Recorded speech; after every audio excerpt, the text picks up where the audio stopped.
hello. And welcome to another shiny. We got too many.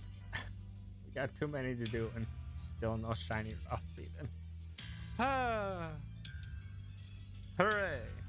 I need to open this. We can just hop right to. I came there. Thank you, Bria, never so I can prompt. Give back the shiny command. I don't remember exactly what it was. I had to make a bunch of Moobot commands and stuff, so I ended up deleting a bunch. And shiny was one of them. I don't think routes would suddenly become cooperative if I remade the shiny command.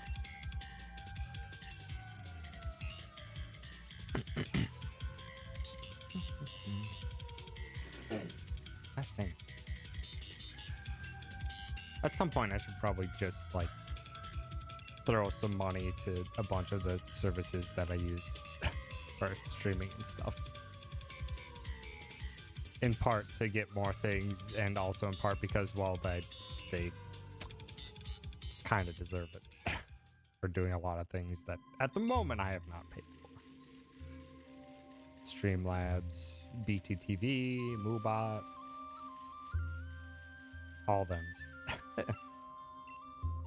Also, hi, Cos. Thanks for stopping by. There's no proof it won't work in your favor. There won't be any proof either way. Because RNG cares not for the existence of a Moobot command.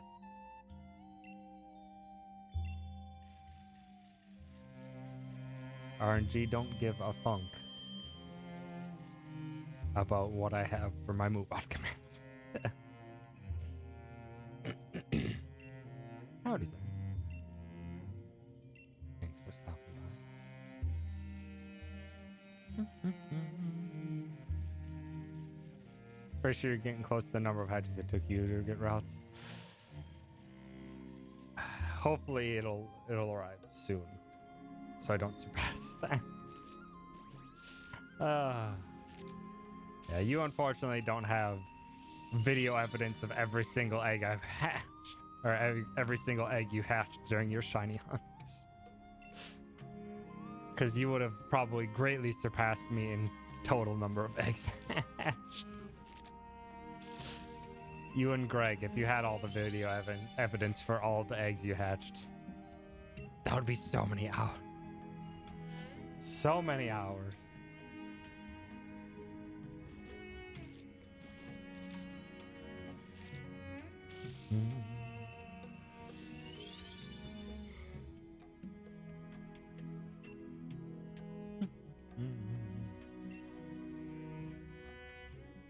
It's 740 hours so far.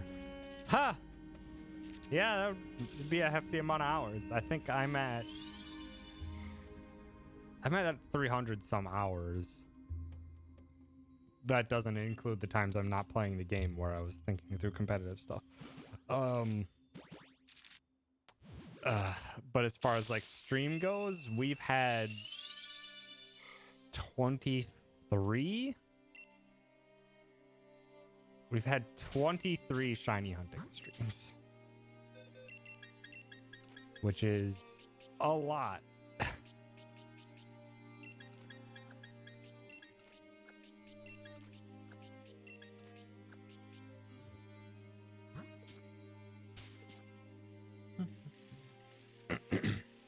Combination of shiny hunts and raids. That's also fair. You've just done a heckin' lot in Pokemon compared to I.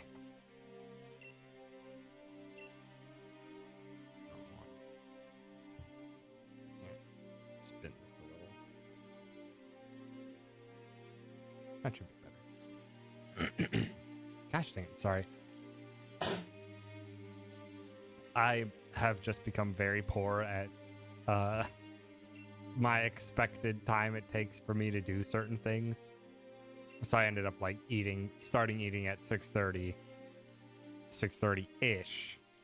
And then I didn't finish eating until it was like 6:50 or something. So it's just too recent. Too recent from when I stopped eating to when I started talking a bunch. And so the throat's just like, heck you, there's phlegm here. What's the schedule thing you speak of? I have one, and I do try to be on time all the time. But sometimes I'm just poor at managing my expected timeline. In part because I was doing the Hades.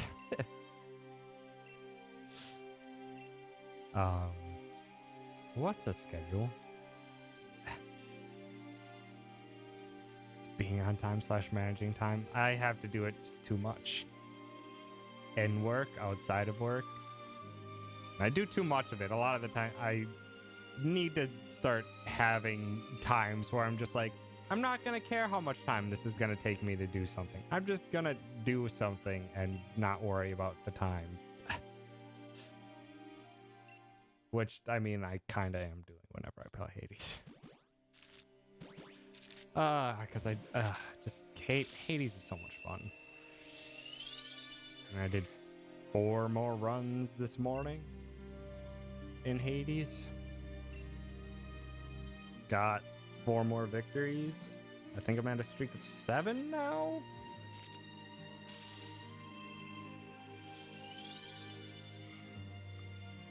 With no expected halting of that. Just because I finally did all of the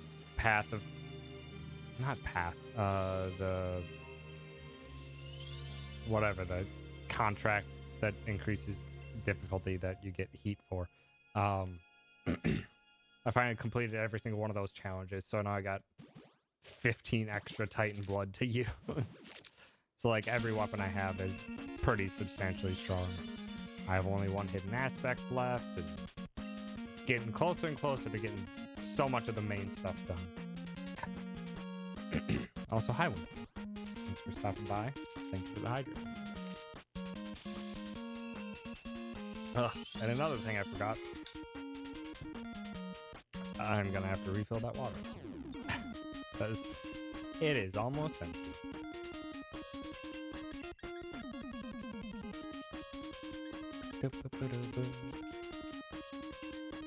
Shiny male routes, you might scream.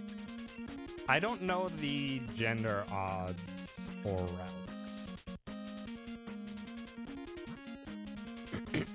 It's not like Combi where it's 10%. Is it 10%? Really? I know Combi's like 10%. Taking over your city in Pokemon Go tomorrow. Nice. The entire city, Winston? It's damned impressive.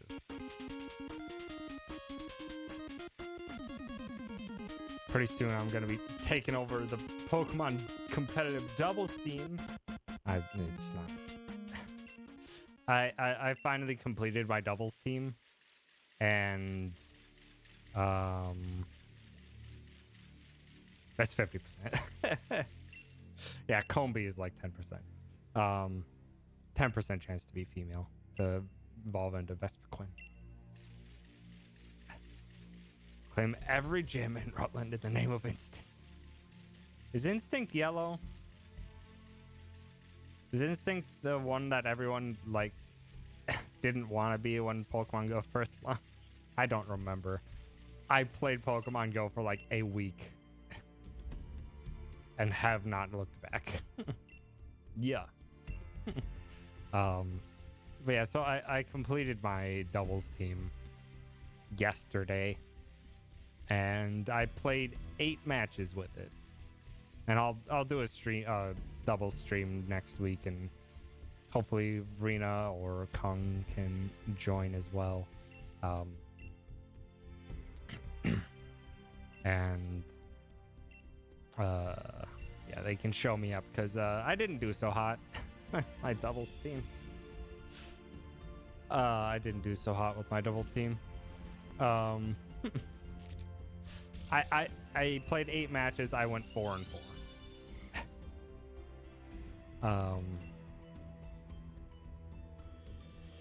I went 4-4, and I was 1-4.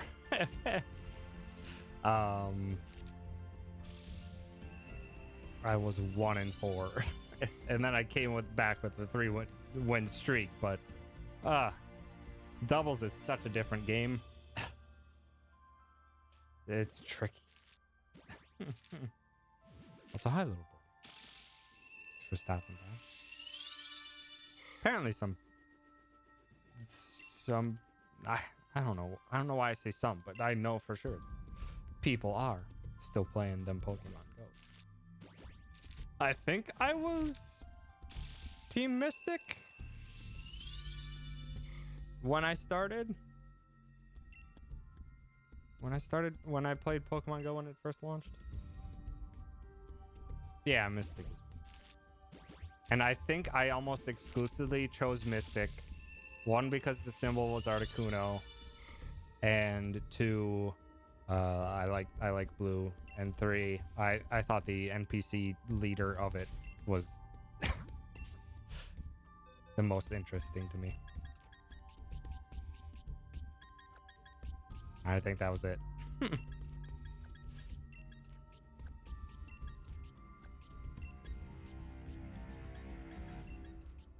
Hi, Vegeta. Thanks for stopping by.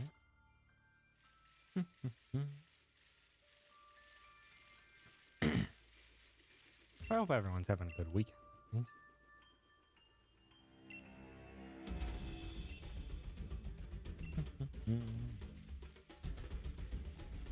Today's been a weird one. What happened?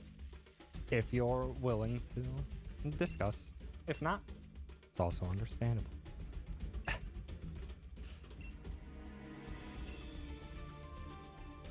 You're not dead, K-Mac. You've just had lots of bullshit heaped on you, and it sucks.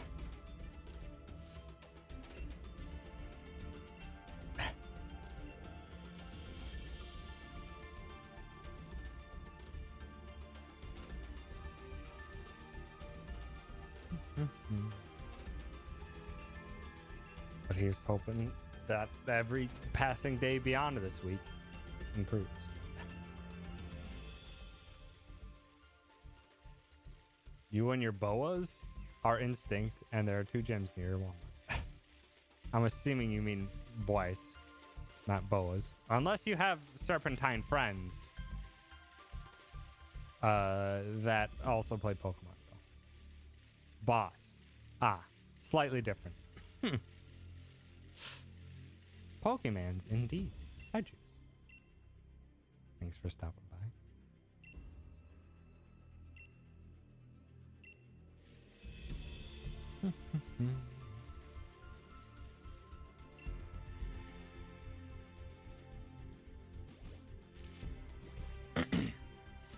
Work opens late on Saturday, so my morning was thrown off. Then half an hour after close, the whole town lost power because of a transformer fire.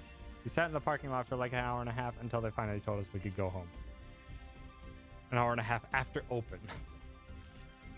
Great, so you showed up at work later than usual because they opened later. And then you were there for an hour and a half, and then... or you're there for just a bit. Then the power dies, and then you just sit outside for a while, and then you just go home. What a Saturday. Yeah, I hope they were willing to pay you for the day, though, because you were there. I can hope. Getting paid for the full day. Okay, that's good. That's good to hear. Also, first nice of the night, maybe? Nice. Damn it. Come on, routes. Gotta stop being a butt, routes. And just heckin' be shiny.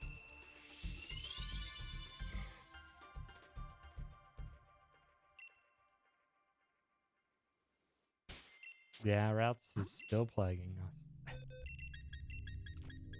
You had a strange Saturday, Birdie. I had a similar Friday, just not due to technical things like that. Basically the project that I've been working on at work, the product, we finally shipped our first one to a customer today, or not today, Friday. So basically when that unit was finally inspected, checked, and put into the shipping department, they just told everyone to go home, and the rest of the day was paid for. Like, neat. Even though I'm just like, there's so much shit I still gotta do on it. But they let us just somewhat revel in the milestone that was hit.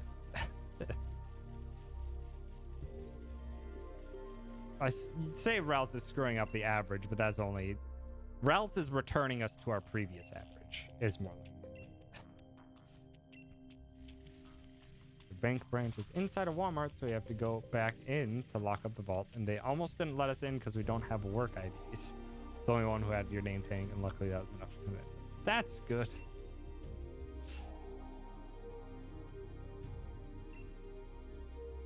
It's good that didn't turn into a big thing with, you know, just a bank vault being open because the power was out. Hi, Dequiley.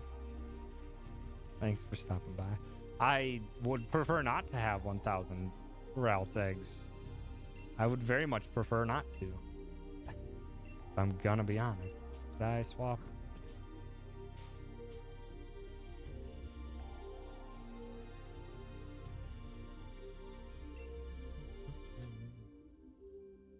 I would prefer to have no more Ralts, but unfortunately, shiny is rough odds. Shiny is always rough odds. Almost as if 1 in 512 is an incredibly low probability.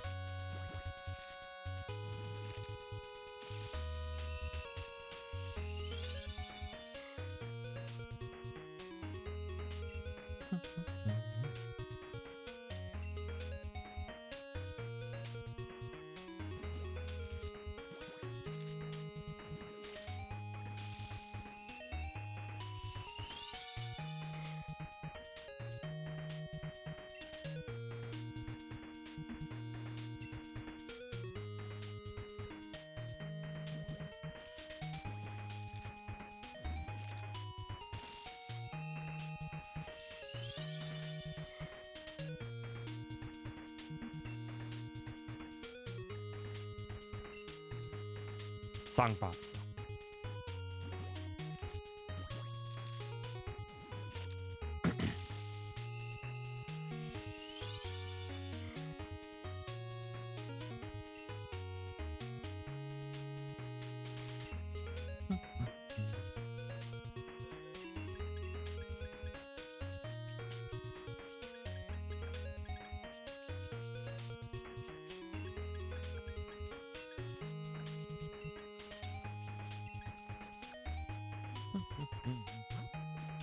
Song requests allowed? I typically haven't, other than if people like toss a YouTube link to a song in the chat and has to be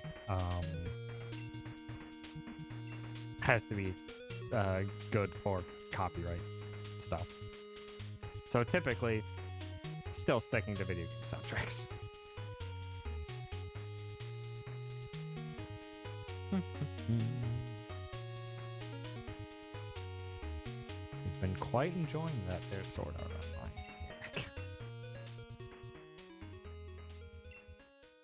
Not that I can even speak to it beyond 1.5 seasons that I watched. Or whatever the heck you would call it. I don't know how they properly split seasons in that show. Other than arcs. I guess arcs, the first 3 arcs I watched. which I enjoyed the first arc quite a bit up until the ending, where I thought the ending was pretty meh. And then arc 2 being like, this is a thing. And then arc 3 being like, wow, this show really likes to just be a harem. And then just being like, nah, I'm just not gonna keep watching. Got halfway through season 2.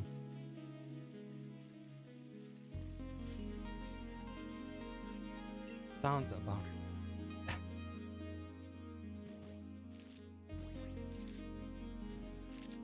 Like anime SAO?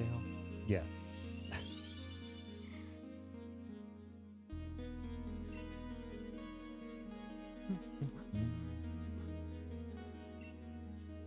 I can't properly speak to anything beyond that, what I've seen. I believe Arok would maybe... K-Mac, you could speak with Arok a bit on Sword Art Online, because I think Arok still watches it. I mean, if you're enjoying the show, enjoy the show. Like I said, I can't speak to it beyond what I've seen, and then what I saw was like 5 years ago. It has been a very long time since last I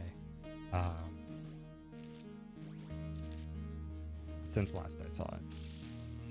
And I have changed rather significantly since last I saw it, so.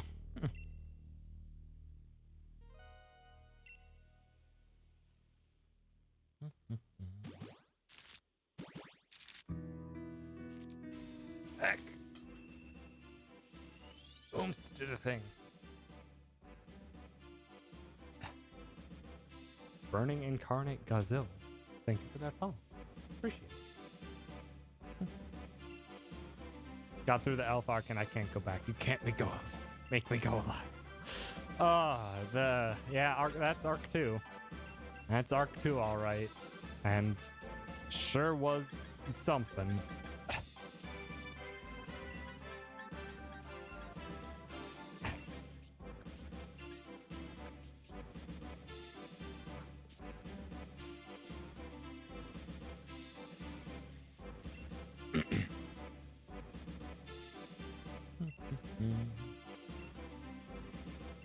But to be honest, a lot of other great shows also have really bad arcs or seasons. Looking at you, Legend of Korra season 2. That season. It is a surprise that I ended up making it to season 3 and 4, which are excellent. But hoo boy, season 2 of Legend of Korra. That's a struggle to get through. Potato skins with bacon can be dinner, right? I mean, there's nothing stopping it from not terribly a healthy dinner, but it is sustenance.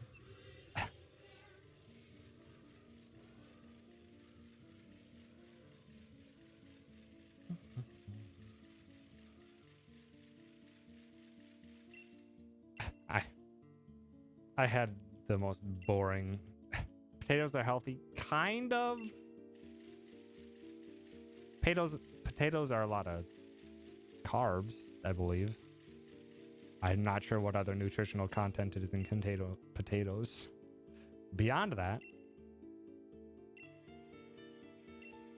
even though I just had some potatoes for lunch today because I was finishing up the last of my curry.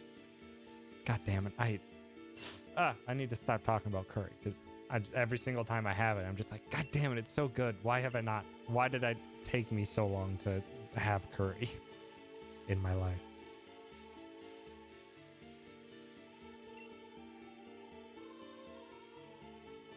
But I'm also very excited for this weekend. Or my supper was shit. My supper was my lunch from yesterday that I brought to work because they gave us lunch yesterday at work. So it was ham and cheese sandwich, some carrots, yogurt, granola, just like really monotonous and boring stuff. There's vitamins in the skin of potatoes, you think? There might be. Can't recall the last time I've ever really consumed the potato skins.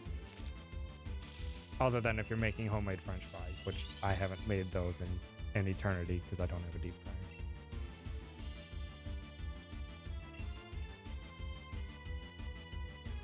What are you doing?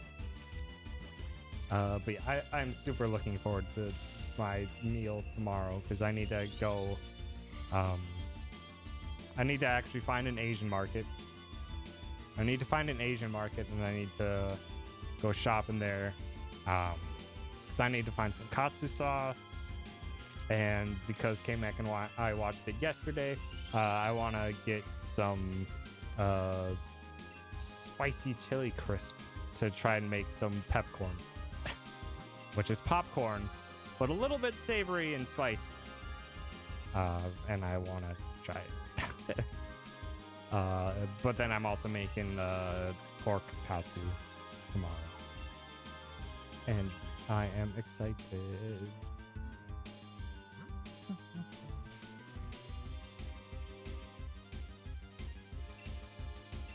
I am... Gotta have sour cream and chives on top. I am... As far as I know, I haven't tried it in like a very long time, but I was not a fan of sour cream. But then again, I'm not a fan of mayo either. Well, why did I draw a comparison other than just being a white, not liquid gelatin? I don't, what consistency would they even be considered? But I just remember, I remember not enjoying sour cream. But then mayo just felt like it didn't add anything. Mayo just felt like, okay, that's there, I guess. So it's like, meh. Is there a person named Mayo? I'm confused.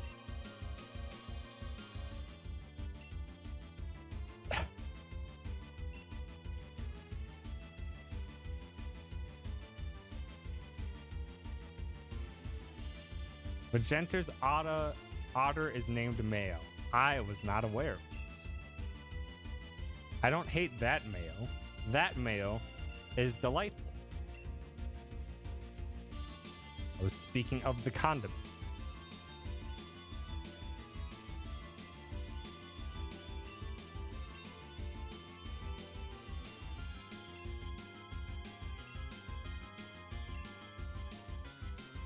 Not a fan of the condiment. But as with everything, especially when it comes to foods, to each their own. It is a widely available and a popular thing for a reason, because lots of people enjoy it.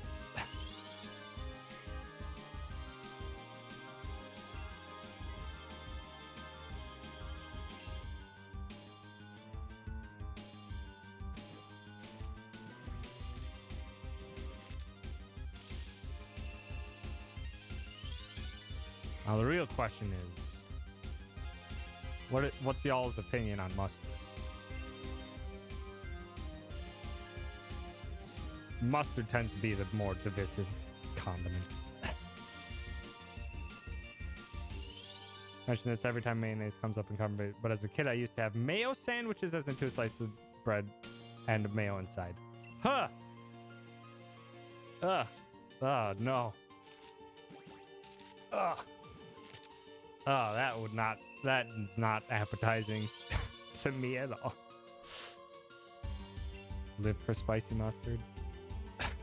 Juice is not a fan. Like Dijon, not a huge fan of mustard. Yellow mustard. Mustard is something I've grown to enjoy. And I only like enjoy it like specifically with like burgers or brats or hot dogs and stuff like that. Just, yeah, that one was definitely over time. I was just like, suddenly I'm just like, I want mustard on something. And I don't know why I hadn't had it in multiple years, and then I just suddenly wanted to have it.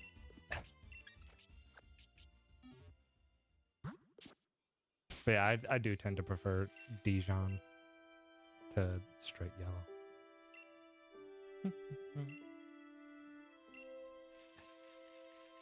Mustard gas was also pretty divisive in the earlier 20th centuries too. I don't know. I don't think it's pretty divisive. Pretty sure the mustard gas is generally frowned upon. Generally. Honey mustard salad dressing, excellent. I don't enjoy honey mustard though. But then again, I don't enjoy honey related things for the most part unless it's just honey. So I don't enjoy honey barbecue. I know I don't enjoy honey mustard.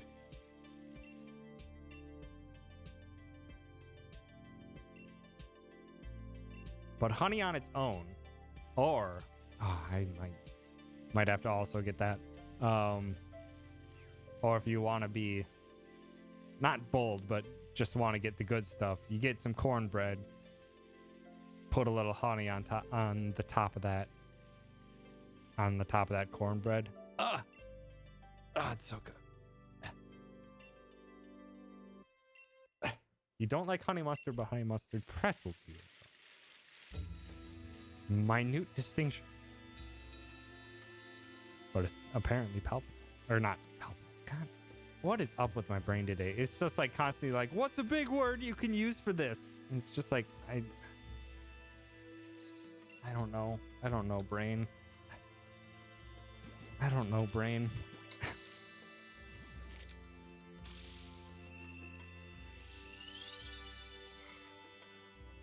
Do people eat cornbread without honey on them? It's the default for your phone. I know it's very common to have honey on cornbread. I'm not sure how common it is to not have it. It's not fairly common at the very least where I grew up in the Midwest of the U.S. To even have cornbread. But when I've had cornbread, I'm just like, God damn it, I want more cornbread. It's so damn delicious. Cornbread with butter. Cornbread very much works, not similarly, well, kind of similarly to like waffles and pancakes. Kind of like what you can put on top or put in conjunction with pancakes or waffles, you would work pretty well on cornbread. Definitely more of a southern delicacy. You see honey on cornbread. Honey on biscuits? I don't think I've had much on... Well, I mean, like, not honey specifically, but like other super sugary things work well with like pancakes and waffles. And now I'm suddenly having like a full-blown craving of just the chicken and waffles now. Because I had it when I went on my big-ass road trip last year, and I had never had chicken and waffles before. But then when I was in Raleigh, North Carolina, I stopped by a place to have chicken and waffles, and God damn it, it was so good. It's like, oh, I need more. Now suddenly, along with my pork katsu that I'm making tomorrow, suddenly the next week I'm just like, might have to just get like a bunch of like southern stuff. Some cornbread, some waffles, some fried chicken. Honey on biscuits with some Popeye's chicken and sweet tea brings you back. That definitely... Sweet tea is definitely a very common southern drink. Typically just very sweet. I'm not a fan of sweet tea. It is not for me. I started to enjoy regular tea, and then now my body just doesn't like notable amounts of caffeine anymore, so I kind of can't even have tea anymore. And when I have coffee at like work, I have like a half a cup. Because that's like all I can take before my body's just like, no, don't. What are you doing?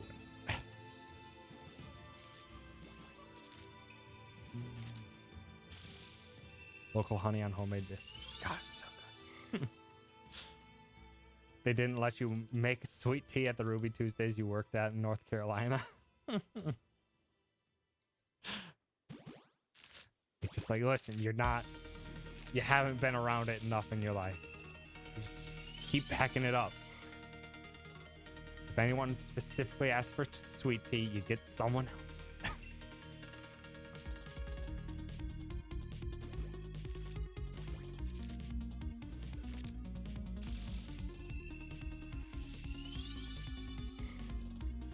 If it's not at least a half a pound of sugar in the tea, I don't want it. Ugh. Way too much with sugar.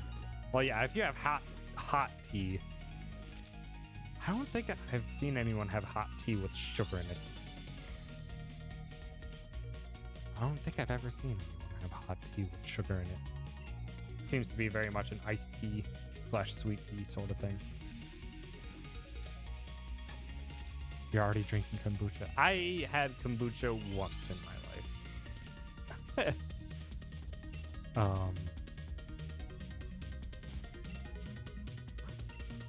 And I actually quite enjoyed kombucha. Although it did fuck up my stomach for a few days. Because, do you not drink my hot tea with sugar? No. I tended to just brew the tea hot and then just drink it. That's how I enjoyed all of the teas that I've had.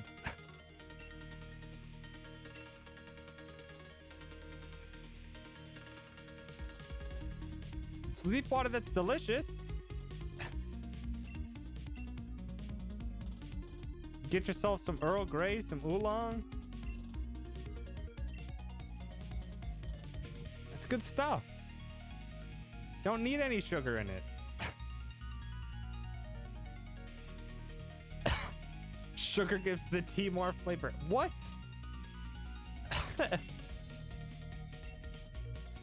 I have not ever considered adding a lot of sweet to my tea. Jasmine green tea is phenomenal.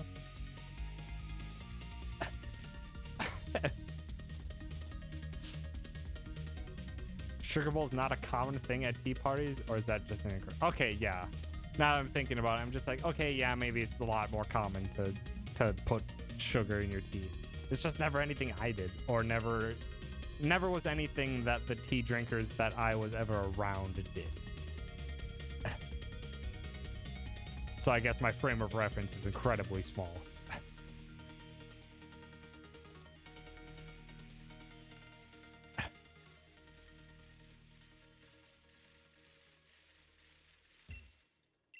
For a second, I thought TV lied to you.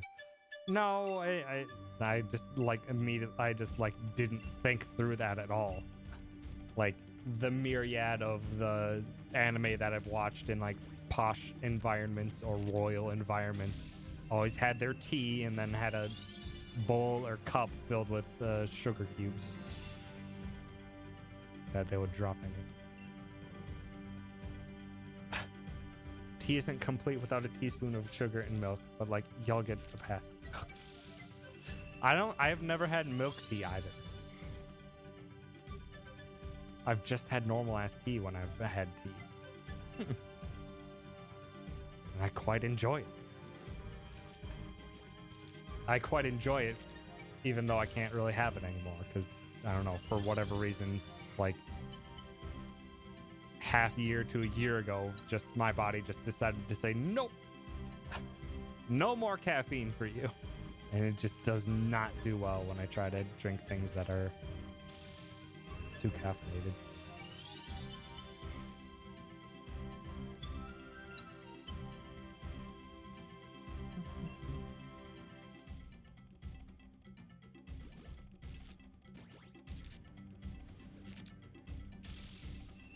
I also don't like honey. I've had some good lemon green teas, but it's been equally weighted with the green teas with lemon that didn't taste so good. Mostly because they used lemongrass rather than actual lemon. And it's just not the same.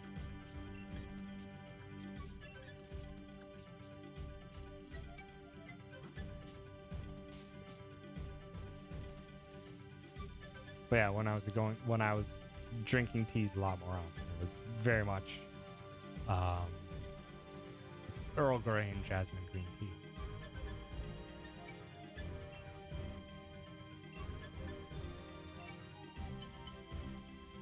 Those were definitely my faves.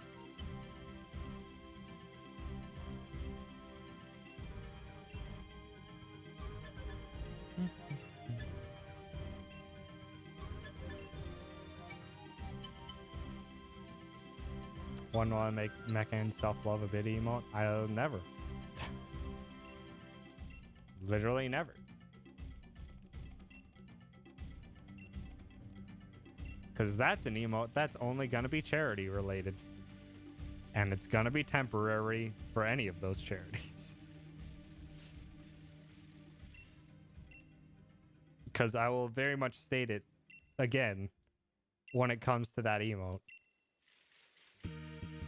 Very rarely when people say, oh man, that's cursed or anything like that, does it like affect me at all. I'm just like, yeah, I could imagine people being upset with that imagery for sure. But like none of that really affected me. Or none of that would ever really affect me at all. But when Nat made that goddamn emote, I was just like, this actually upsets me. I actually hate this. Like, it was like very much the first thing that like viscerally upset me.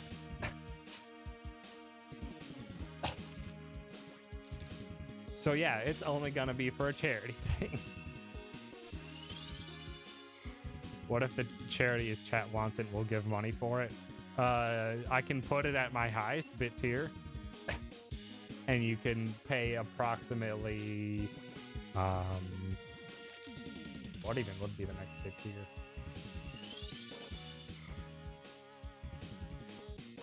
I think the next bit tier would be $500. Also, hi, Myths. Thanks for stopping by. And also, I don't want it as a bit tier emote because then I can use it. And I don't even want to have the option to use it.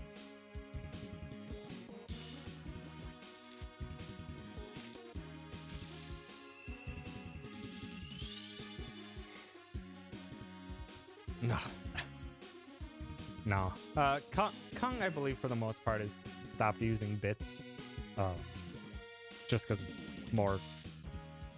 If you want the money to go directly to the streamer, it's more efficient to just yeet the money straight at them. As well as Kung has quite a bit that she at the moment has other things to focus her money towards. So I would probably yell at her and probably rescind the payment if she did that.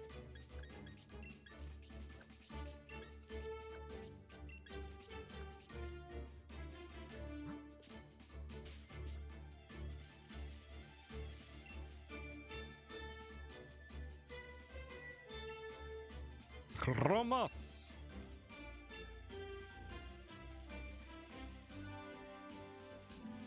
Aha.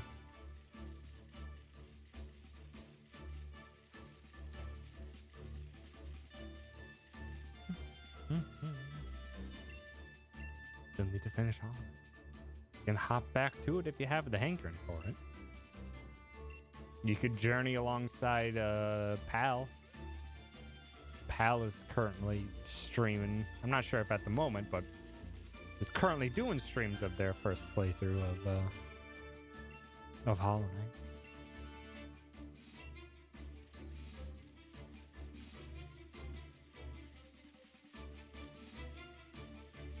But pogoing on a Switch? Why would it be more difficult on a Switch?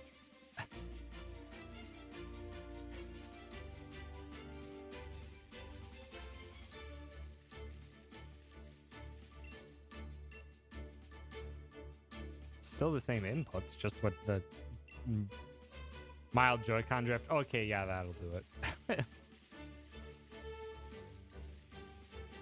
That'll do it.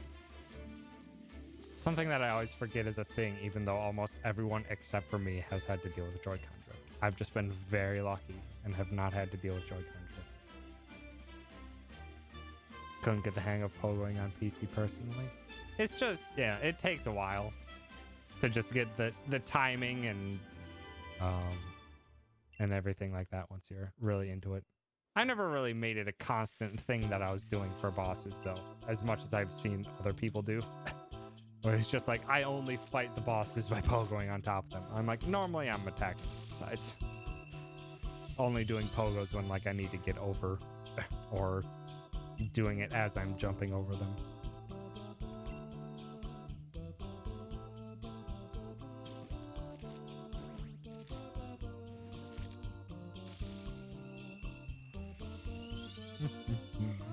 So then again, I can't. I think it's too far separated from my early playthroughs of Hollow Knight that I can't properly speak to it anymore because I've played Hollow Knight too many times that I can't quite recall how it went when I was learning it in the first place.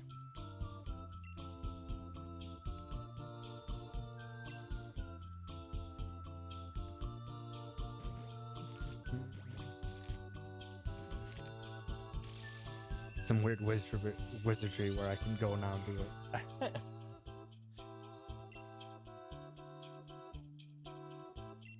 Oop.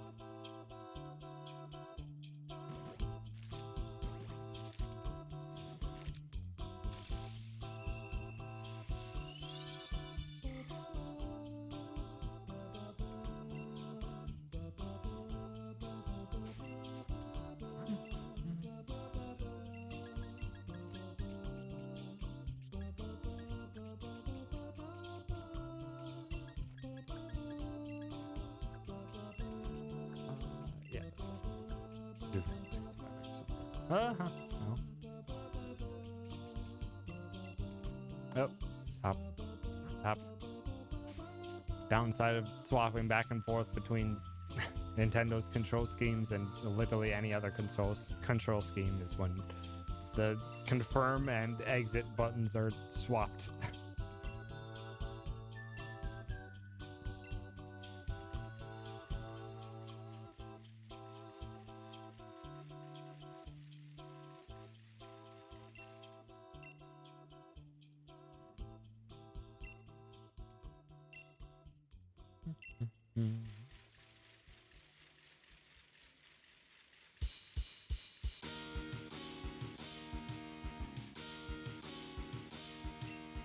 Also, I'm gonna have to, once the next eggs start hatching, I'm gonna have to get some more water.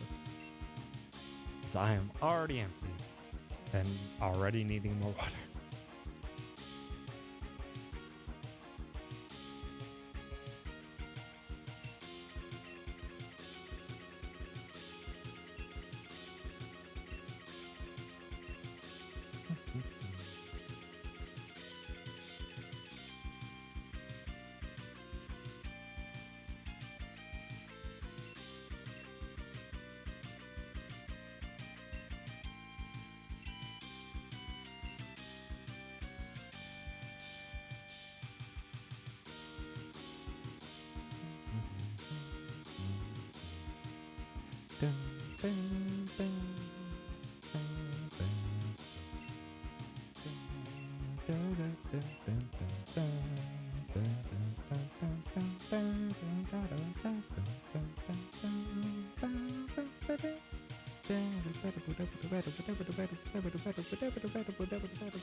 Yeah. Oops.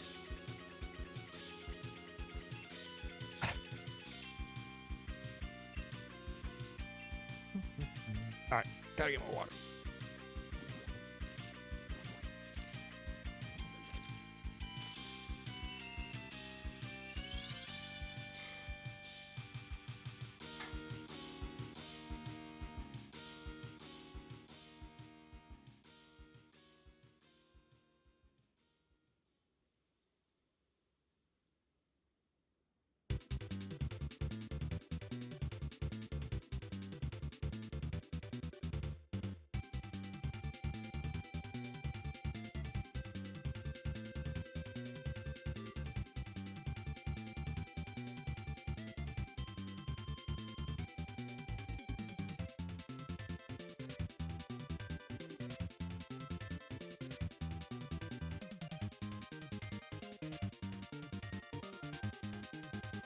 Dang it.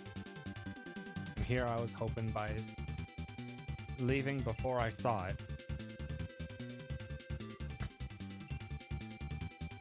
If I left before I saw it, that maybe I would come back and it would be shiny. Unfortunately.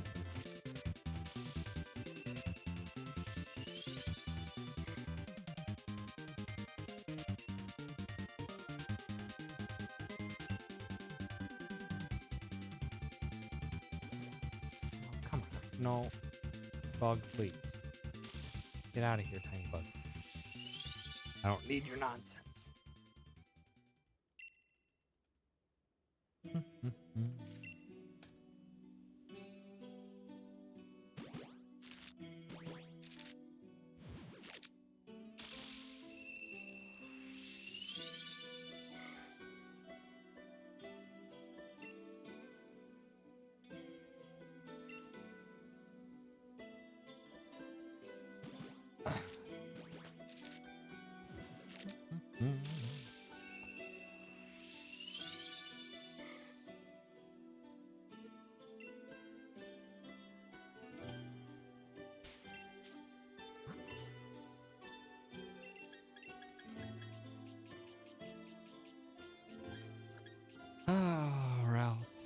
All routes.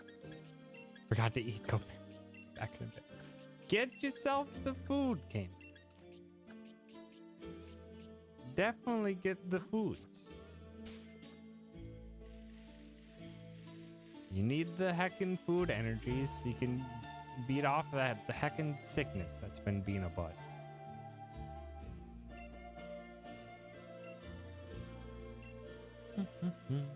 Hi, Dr. Packpenny. Thanks for stopping by. I never win. In shiny hunting, there is no winners. There are only circles. A vast quantity of circles.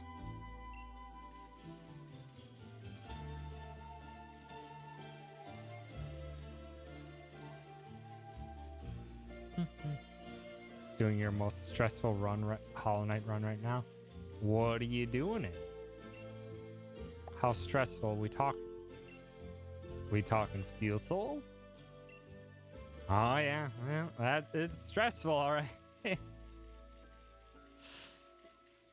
is a very stressful time doing Steel Soul.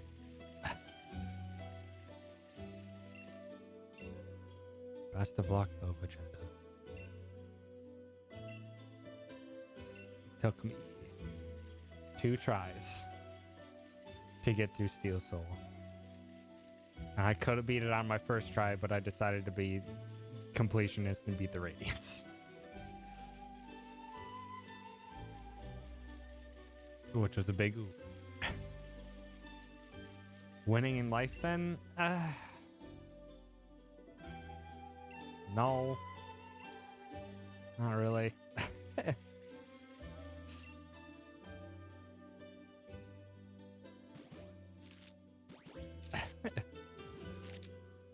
Didn't I also beat God Home? I did, though I didn't do everything in God Home.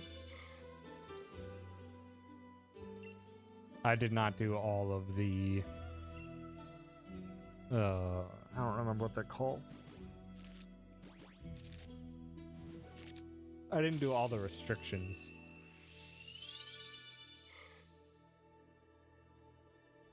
I didn't do all the restrictions that you could do in the Pantheons. As well as I did not do all them with all of them on. Bindings is what they're called.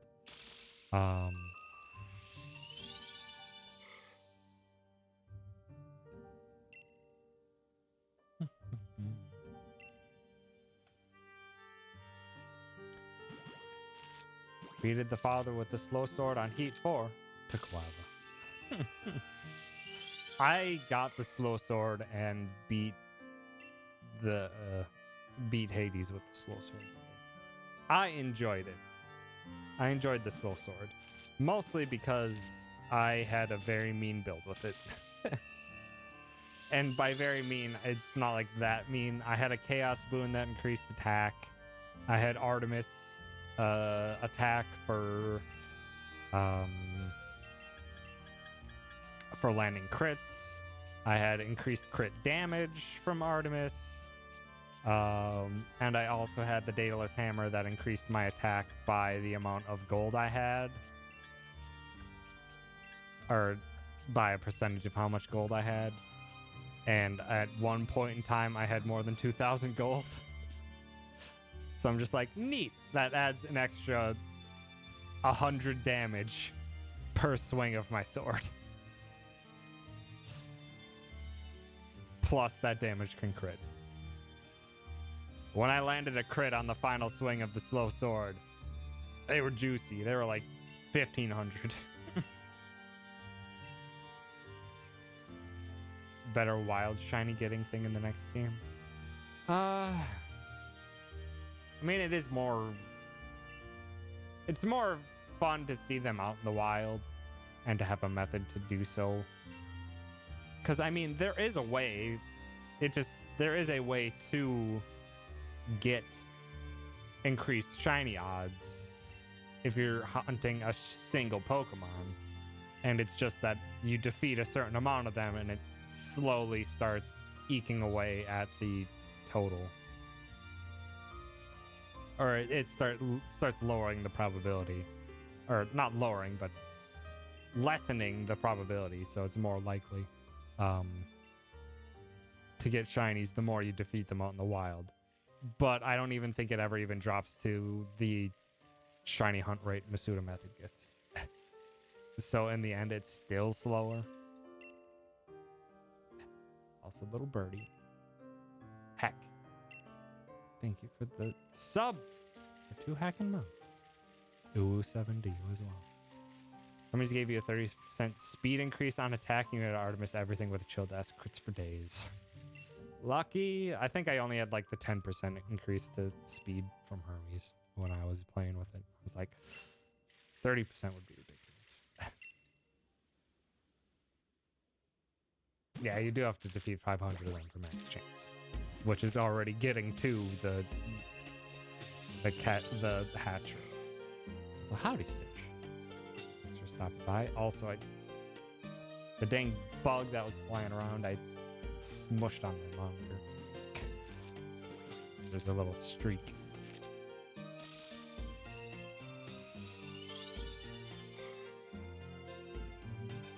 On the other hand, you don't want to do eggs.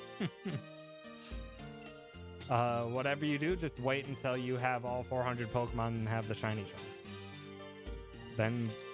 Then you can start beating the same Pokemon over and over again.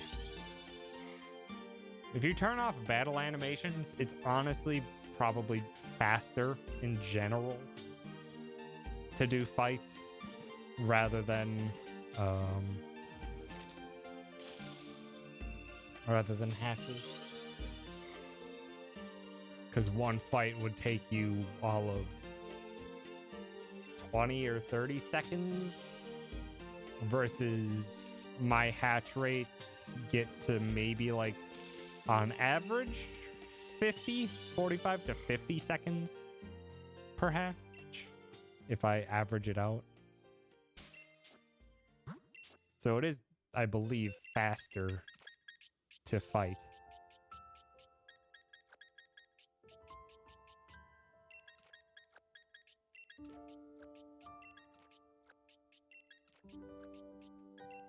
Oh, come on. Also, I should probably just get 2 eggs and start doing bridge runs.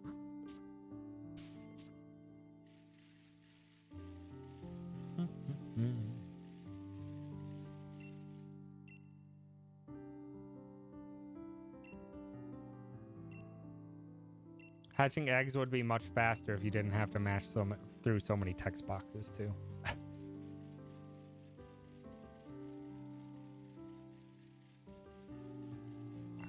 There's 2, and now we can do some bridge runs for a quick hatch. Bought a copy of Shield recently, but I've barely played. Been playing Hades instead. It's very understandable.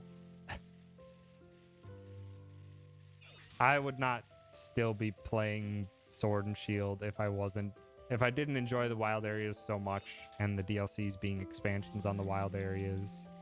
And then eventually getting into some competitive side of things, and then just weirdly shiny hunting becoming part of my stream repertoire. Just because I guess just chill, hang out, and talk streams are neat.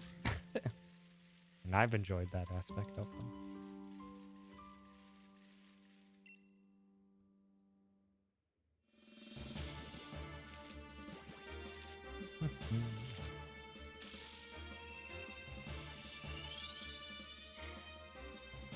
But also, once I'm probably gonna aim to do 2 competitive streams in the next 2 weeks for Pokemon doubles. Just because once the DLC drops, I'm not gonna do competitive anymore.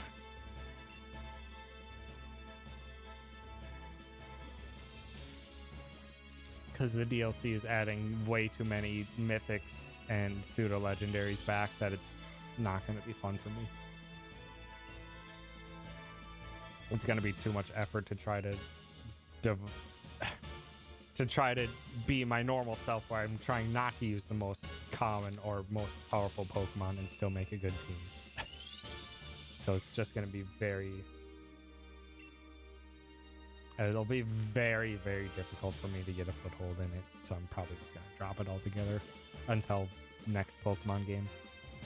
But I'll still have fun messing around and collecting all the Pokemon for the next DLC. I'm very excited for it in that regard.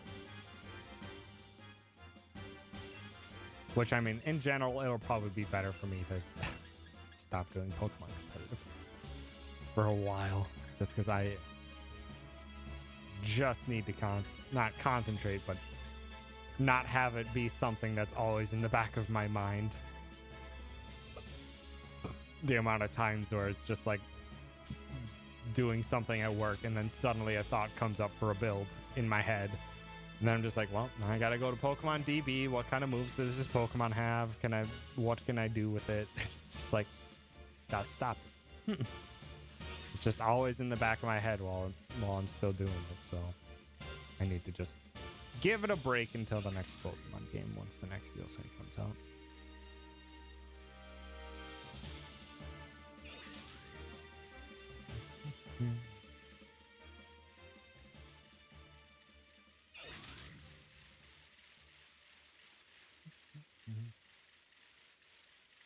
Just move over to Magic the Gathering metas.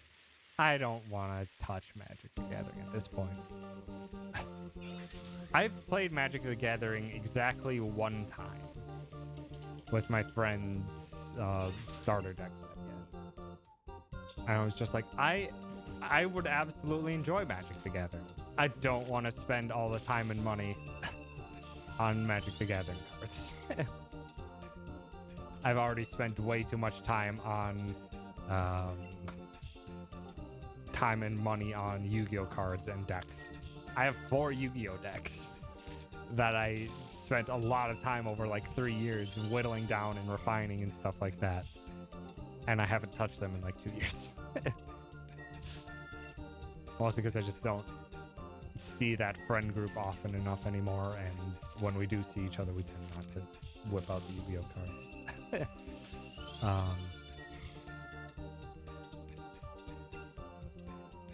Magic the Guard is frustrating if you don't have 50,000 trials. That too. I very much enjoy the deck building aspect of it, but I think if I'm gonna play a deck building type of game anytime soon, whether it be real cards or not, I'm probably gonna just like pick up Slay the Spire. I do need to play Slay the Spire at some point, because I know I would love it. Just still haven't played it.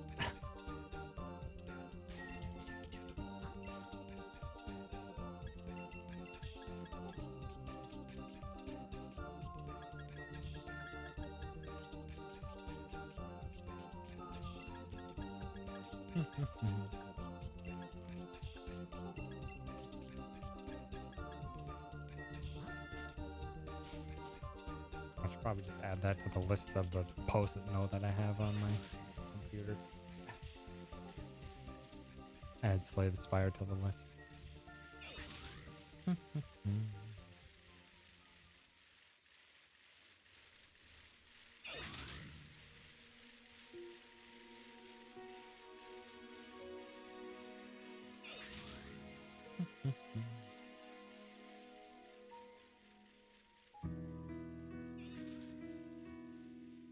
Heck. Oops, to it there. Also, if I remember correctly, this song is very sad.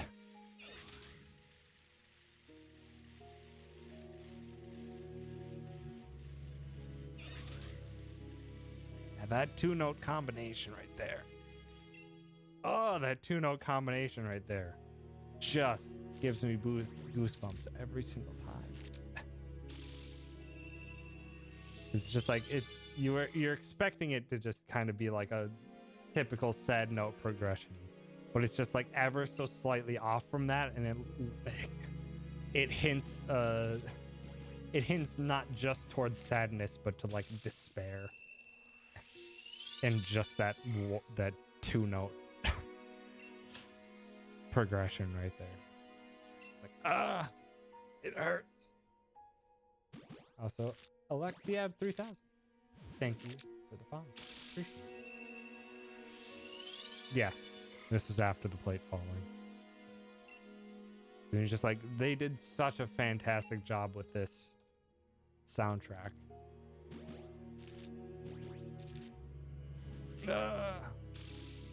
Every time.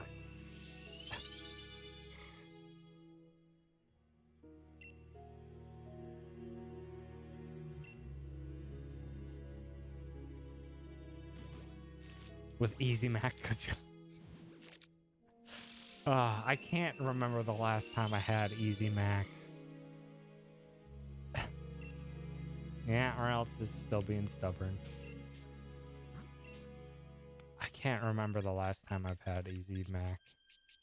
And I remember it just being nowhere good as just regular mac and cheese.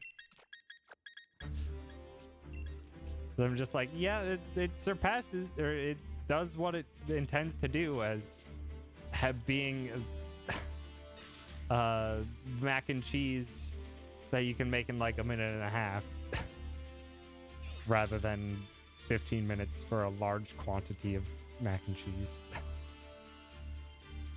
Say again. Tasty if you don't have taste buds because you're sick, and that's okay. I mean that's also apparently fitting for K-Mac's current situation with being a little sick.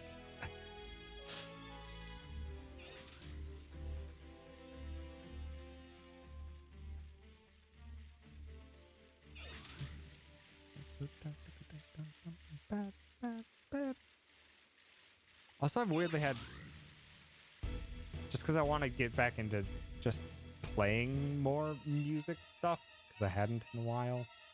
Mostly because of my back problems, and once the back problems, hopefully once I'm done with all this chiropractic stuff, then my back will feel more comfortable and I can try practicing and learning the piano again.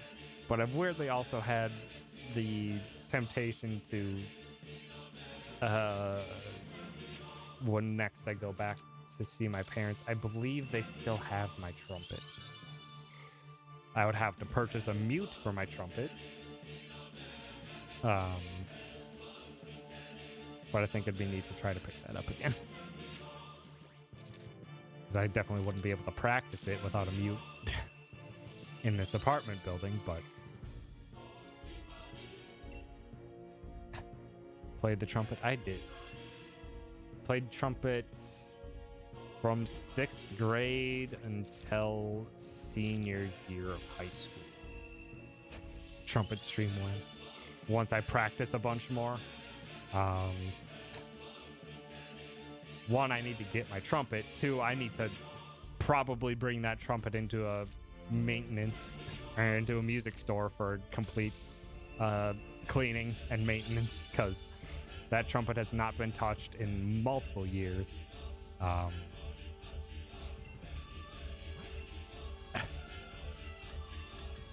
Played all of high school, and I'm still shitty at it, but it's fun. It is very fun. You're a flute player, Bird? Oh, shit. I need to get looking.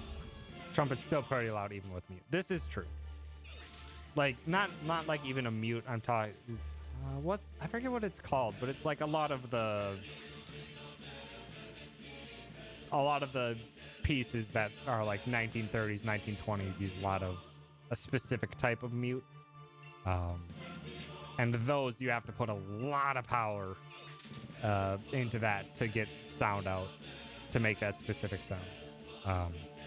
I'd probably get one of those.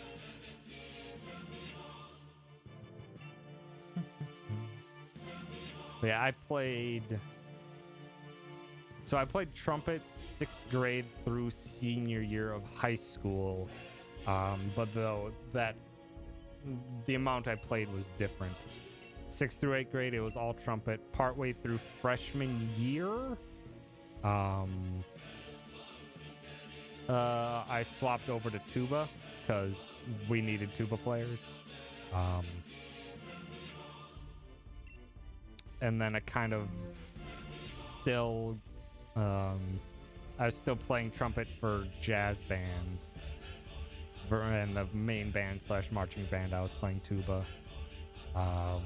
And then senior year, I also picked up trumpet for, or trombone for jazz band as well.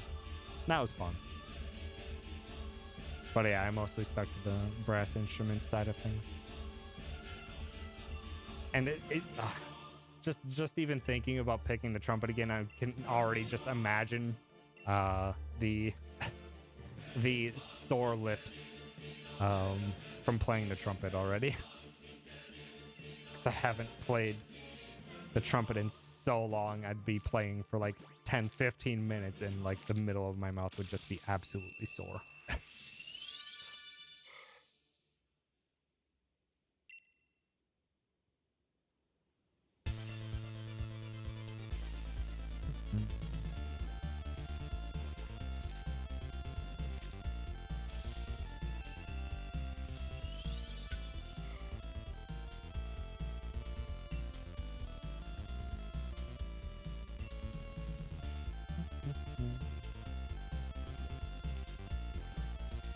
There's a lip balm for brass player. Well, no, it's just in general. It's just you're using a lot of muscle to vibrate your lips to create the sound through the trumpet, and it's just a type of specific muscle action that I have not practiced in a very long time. So it would still be, it would just having like chapstick on and stuff like that would help, but it's just specifically a muscle thing.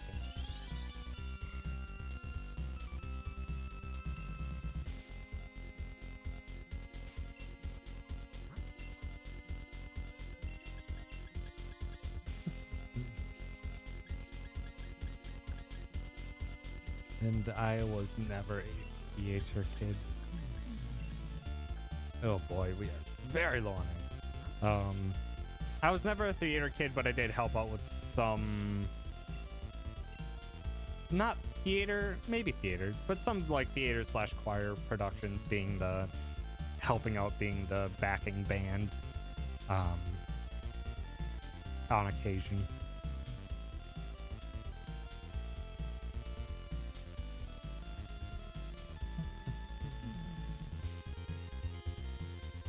Someone made a high school play version of Alien. That sounds excellent. I'm very good at acting, but you still miss it sometimes. I'm curious of what ways you could maybe try to get back into that. And at the moment, I can't think of any because, well, COVID's a thing and probably not best to start doing things with lots of people in close proximity and talking and stuff like that. But there are probably definitely ways that you can start trying to get back into some of that stuff once this nonsense is mostly gone. Really good with impression, but pretty bad at acting. always wanted to act, but I have crippling stage fright. But when I could act in my literature classes, I was told I was okay.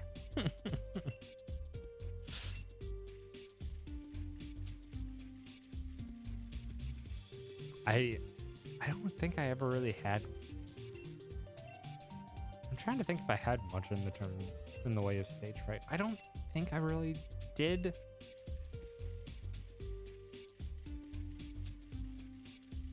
I don't think I did, and I probably should have. I think my head was just like kind of very stubborn and just being like, it'll all work out fine. But I should have. I don't know. I wasn't the greatest, or I wasn't the greatest when it came to practice. Mostly because I was very much the kid in school that just could pick up anything and kind of just learn it to pretty decent competency pretty quickly. And I know I got complacent with that. I did not practice as much as I should have. And lots of stuff along those lines.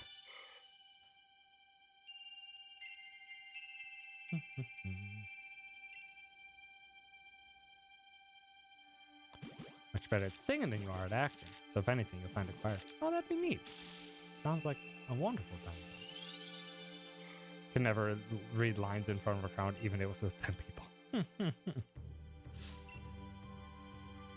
You were once a kid who attended art club in high school. Then I went to college to do computer job.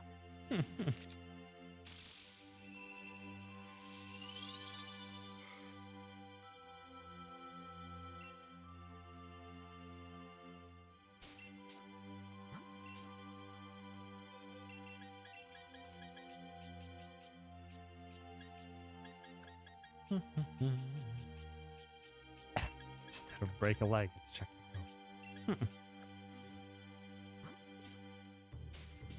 Like, the only thing I can remember,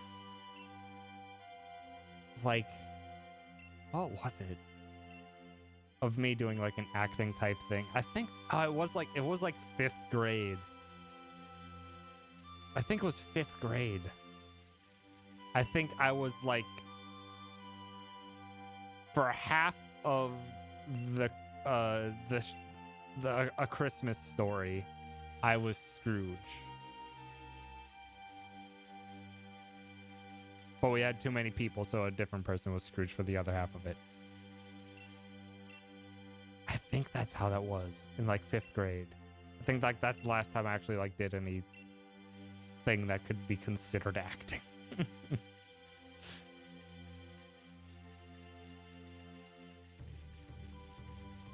Find it easier to be in front of a larger crowd over a smaller crowd because you don't see individual reactions if there are more people. Yeah. I can understand that. When it gets past a certain point, it can just be like, okay, there's just people here, and it's very vague. You can't really pinpoint specific people.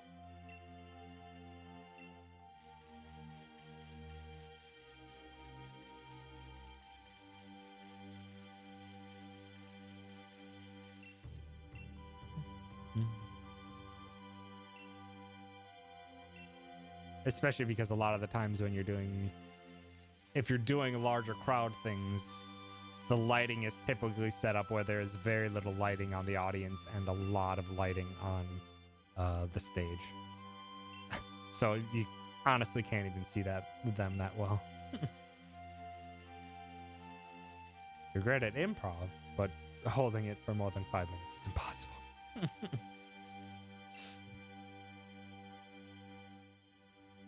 I should have been good at improv for playing jazz, or playing jazz band.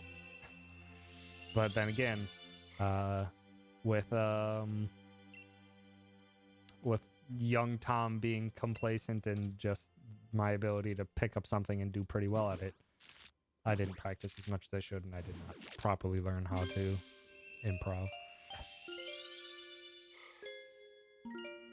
Improv is fun when you got the right group. I mean, that's pretty much the way it goes for like any any game that's very social among people. You could say that about Jackbox games. You could say that about even like Among Us or many other games where you're just being able to riff off of one another. It's kind of just the barest sense of improv, I suppose. Or at the very least, what the sense of it that comes to mind for me.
Come on.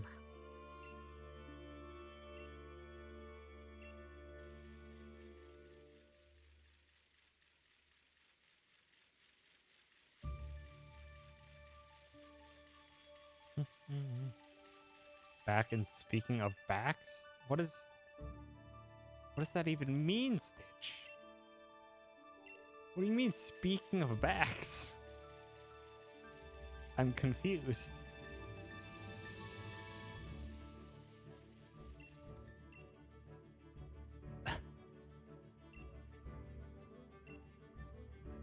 I am of great confusion.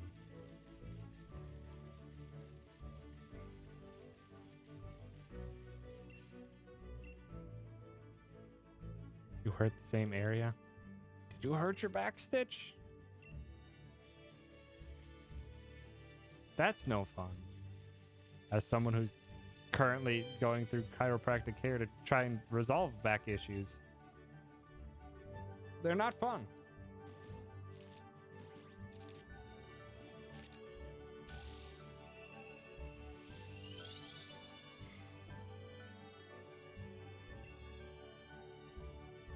Still sucks to get up. Ugh. Hopefully you can figure something out to help with that soon.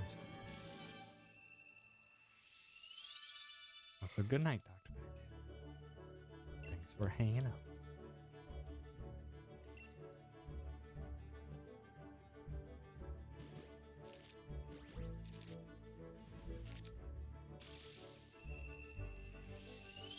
If you exercise more, that tends to be one nice thing.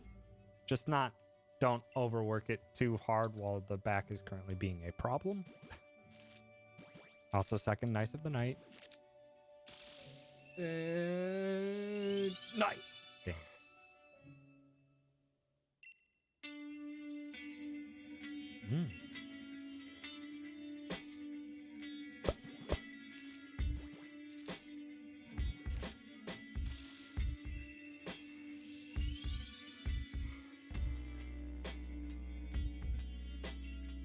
Doubled your weights for fun, and it was, but the risk was too high. Yeah, don't just go instantly doubling your weights.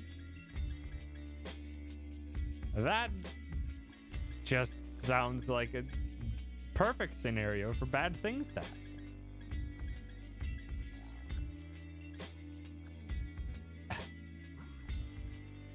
Hi, Chen. Thanks for stopping by. It's neat to to see how far you can get in a low rep scenario. But still, starting double is a lot. Getting up, it's good to have things around for you to grab if it's to pull yourself up or jump. Or, yeah.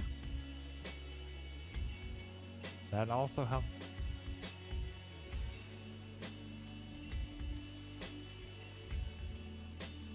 Also, yeah, if it's with actually doing exercise, doing your best to maintain proper form whilst you exercise, as to not put too much strain on the back rather than the other muscles.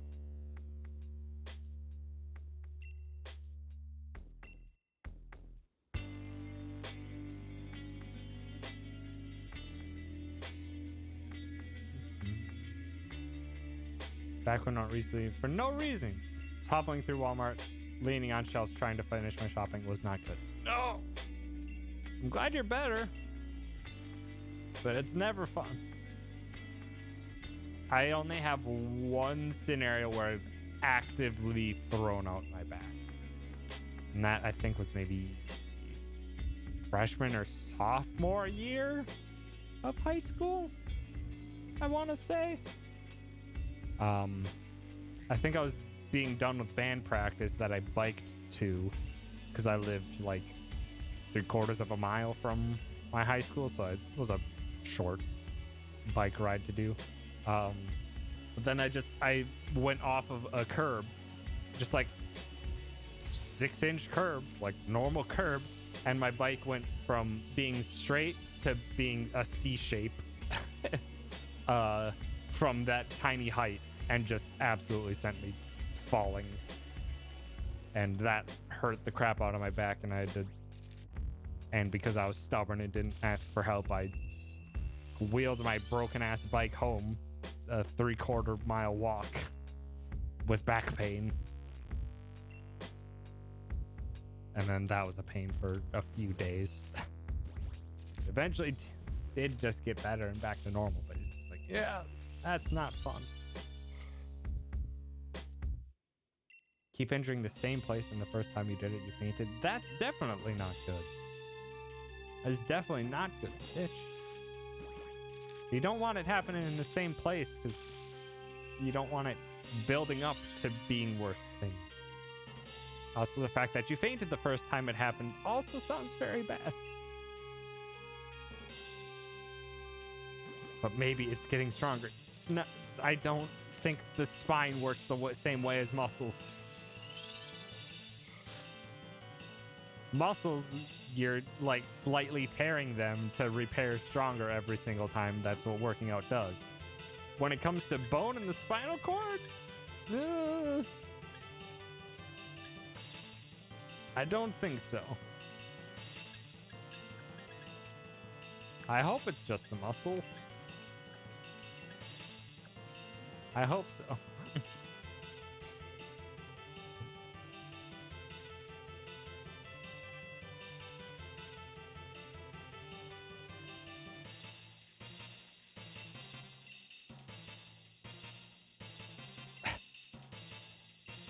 Just trying our best to be concerned for your well-being, Stitch.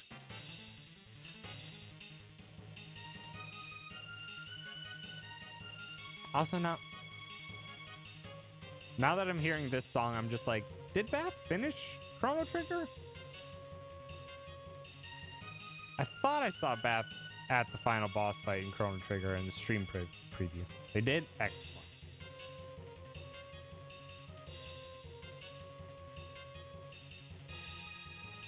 The legend of Himbo has come to a close.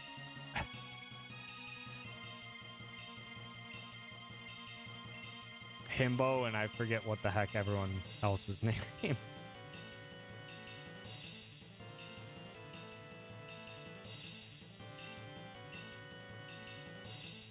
I'm curious what Bath is going to stream next.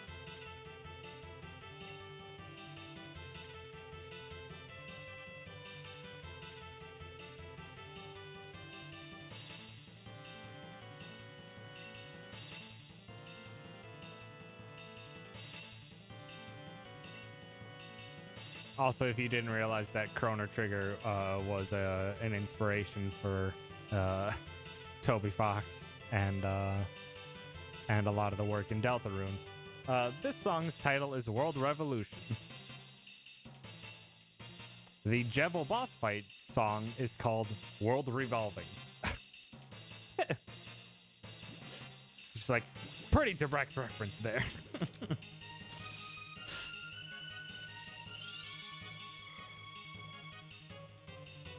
Next RPG Bath does, you're going to recommend the protagonist to be Himbimbo to continue the legacy. If Bath ends up playing Chrono Cross, that might come to pass. Kitten has come to say hello to Strem and also the Scritcher. Bad Kitten, don't Scritcher. But also a Mia for the Kitten.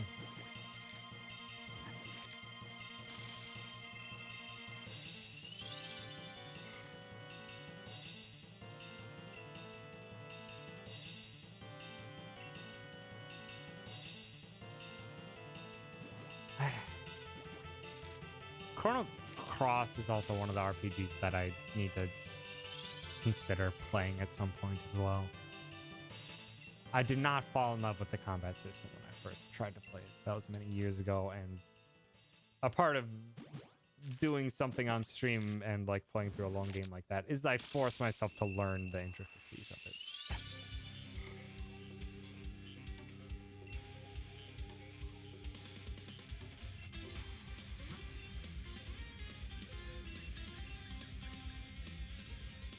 But Chrono Cross's combat system is significantly different than Trigger.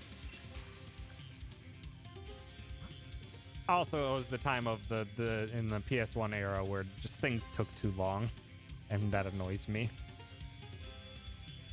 Load screens take too long. The combat animations are excessively long.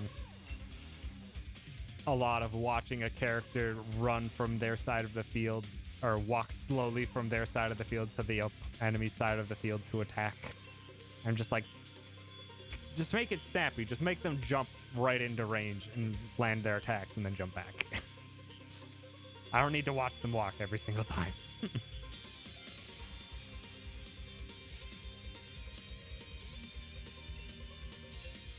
So I've seen a multitude of Chrono Cross speedruns.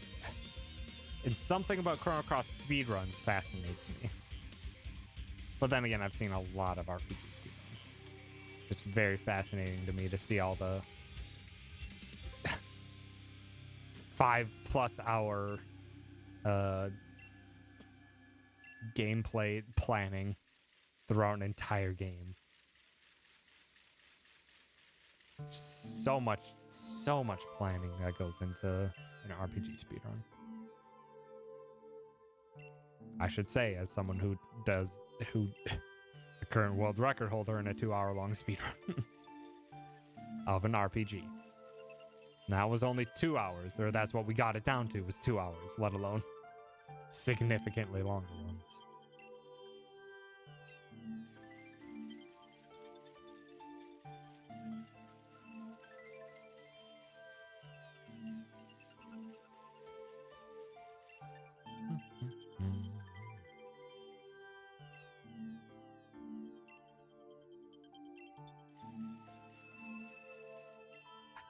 Now I'm just thinking of Metroid Prime, and just so confused as to what the heck is happening with Metroid Prime.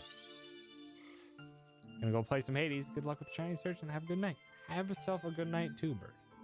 Best of luck on the Hades. Thanks for stopping by.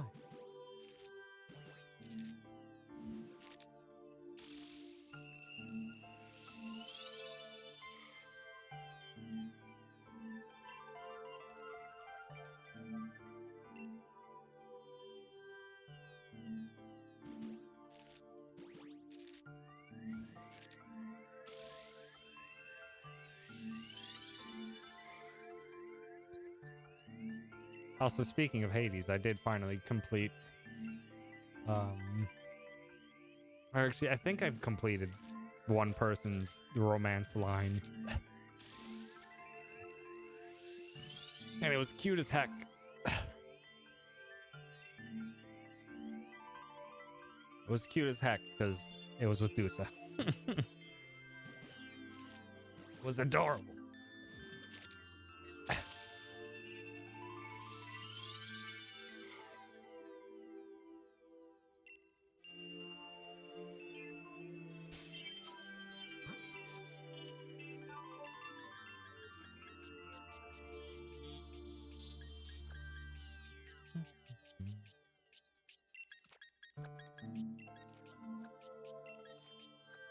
This is cute as heck.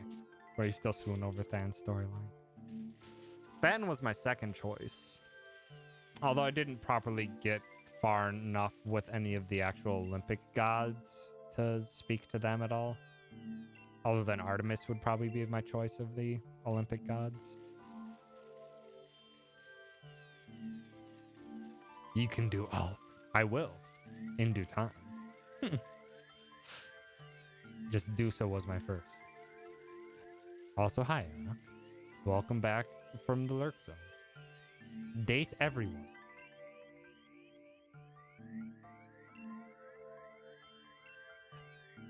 Hades, everyone wants to date Zeg.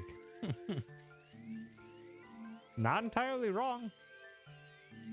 Not entirely wrong. But then again, would it even... It wouldn't be called polyamory. It'd just be more promiscuous.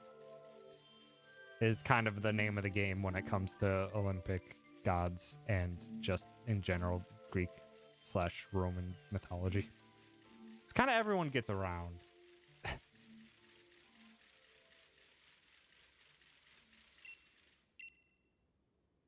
It's Greek myth. You can't be worse than Zeus. Zeus did a lot.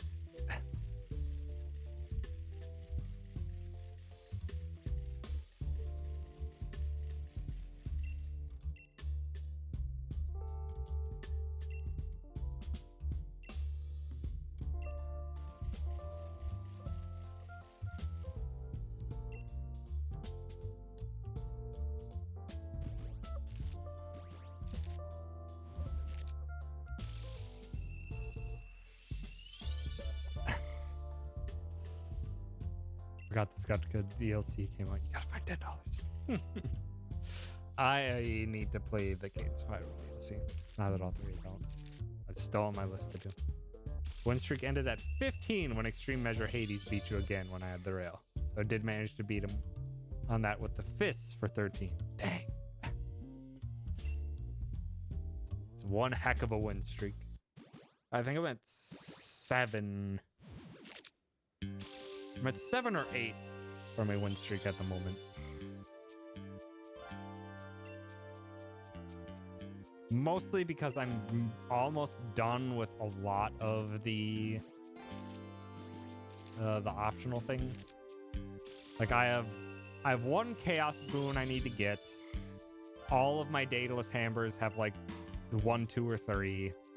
I need 2 legendary boons. I need 3 duos. Like everything is just like almost done.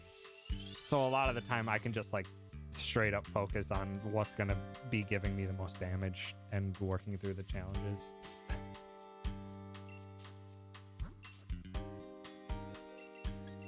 But now it's starting... when Dark Thirst allows, it's starting to get up into higher heat values. I think, yeah, I'm on heat 4 with the shield, which is my next Dark Thirst. But like the shield and the spear is apparently all the game wants me to play ever. Just never puts Dark Thirst on anything other than those 3. So I'm like constantly being, not forced, but constantly playing those 3.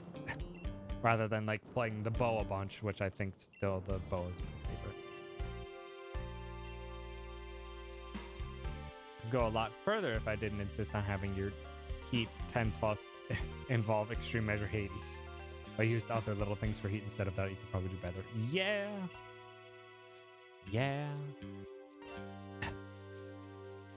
I'm probably gonna end up doing like at the very least 2 levels of extreme measures when I'm starting to do the high heats, just because it seems like it's manageable. I have not gotten to extreme measures Hydra yet,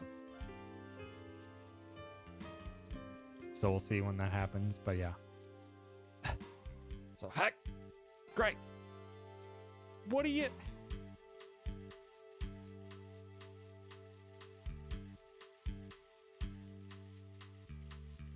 Hi, Greg. Thank you for the tier 3 sub. What are you doing? Greg, what are you doing? What are you doing? How dare you?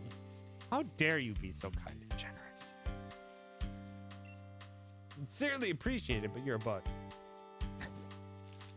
You ended very frustratingly at 6 today because I read Hades wrong with the laser and tanked 50 HP with the 12 beam attack. He does. He had only like 700 HP and you're angry about it. Just got cocky.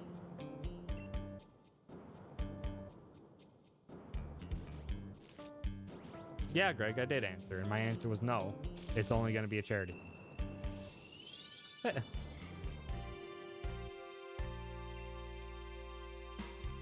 Also, wow, Greg, you aren't even using the 2 bit tier or higher tier emotes that you now have access to. Wow. 6 of your heat for any weapon are always 3 levels of extreme measures. Greg, that's bit tier, not sub tier.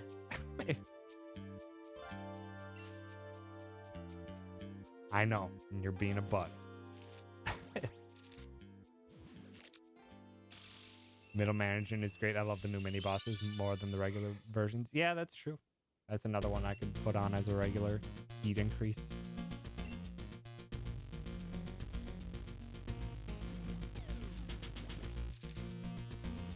Indeed. A button on the left.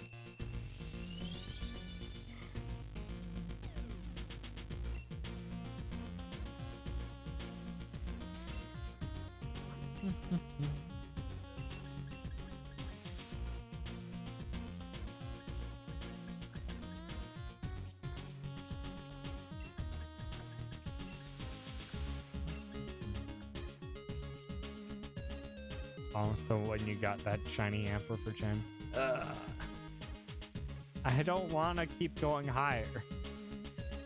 I'd prefer to just get the heckin' shiny out of the way. There's 958. Well, we'll be going to 1150 tonight if we don't get any. If we don't get a single shiny. I'd prefer not to have that happen. Or if we reach 4 digits, I don't wanna. You like fucking with your health a lot though, so I do the one where you heal less with like only 60 HP to begin with. Also, yeah, I've started running rather than what was it? High confidence that does more damage when you're at above 80% HP. I just started taking plus 50 base health. It's just like it's such a just 2 centaur hearts for free at the beginning of every single match or at the beginning of every single round. I'm just like, it's just more consistent, just more plainly consistent, because it also gives your Death Defiances more healing too, because it's always half of your HP that Death Defiance provides you at. Will that be the most eggs for a mon this far if I hit 11? If I hit 1150, I believe so. Don't like the high health pools, even though I take a lot of damage everywhere.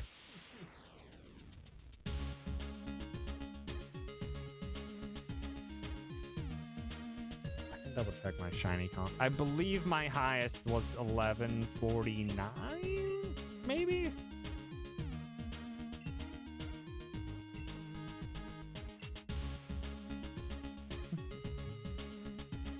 If we ever end up getting more than 1,400 eggs, you're going to double the price for the redemption. That's temporarily.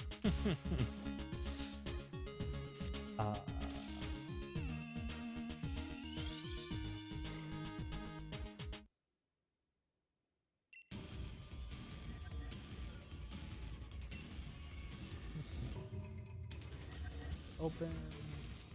My highest is 1156. 1156 with lit.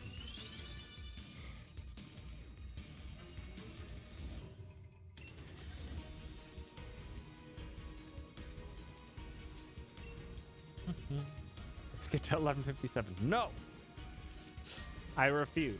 Although we can do like 10 extra eggs for tonight if that does come to pass.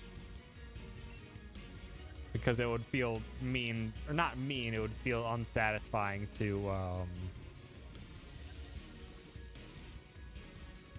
it would feel unsatisfying to get to nearly my newest, most stubborn Pokemon without proving it.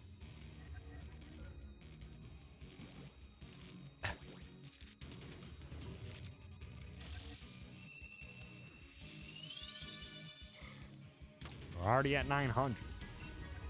Because Ralts is refusing.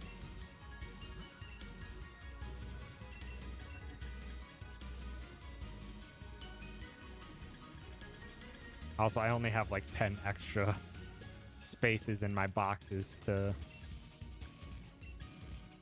allow for more egg hatching than 400 in a stream. Imagine the days of yore where I had like 22 free boxes. Now I have significantly less. Move them to Pokemon Home like you do. I don't want to pay for Pokemon Home, so I could only move 30 over. I could probably just yeet a bunch of them, to be honest. I could yeet a bunch of the Pokemon that I have in my boxes in general, to be honest.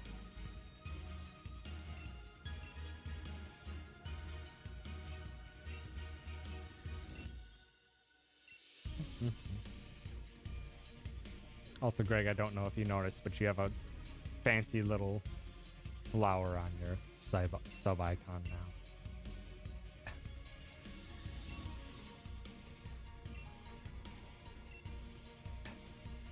Today is Naruto's birthday. Is it? I wouldn't know. No, it is not a... It's a flower, but it's very difficult to do a detailed flower in the corner of an 18 and by 18 pixel image. It's a very tiny image.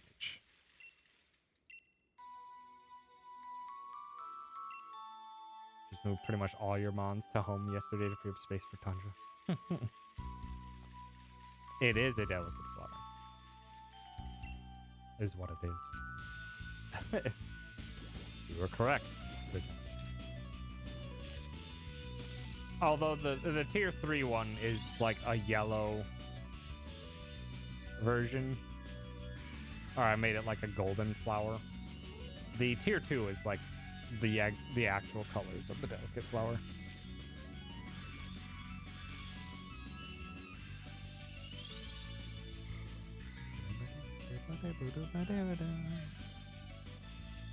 Golden flower. Oh no. Flowery.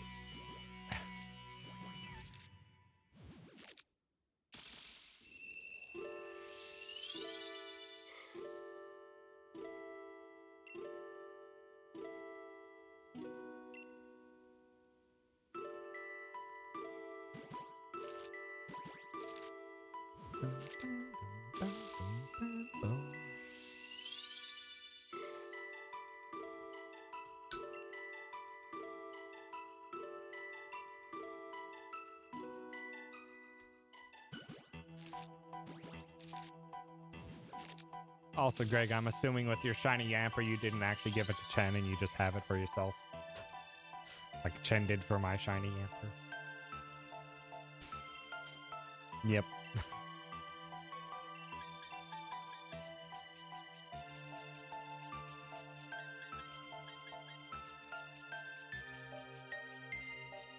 It is still a Yamper. You chose not to go for the shiny decks.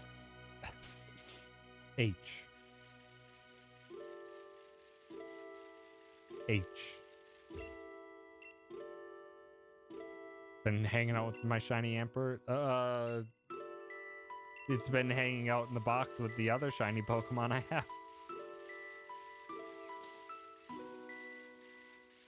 Quest was for a Yamper, not for a Bolton.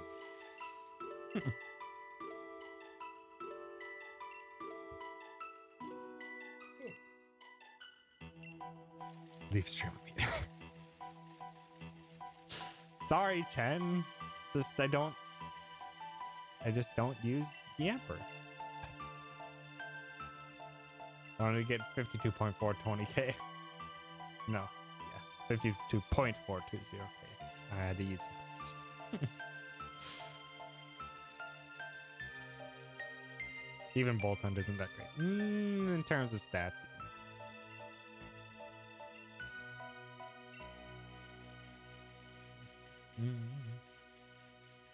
Just need to camp with the Amper on stream.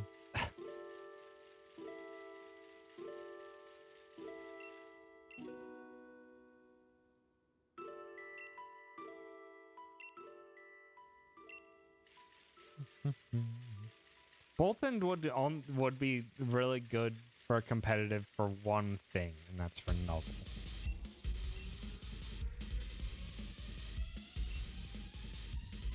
Because Nuzzle is a very frustrating move. Nuzzle has almost no direct counter. They're like, you can safeguard your team to deal with Nuzzle.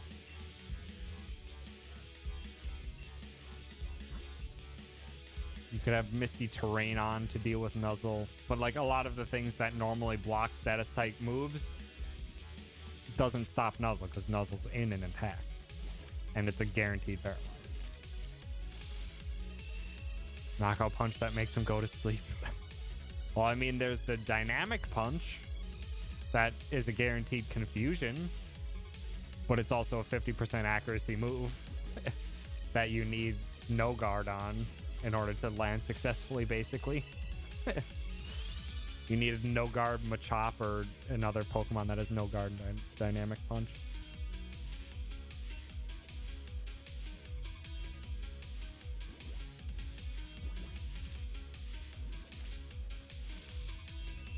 That was something I was also considering for my team. Just no guard dynamic punch is very, very powerful, especially for a stab boosted one on Machop or Machamp.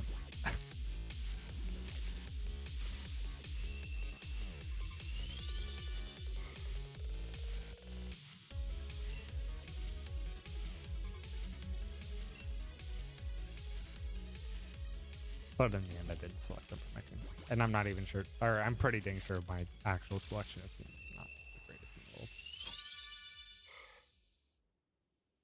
Consider things for your team, and they all make you happy because they'll make my opponent very not happy. Going for a frustration team, Greg.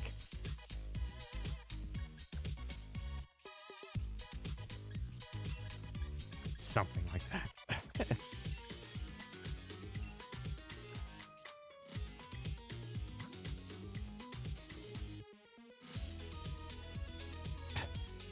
I don't think Greg would ever give up Gengar.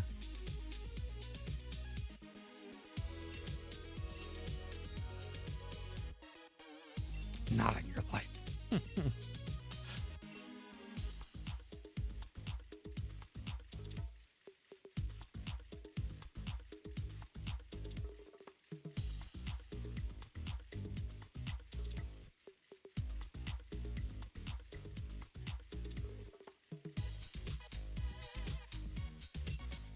Too good at putting people to sleep, and it's too good against fairies. It's not the greatest at sleep, though. It is very good against fairies, though.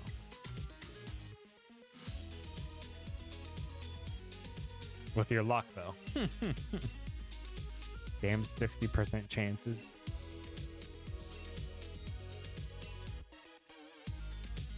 You could just use a Pokemon with Yawn instead. To guarantee the sleep, or at the very least guarantee that they have to swap out the Pokemon. Yawn is such a bullshit move.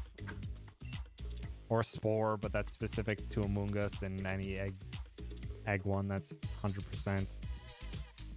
Could do Sleep Spore or whatever, Sleep Powder. But I think that requires like bug Pokemon or grass Pokemon to use. And most of them that have it aren't great. You say Yawn takes too long, but in competitive, Yawn is the most bullshit thing in the world. Also, yeah, Venusaur is banned. Yawn's the most bullshit thing because it's 100% accuracy. And it guarantees that after next turn, the opponent will fall asleep. So either they swap the Pokemon to break the Yawn status effect before it turns into sleep, or they just attack anyway and just eat the sleep or have their Pokemon asleep. It very much controls what that Pokemon does the next turn, and that's why it's so powerful. Because your options just become very limited.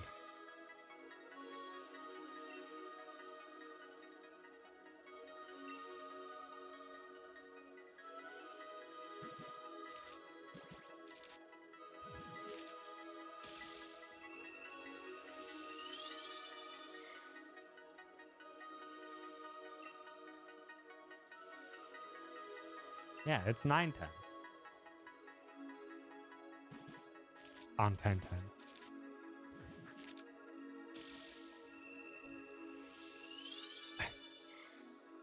Or it's 22-10. Wanted to go military time, yeah.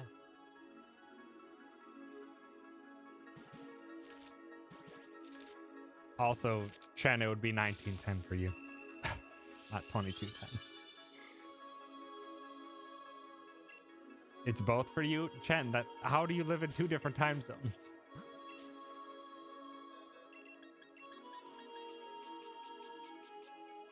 Don't question your power.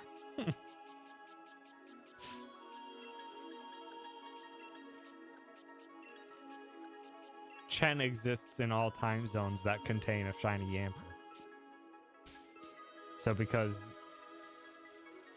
I have a shiny Yamper, Greg has a shiny Yamper, Chen has a shiny Yamper. Chen, at the very least, exists in both Central, Western, and Eastern time zones. Yes.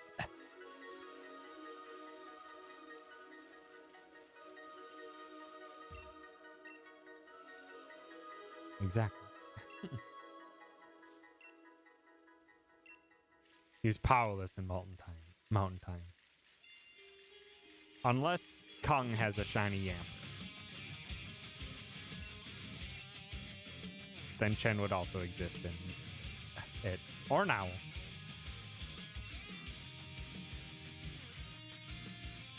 Those are the two that come to mind when I think Mountain Time.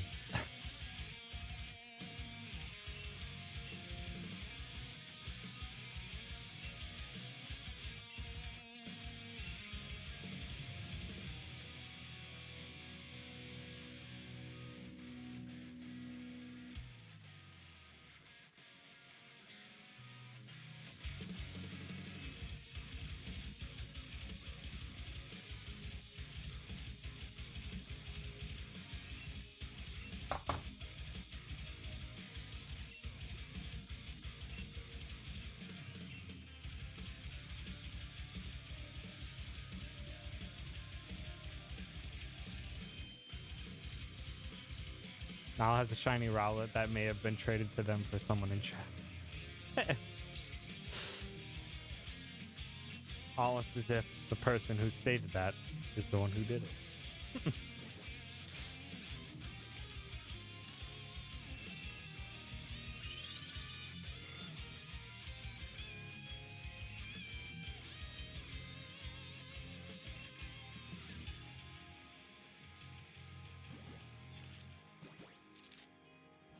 Hi, Queen.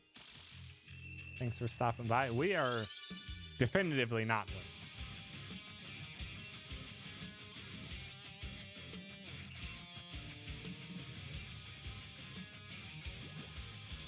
Took pics of Shiny Baby next to Shiny Decidueye.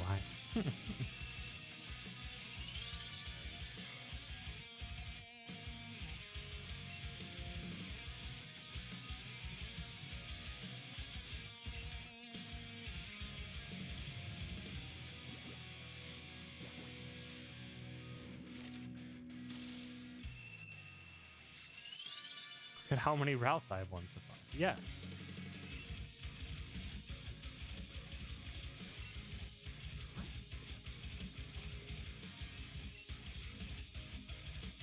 God damn, this song slaps.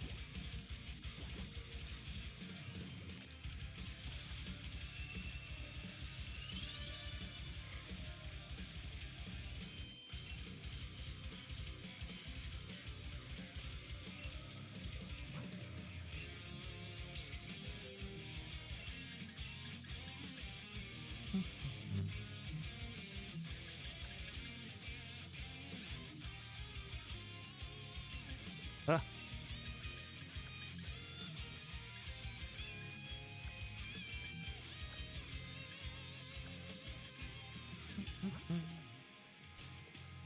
There's a chance that you may actually never get a shiny route. This is true. Killed by the environment was therefore never play Hollow Knight again. It's not the type of death you wanna see in a Steel Soul run. That's the biggest of oofs. Gent. Send forth the Rout's army and conquer Gala as head of your own crime syndicate. Team something. Team Synchronize, because that's Rout's abilities. Team Feeling. Team Vibe. On all the way to the Crystal Heart and was murdered by shiny spikes. Oof. Yeah, Team Vibe would be more Hatter and Team Hats.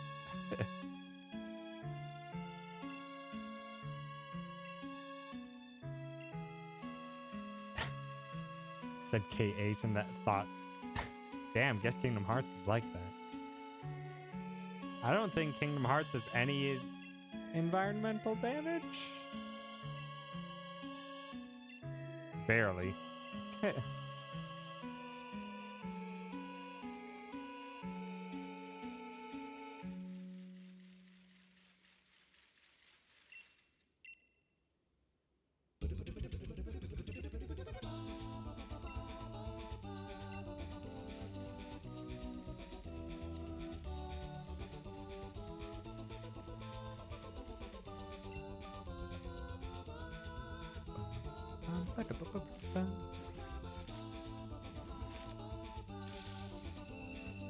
Shield deck says they make black holes. I don't know what this sword deck says for God of War. Can't recall.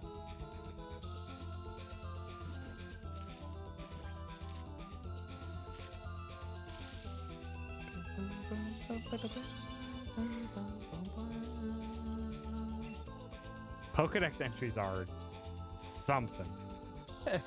They're always so strange. Meg cargo is hotter than the surface of the sun. Okay. Literally all of the earth would be destroyed by a single Meg cargo's existence. Ghost type dex entries be like, they murder because they're lonely. Ooh. Yeah, basically. The ghost Pokemon are all just murderers. And devious in it too.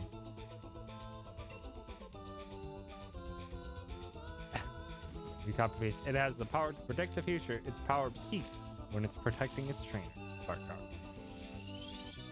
That says nothing about black holes. To protect its trainer, it will expand all its psychic power to create a small black hole.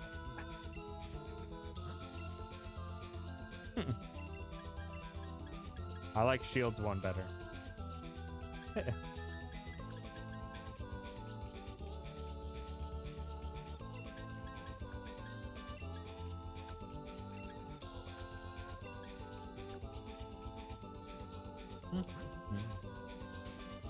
Alakazam has an IQ of 5,000 because of course it does.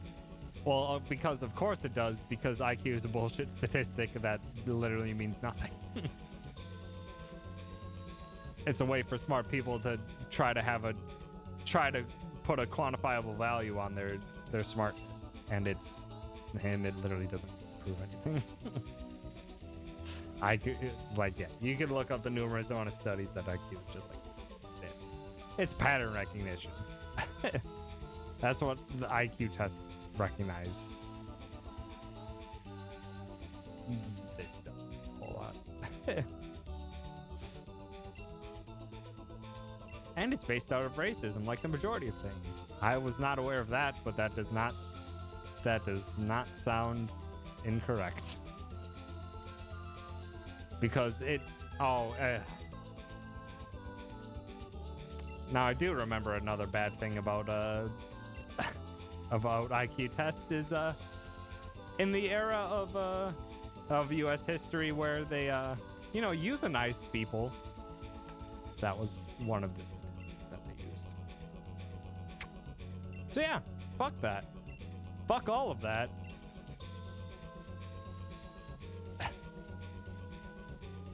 Why it's still a thing. Times were wild. As if they're not over.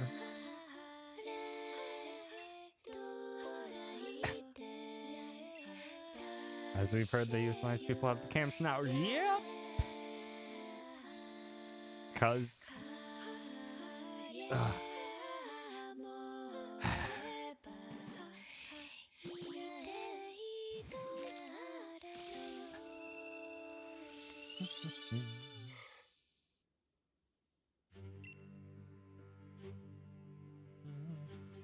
Even if you go with the average IQ is literally set at 100, with one standard deviation being something like 10 or 15 points, which makes 5,000 basically just 99.99%.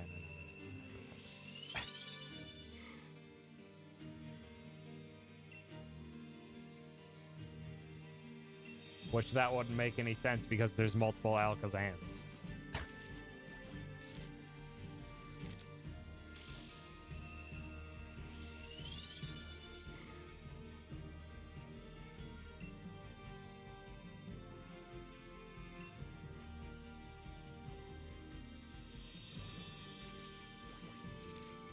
Which Alakazam is the smartest? Maybe Mega Alakazam. But then again, they're all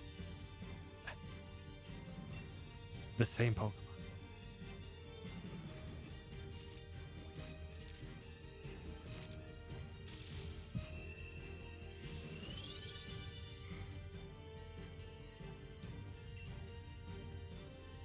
Three standard deviations above an average.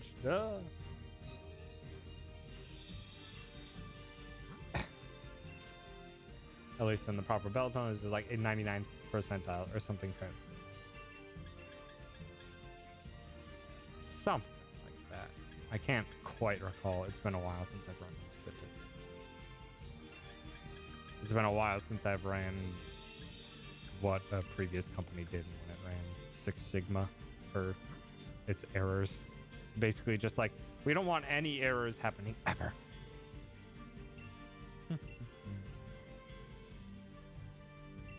490 standard. Mega Salamance's entry in Sun and Moon is something like Mega Evolution fuels its brutality and may even turn on the trader who raised it. It's been dubbed the Blood-Soaked Crescent. Oh, good. Oh, good. Sandygast. Grudges of the dead have possessed a mound of sand. Sandygast is fond of the shovel on its head. Palossand. Palossand is known as the beach nightmare. It pulls its prey down into the sand by controlling the sand itself. Then it sucks out their souls. Great.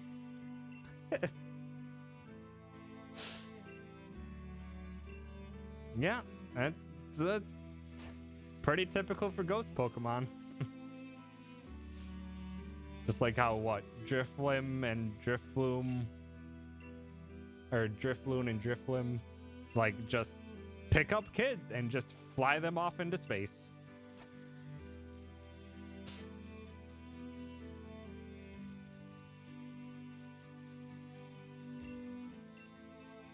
Yeah, they straight up steal children.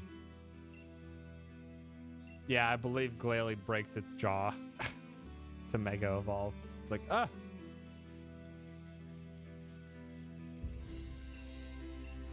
It's just like this neat power that we can do to make our Pokemon stronger. It makes them turn on their trainers, and it literally snaps this Pokemon's jaw in half.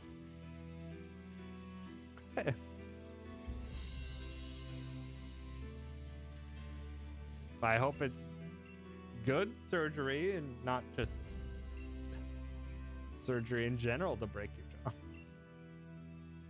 People literally looked at a sandcastle that sucked out souls and went, we can domesticate that. Yeah, easy. Necessary? Heck! Hopefully it all goes smoothly.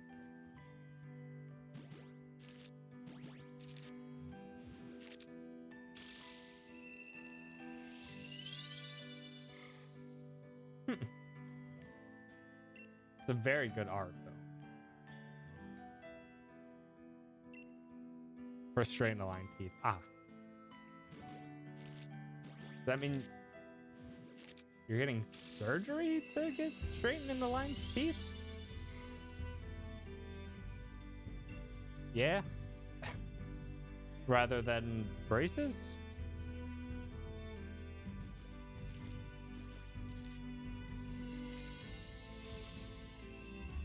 Your overbite is wacky-o. I mean, I would expect them to know what they're talking about if your overbite is so... braces will only do so much. That's fair. That's fair. It doesn't do a whole lot for underbite and overbite. It can do some, but not much. Mega Aerodactyl, when it mega evolves, it becomes more vicious than ever before. Some say that's because its excess power is causing it pain. Oh, good! After a piece of seaweed merged with debris from a sunken ship, it was reborn as this ghost Pokemon. Yawn! Yawn for one of the most powerful Pokemon.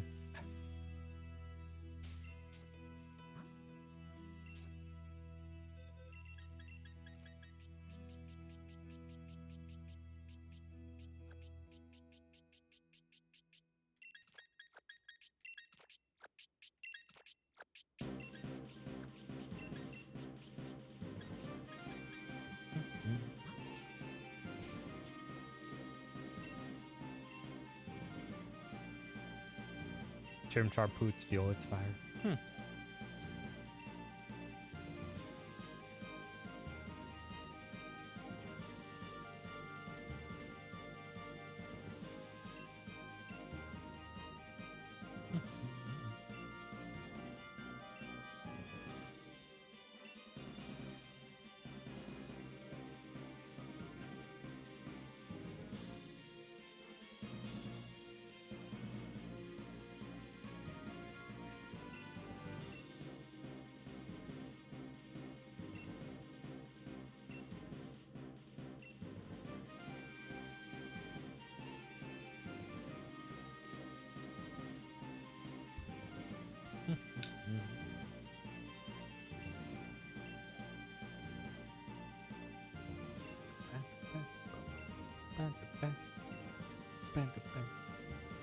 Grass types. The fuck they doing over there?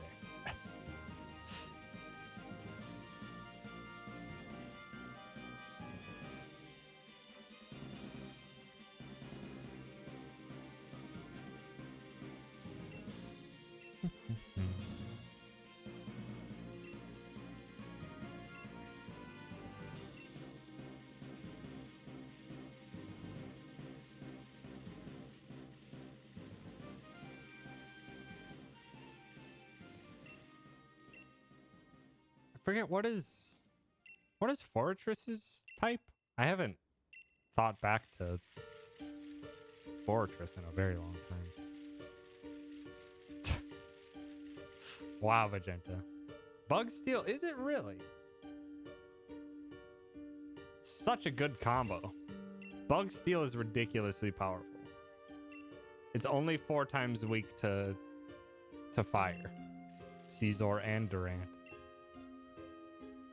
Rip to fire type, but nothing else touches it.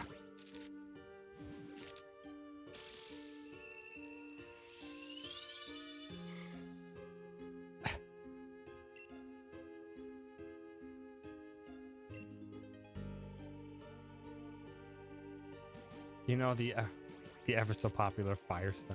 Yeah.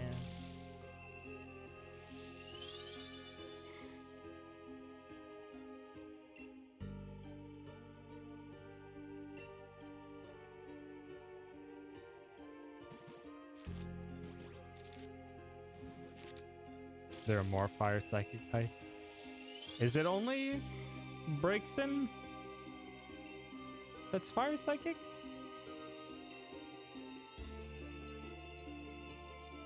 Is what? No, is it? Darmanitan's Zen mode might be fire psychic. I think regular Darmanitan is just fire.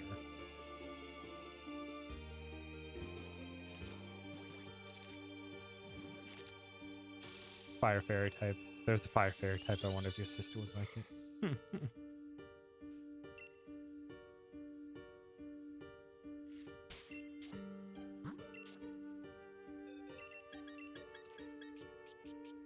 Zen mode does that second. God.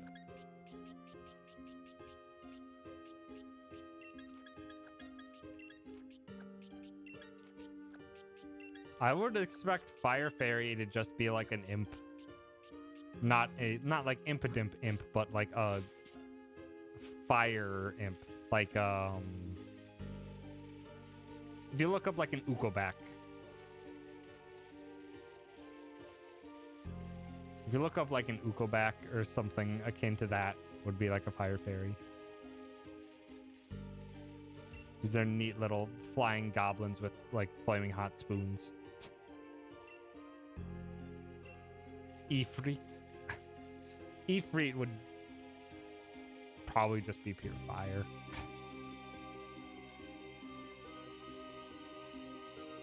Could be very humanoid like a fire Cerebi.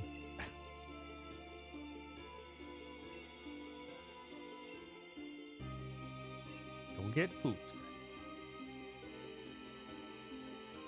Do we have any onion Pokemon? I don't think we have any onion Pokemon. Why don't we have any onion Pokemon?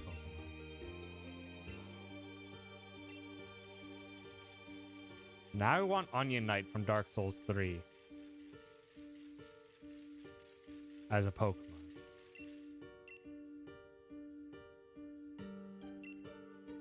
Or Onion Knight from Dark Souls in general. Oddish is oniony, kinda.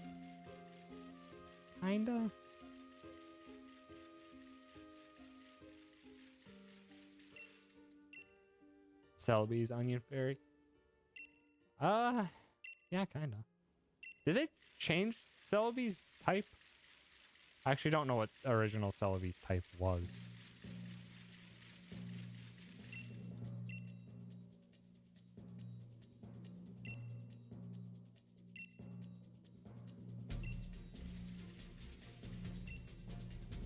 Original was Grass Psychic? I don't think that's changed. The legendaries and mythics are very difficult to gauge their typing a lot of the times. Still Grass Psychic.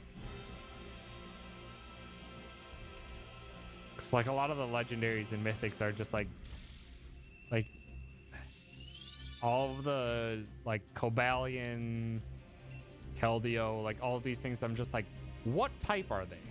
You can't tell by their looks or their color scheme what type they are. Marshadow, you can kind of tell.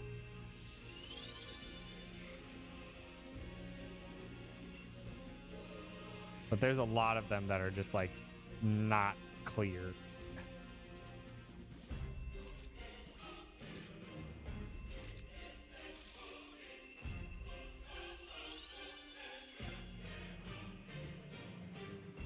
Forever mad that Lugia isn't Water Dragon. Nope. What is Lugia? Isn't Lugia psychic flying or something? I don't remember what Lugia is.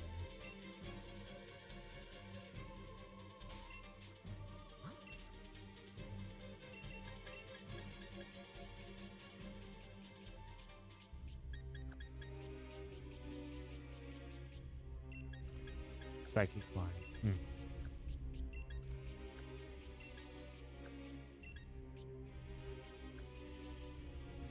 Two more Bridrons.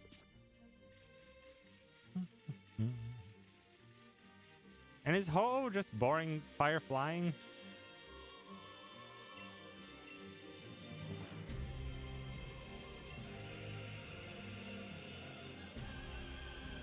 It is, yes. Fire flying will kind of always be boring just because it's Charizard. Charizard gets too much air.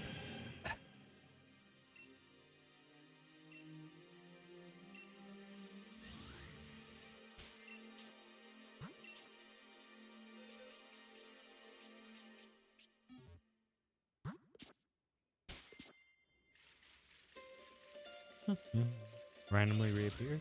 Welcome back, Winston.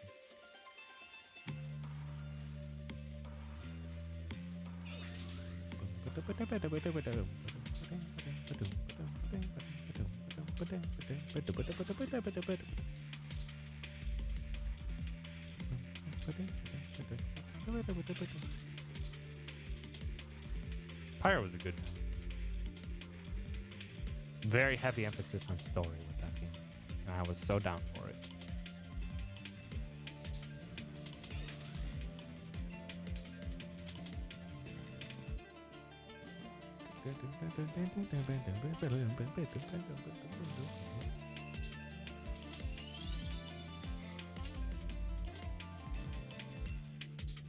Two games from that company you've yet to play. Chicken spaghetti. Heck, Winston. Anything special with the spaghetti or just, you know, noodles and sauce?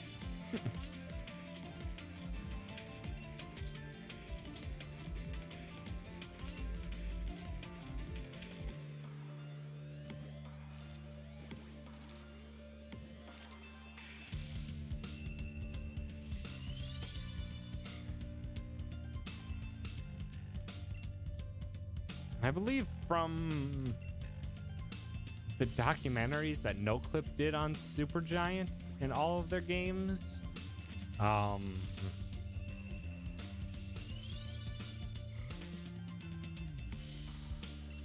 all the documentaries that NoClip did on Supergiant, I think they mentioned that like the only game that they would want to go back to and like make a sequel for, or a universe they would like to go back to, it would be Pyres.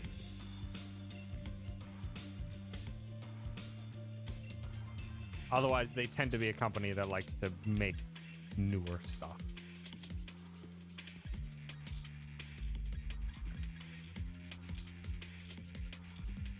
Which I would be totally down for more Pyre.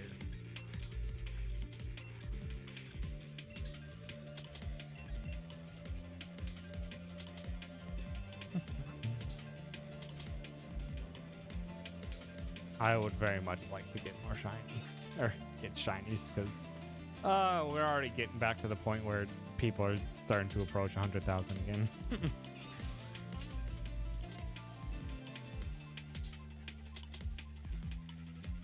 Pyre, but like not basketball, maybe a different sport. Because I think Aerox's probably at like 80k something now. Don't know about transition, but Bastion had a basically complete story. There are options for them if they choose to go back, but it might be broken. Yeah. Like, I think for them, when they responded to that question, like in the NoClip documentary, it was much more so, like, what universe would they like to go back to? Like, very much so with Bastion and Transition. It's just like, it's a very... What's there is there. There might be more stuff you could look at in the universe outside of it, but within like the story itself, what's there is there. But yeah, the universe that they made for Pyre, I think, is what would make them want to go do another one. Wants to know.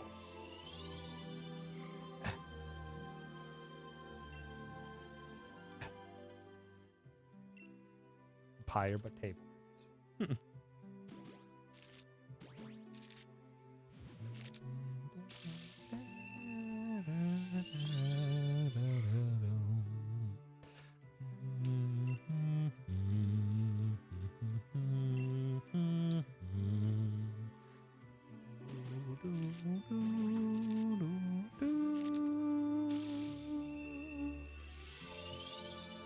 Well, Greg, you're wrong.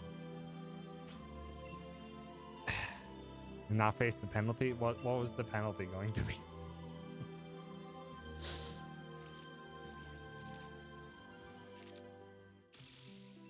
Seeing reactions in chat, but I'm still talking about Pyre. Ugh!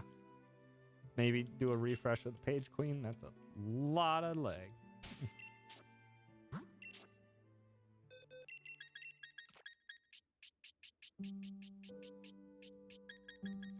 Ooh.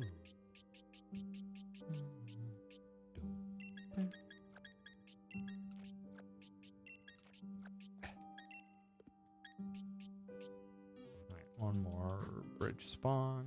I need to start getting more eggs.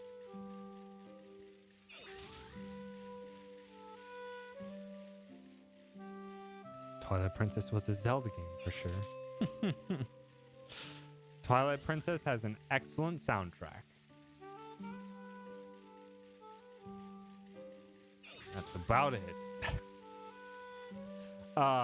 Just thinking back on Twilight Princess, I'm just like, yeah, this is the Zelda formula, but the most tedious version of it.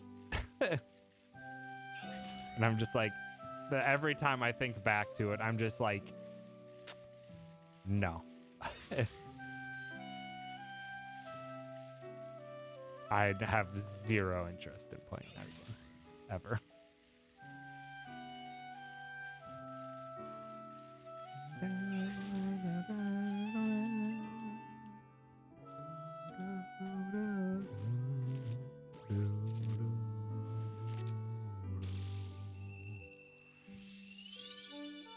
Found the cause of the knocking. It has been dealt with.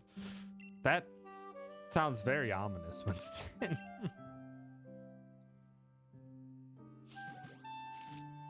Finally playable, like emulating. Ooh, it's just like 2 steps above Skyward Sword. Skyward Sword looked much worse to me. And I still have like not seen it. Like outside of a speed run, I have not seen the entirety of Skyward Sword. And speedruns skip a lot of Skyward Sword. I have not seen a full authentic playthrough of Skyward Sword, and I don't really intend to change that from actually playing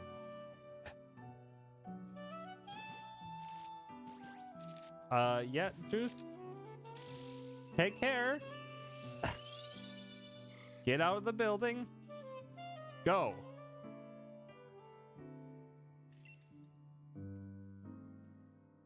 I hope you are fine. And that nothing is actually being burned. You return Hades' first shame. Welcome back, Birdie.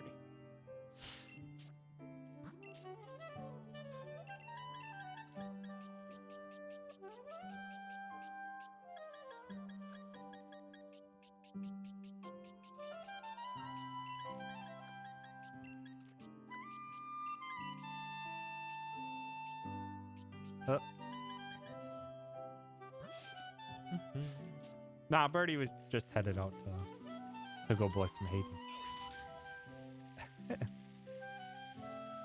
Winston apparently has hearts under his floorboard. Juice is on fire. It's a lot. Let's just hope that everything is okay.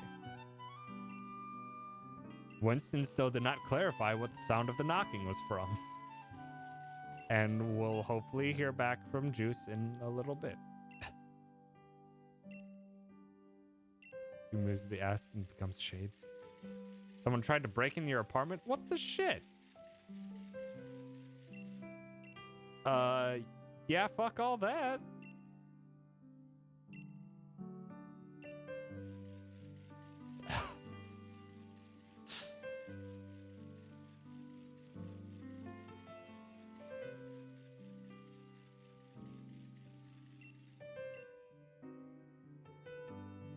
I hope everything is fine now, Winston.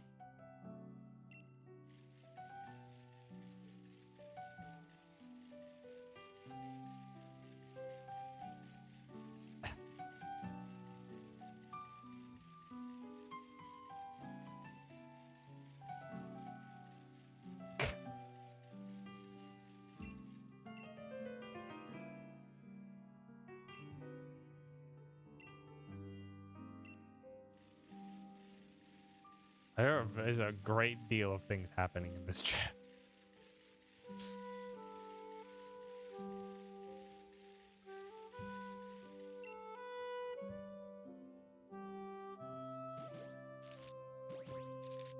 I mean, you already did, Greg, but you can bring up more if you want.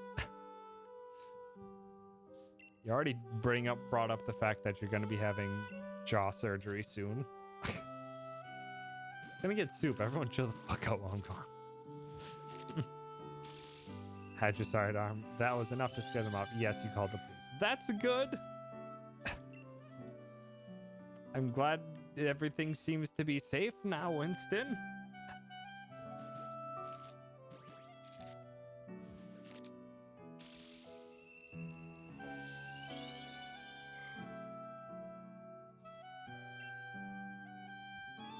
What the hell is going on in that? I say small town. I don't know how large the city / town you live in is. I seem to be safe, yes. I can double check my door locks.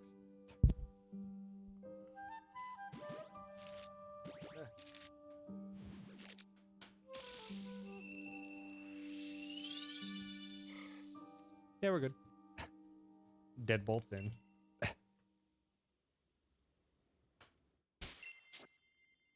I just needed to peer around the wall.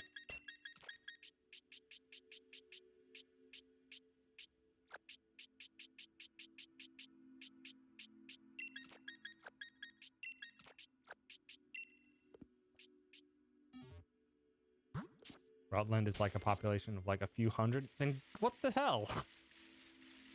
How the shit do you have? How the shit is one of the few hundred people currently trying to break into your shiz? Heck that.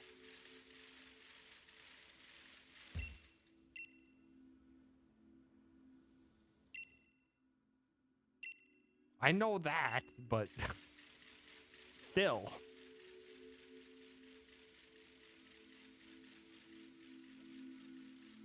The probability is just low. Just by a numbers standpoint. Few thousand. Okay, it's still... A few thousand is like the town I grew up in. That would be a lot to happen in a town of that size.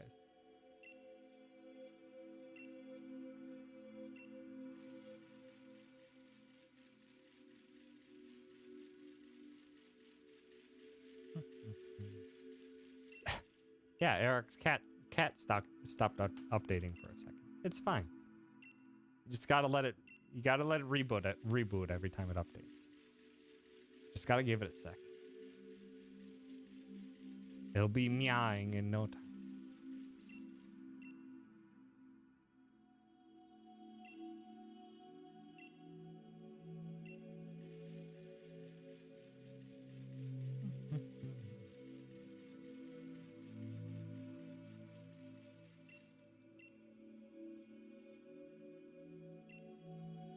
What yet?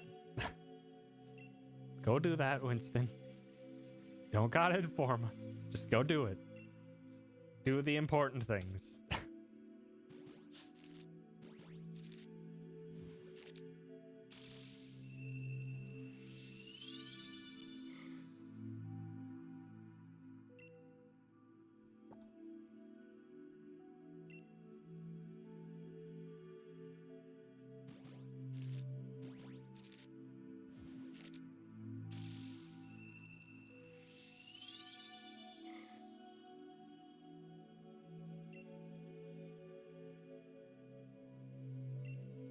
You have tea, not soup.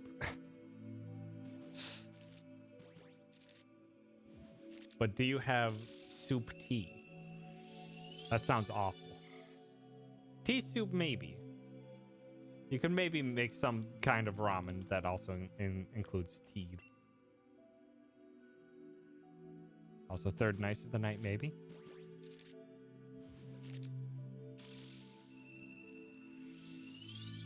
Damn it. We're gonna get to 1,000, aren't we?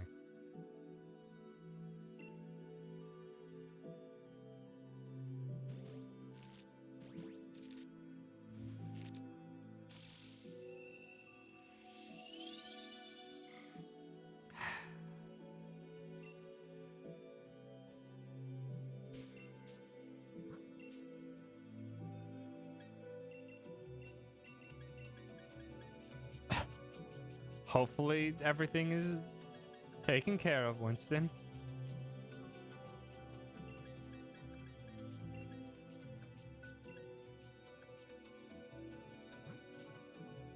You get the shiny after this one in the first batch.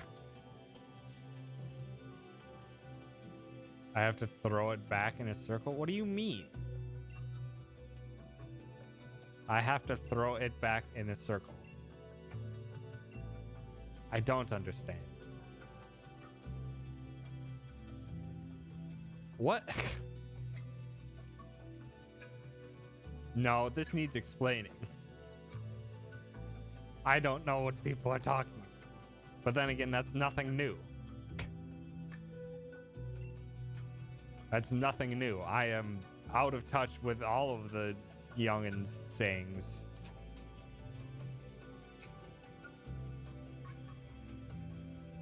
And I only occasionally catch up with them through context clues. Pretty sure it's a lewdish dance move.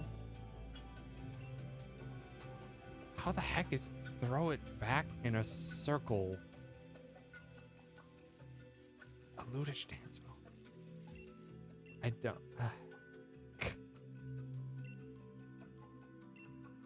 It's twerking but circular. Twerking was never that attractive to me. Doing it circular sounds not even as attractive as something that wasn't already attractive to me. So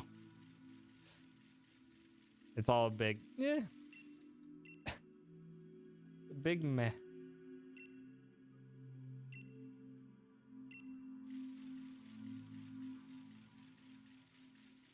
I'm into suplexes, apparently.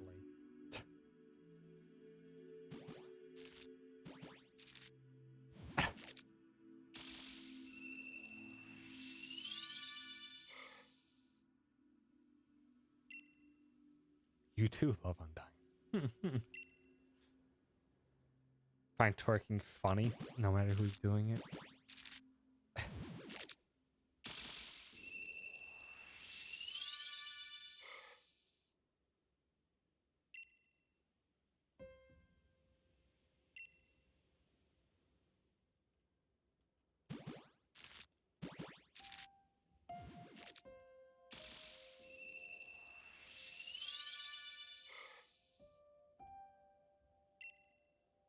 You had an idea for a twerk-esque pole routine, but I usually do more fluid movements.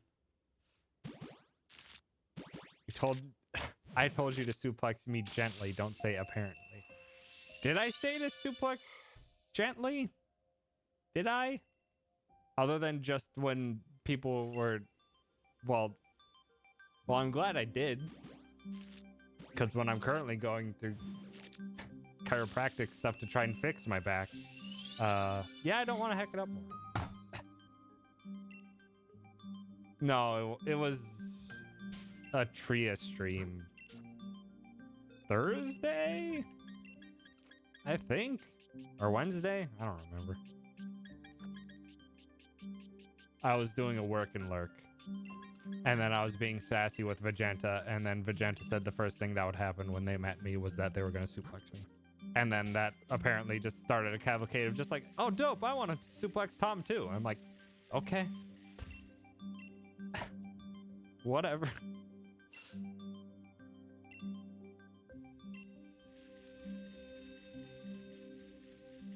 Suplex into the abyss. Yes.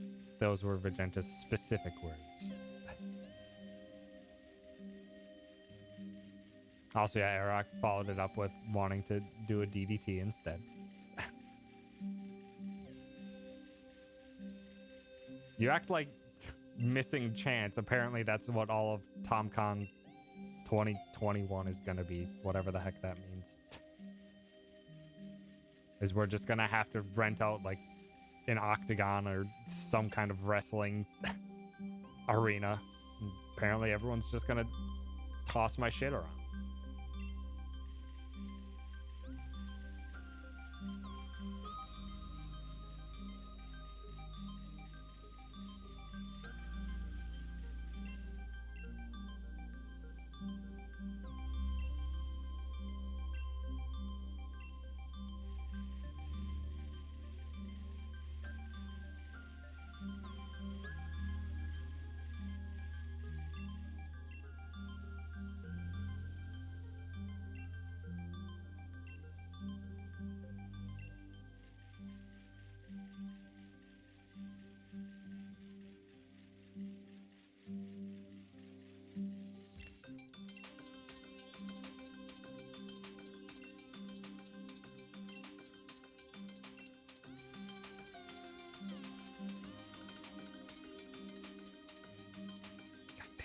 soundtrack is so damn good.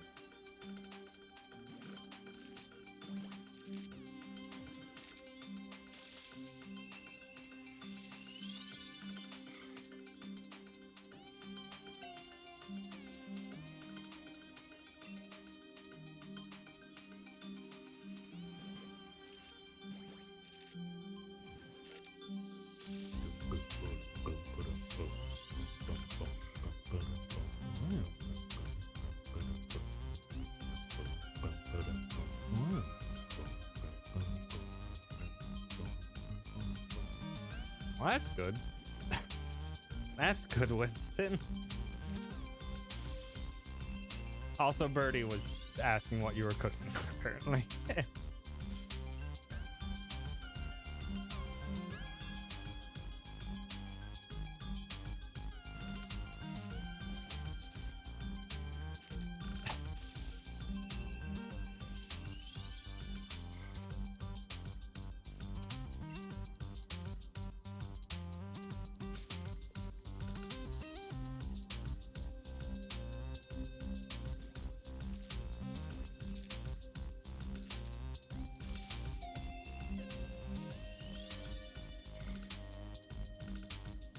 Spaghetti with Impossible.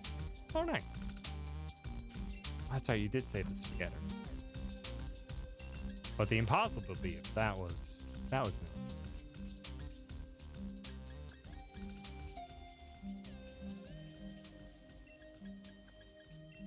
But Genta, I would say you don't know what you mean by that, but no, you do.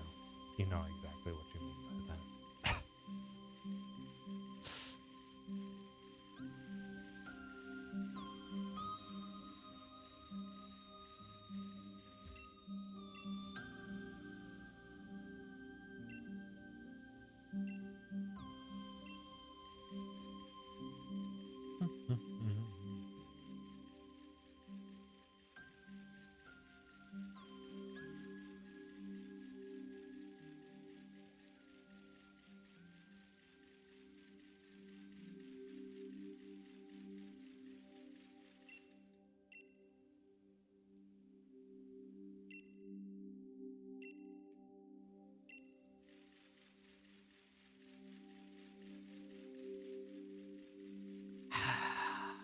Come on, Rails. Just don't be over 1,000. Just don't be over 1,000. It's gonna be over 1,000.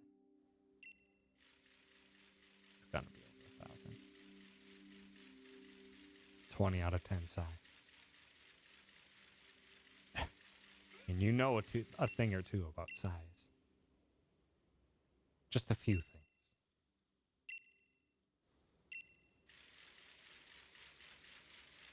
Psy to Psy.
Too many good sip modes.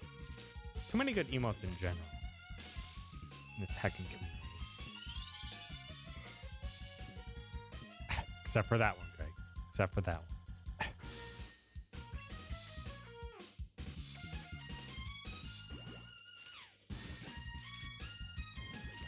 Nice one, Steve.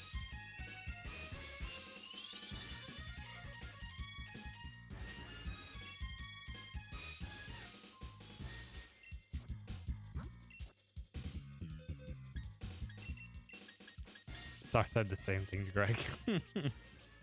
So many good sit modes, except that one.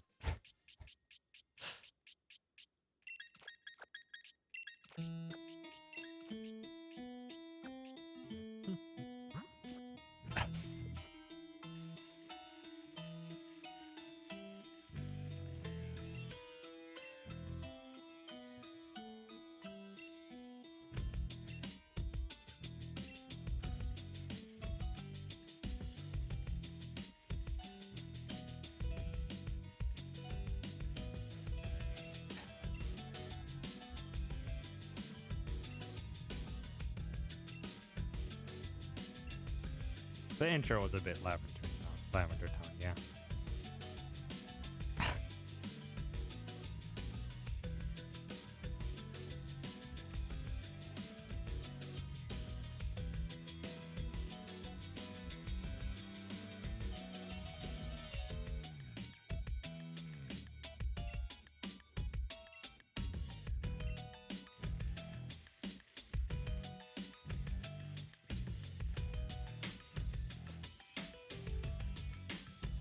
Building was not on fire. That is good to hear, Juice.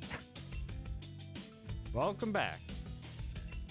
Safe and sound.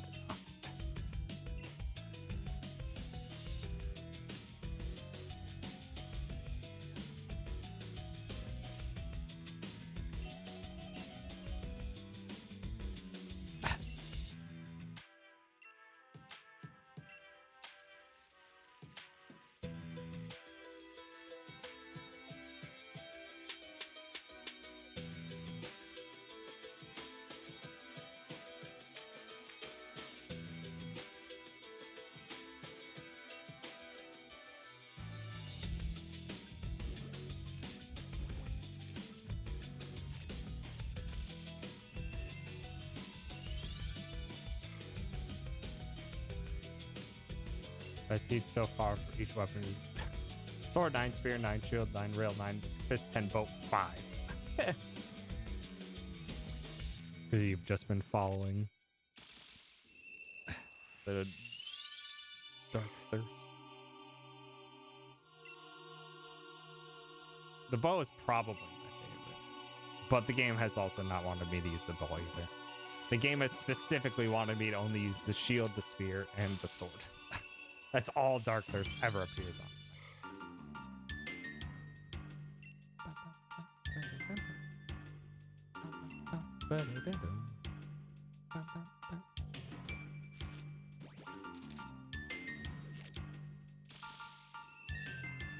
I've only not gone for the Dark Thirst recently just because it constantly wants me to go to the spear.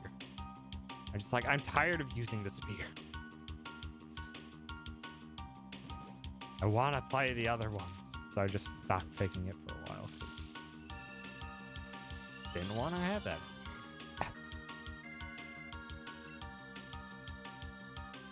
Also because it never picked the gun. Today I finished the gun on Heat 1. It's the first time that that's happened in a very long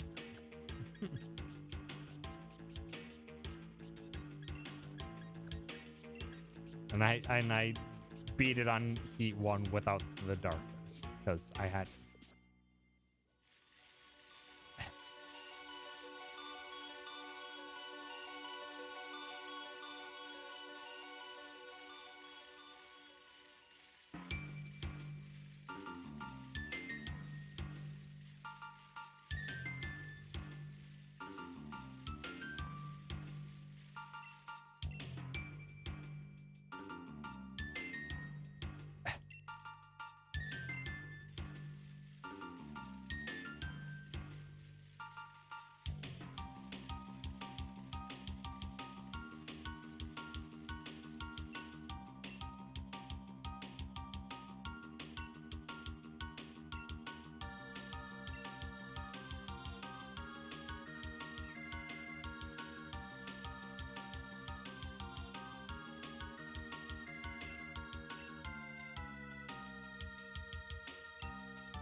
No, don't take my pokes back.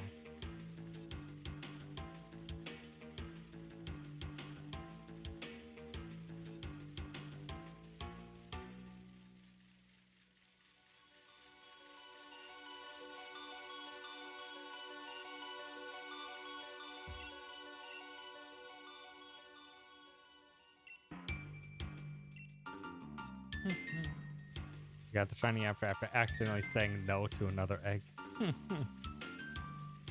The greatest of luck indeed.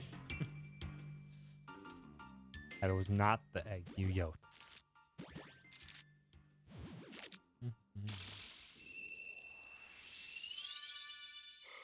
Come on, Ralts. Come on. Don't put me in 4 digits.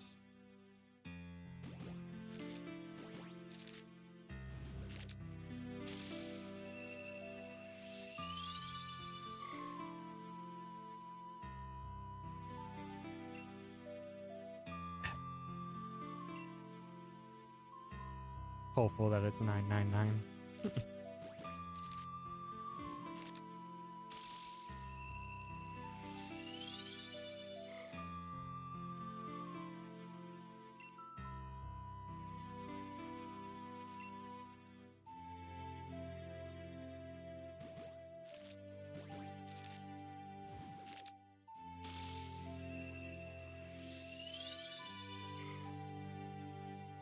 I never said I would do that, Vegeta.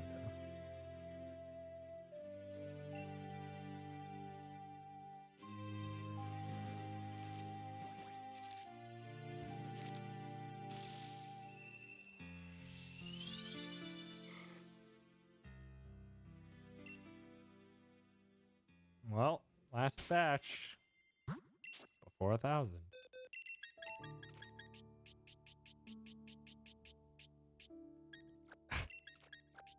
We're not there yet.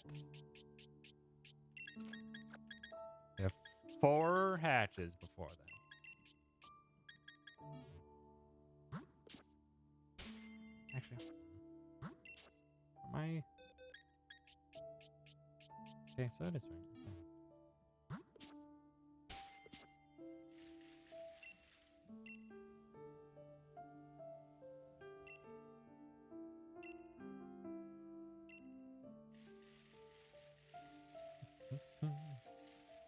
No, I don't want it to be late.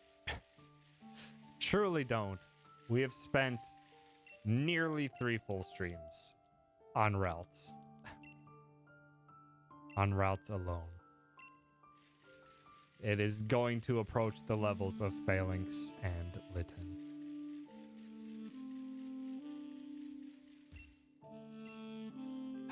This will absolutely bring me back to odds in terms of my overall shiny luck, though.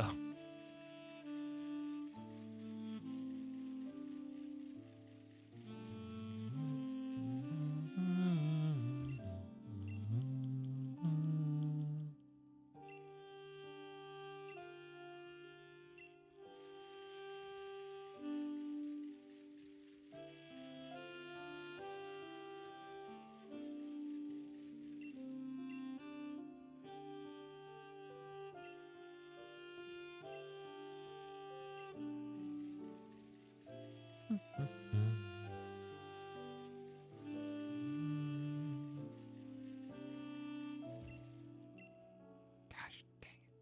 Sax is so good.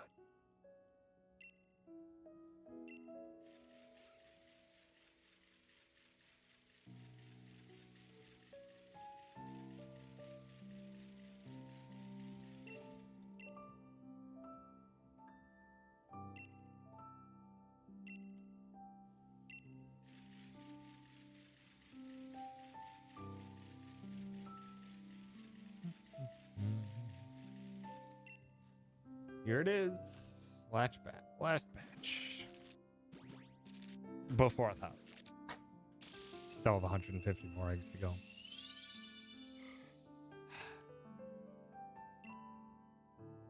Was it? Yeah, I mean, that is the end of the good streak of pokes, of shinies.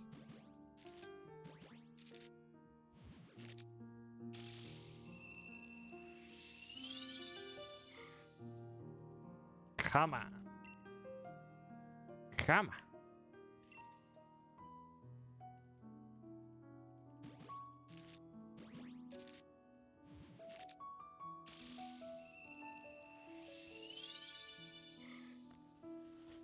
Last one before 1,000.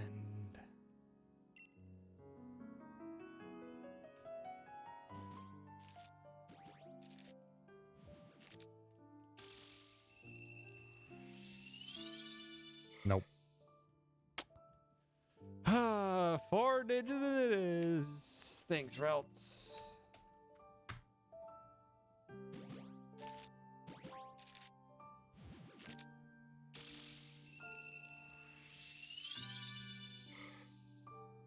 Maybe you had to move the counter even.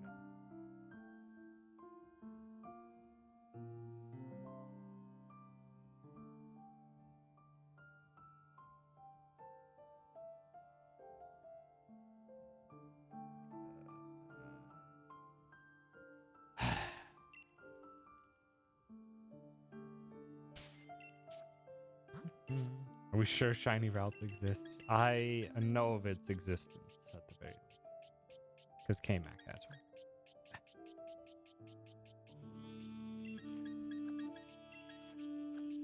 We're gonna double the odds. Hooray!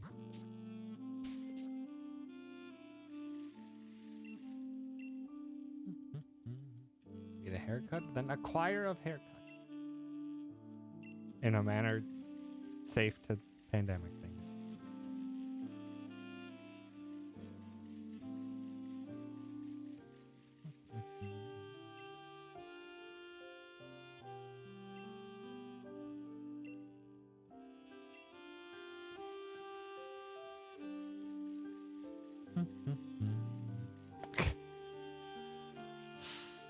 Stitch, no. This isn't a QT Max stream, unfortunately.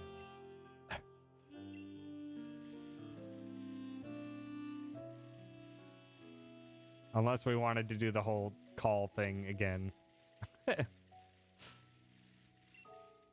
Which we could very well do.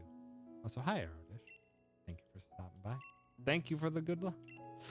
Need it, because we're over 1,000 now.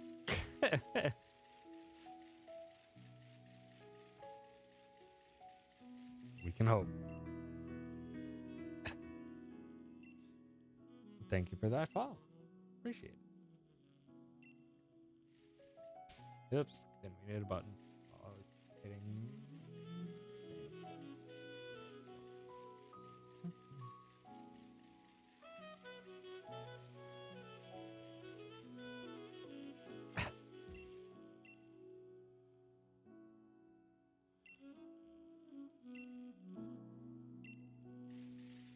Linda in Spanish means cute? Or how you would, I'm not sure how you would properly pronounce it in Spanish. It has been a while since Linda. It has been a while since I've taken any Spanish. Not since high school.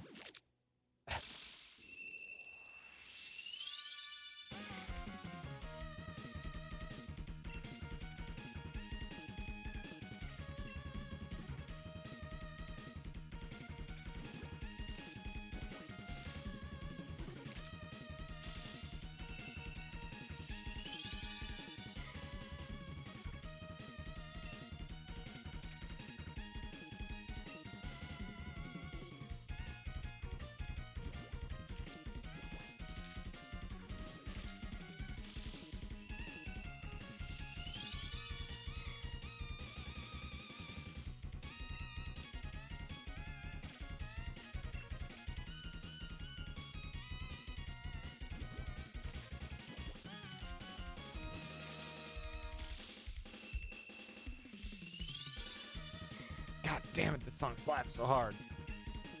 Also, if you haven't seen the terminal montage video on Mega Man X, I recommend it.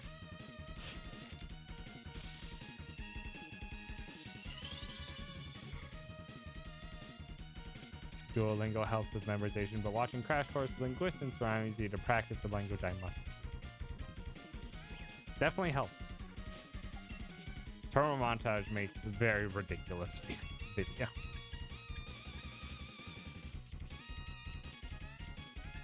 The animation is excellent.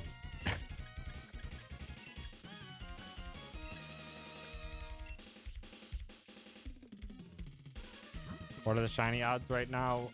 We're using the Masuda method, which is breeding with a Ditto from a different region, and also having the shiny charm, which drops your shiny rate to 1 in 512 for getting shinies this way. So we are nearly double the odds at this point, which is great. Also, hi, Piggy. Thanks for stopping by. Lots of circles. Lots of running around in circles and hatching eggs.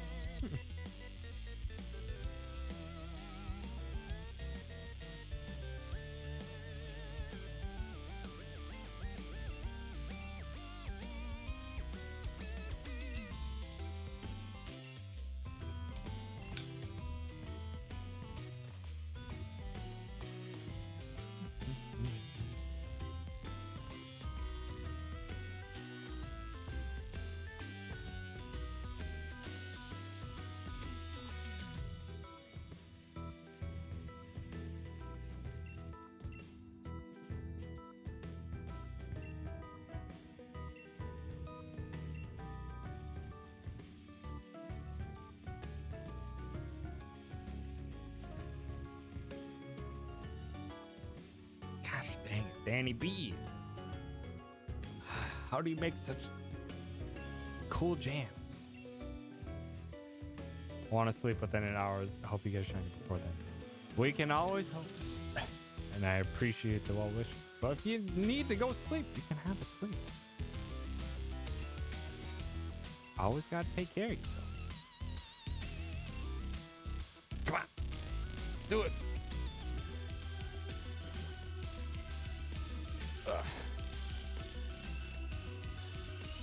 Time for a Heat 12 run with the spear. Whoops.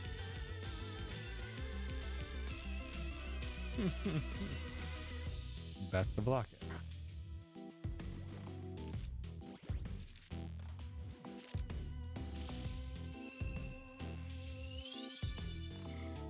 There's ways of increasing your difficulty later on in Hades.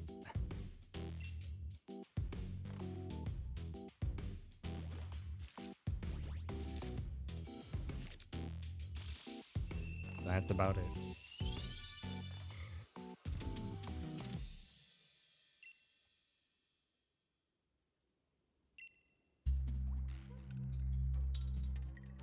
Everyone buys.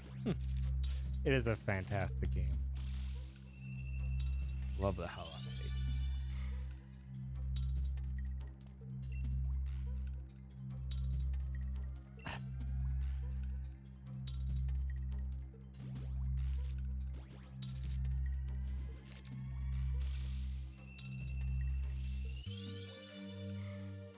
Come on.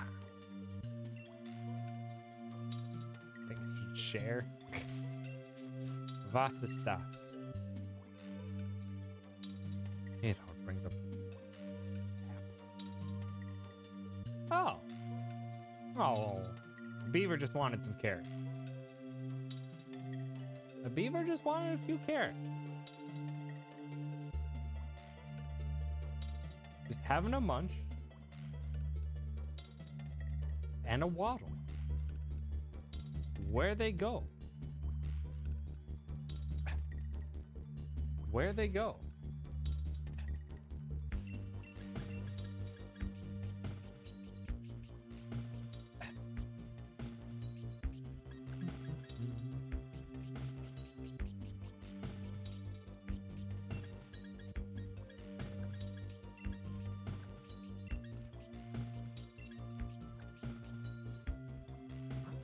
Also hydrate. You got it. Once it starts making circles.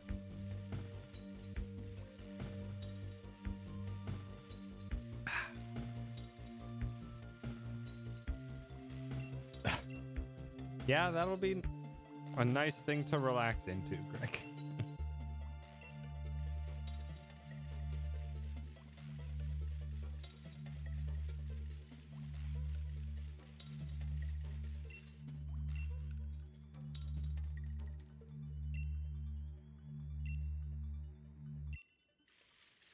Because to you playing like the same 4 games you always play. got all these different games. I want to do another playthrough of Pokemon. Or I want to shiny hunt this thing.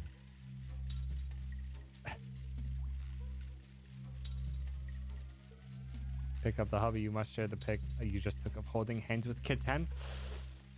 What another Master Ball, though. Greg, you might as well just try speedrunning the game at this point. Kid 10. Hold hands with Kid 10. Need to have beans to fingies. Very good. Go check out the speedrun guide, Greg, and just try to do a speedrun. Speedrun world record for Sword is like 4 minutes or 4 hours 5 minutes, I want to say. And Shield is like 4 minutes or 4 hours 10 minutes or something like that.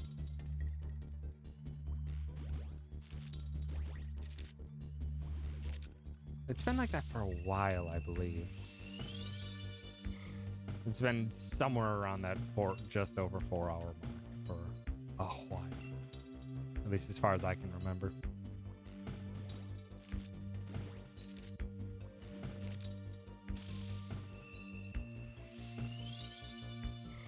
Haven't checked since December. Yeah, that'll 10 months of progress in the speedrun will definitely drive the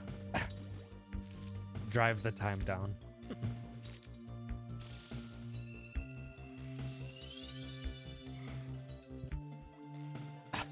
Hi to you as well. A lot of my channel point rewards are just different ways and sillier ways of saying hi. You scheming? You scheming? Well, everyone can just keep an eye on that scheming. Such an interesting begin to the last Bears stream. Back. Hey, what are you doing?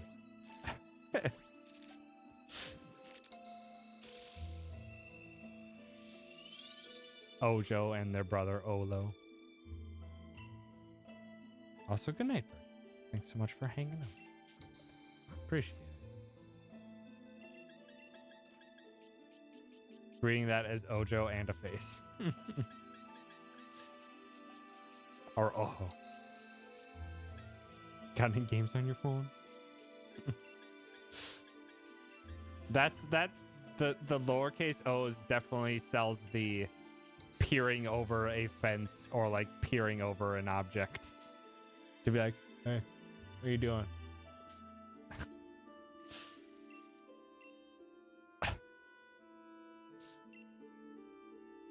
Oto. That's like a bunny nose is the capital T. Oto is the pup. That works too.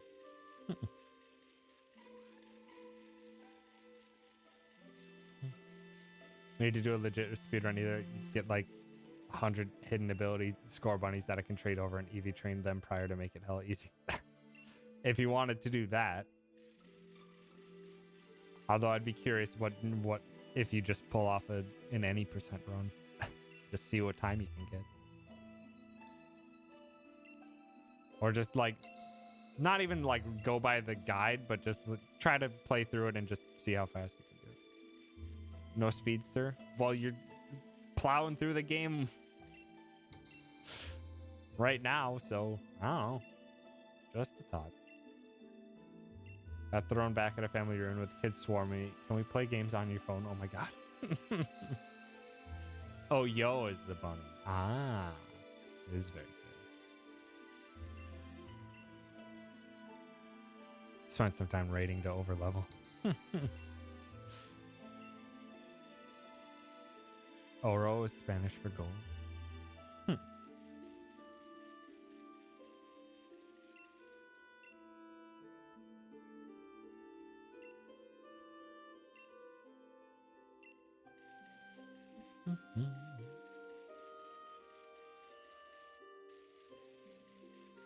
Come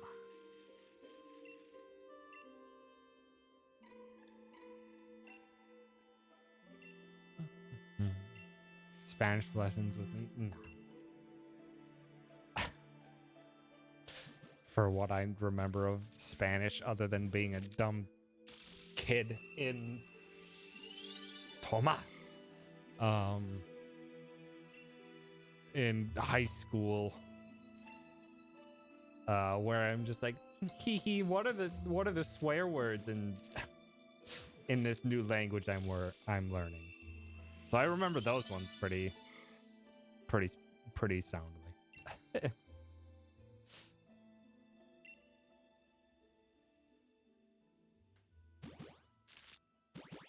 Or at least those are the things that come to mind.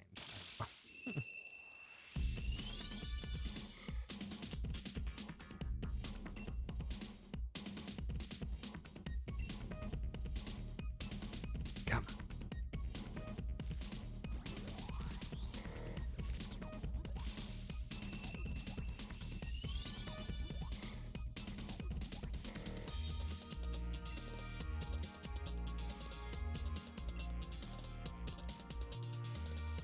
Go get foods, queen. We're just gonna be sitting over here having a dance. Maybe a snom dance.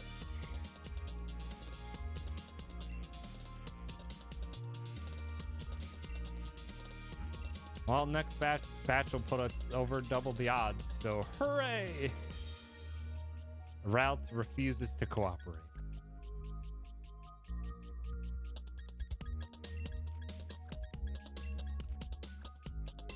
Potato gun as a kid. I had heard of them. I never actually used one myself. Although I think we did those with like a marshmallow as well. And those were less painful.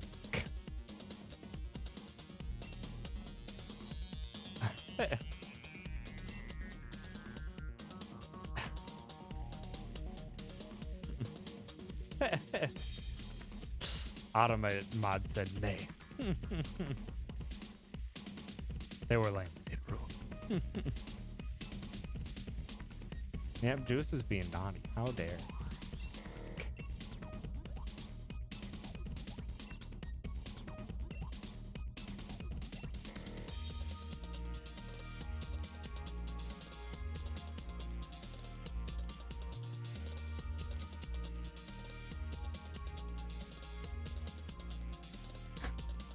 Should be ashamed. Ashamed.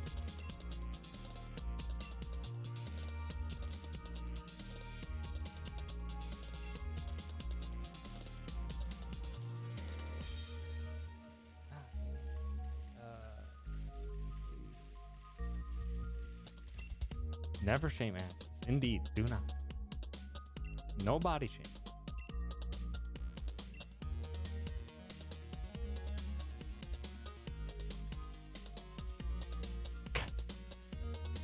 Thanks, Greg. Greg has such a massive compendium of what love commands gave him what values.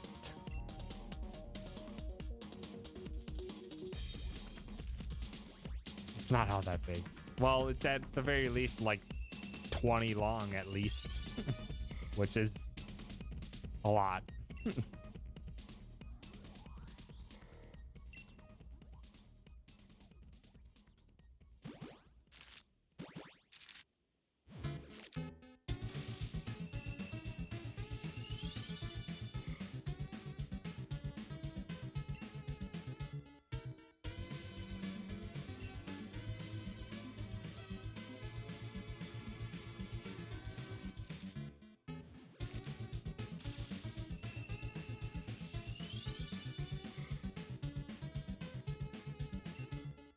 Booting up Dragon Quest 11, but you're lurking. That's perfectly fine. You can have a lurk. That is perfectly fine. Does that mean you're heading to bed, Stitch? Or how much do you just love the night in general?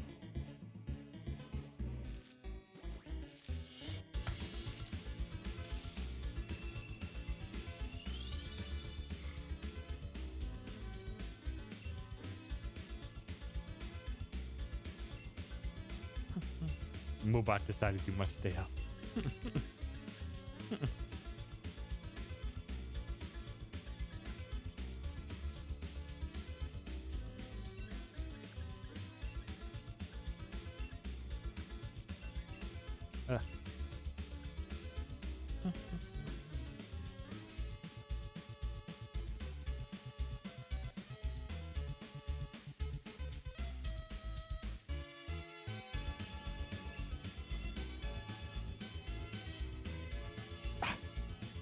Thank you, Juice, for the 5 bits. Tossing a coin to your Witcher. Don't let you. Do Witchers accept nickels?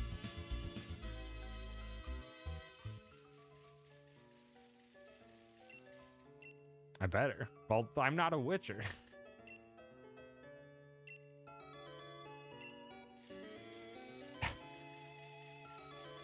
60 Eternities. Oh my.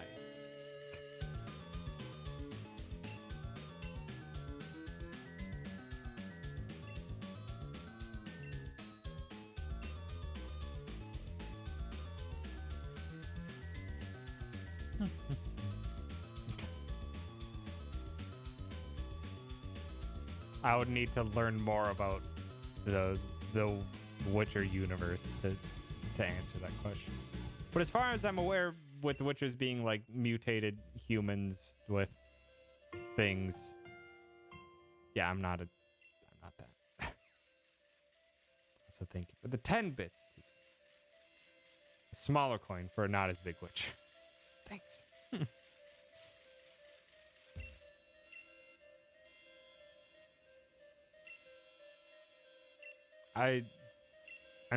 I just am very curious. Like, the Witcher universe seems interesting in part because of the way they create the monsters in that universe. At the very least, like, kind of the consensus, or not consensus, but like the through line of all the creation of the monsters and stuff like that in the Witcher universe is that people make them. It's just like you end up making the monsters that you fear, or it's like things along those lines.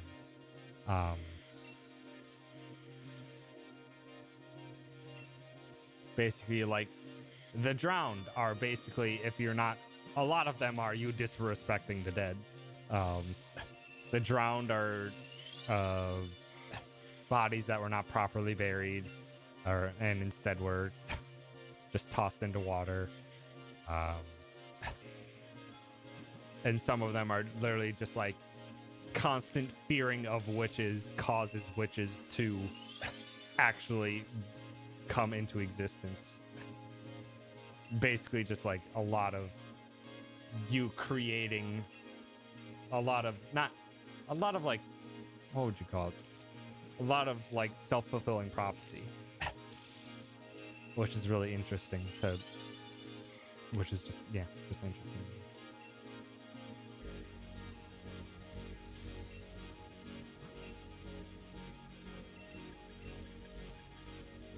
Wow, Queen. Wow. Such cornbread disrespect from you. Can't believe it. Truly cannot believe this.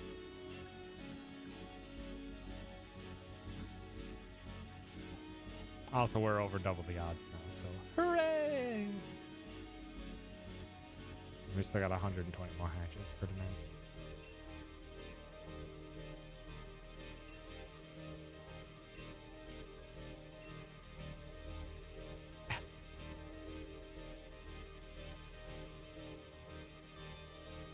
Wow, Greg, even you.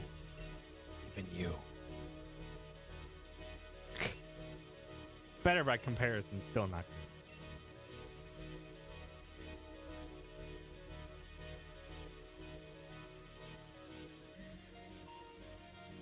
Don't like cornbread.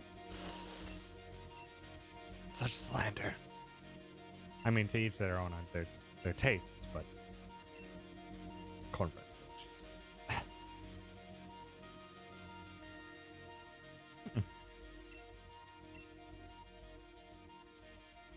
Oh, damn, though. Those quesadillas, though. Those quesadillas. That's about it. God damn, now I want to go for like an hour and a half drive one way to go get a steak quesadilla from the town that I used to live in. God damn, that place still had the best Mexican food I've ever had. It's just in a town of 9,000 people in southern Minnesota.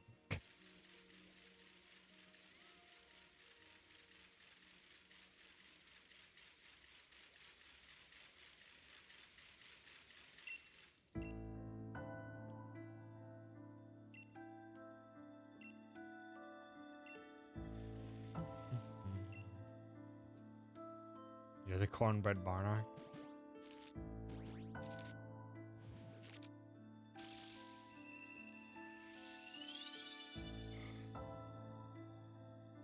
Fuck!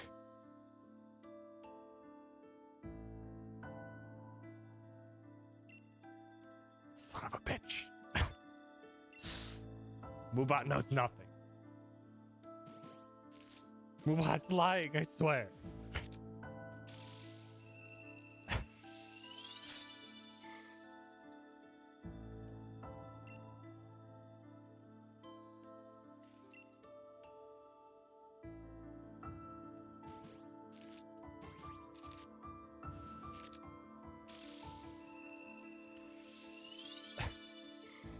Infinite cornbread is a bit much. Maybe it's just too much for all of us.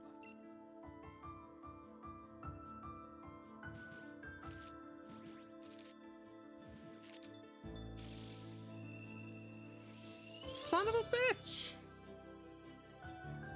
Moobot, please! I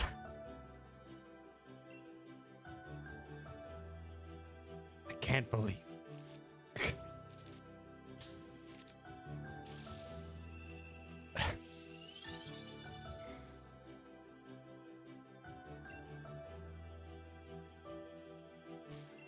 No, I don't want to go to the town map. Why was it on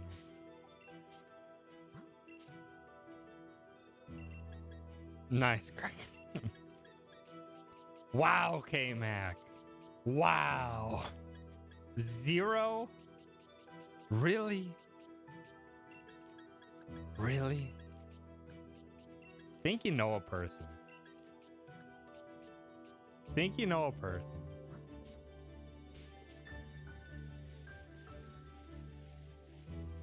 Dating a person for nearly 8 months. And just now find about their supreme dislike of cornbread.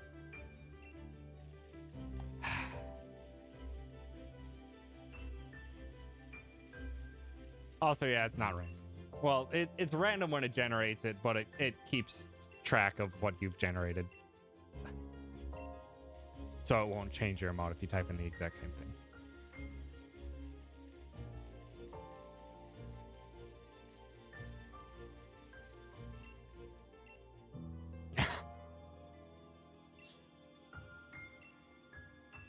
Queen's just trying their hardest to get it correct.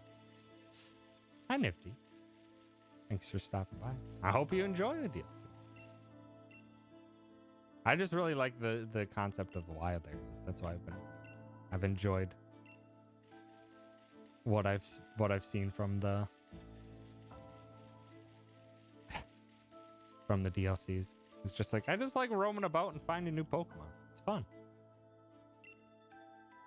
I'm excited for the next DLC that drops in less than 2 weeks. Every Diglett, even the bullshit one. Even the Doug trio.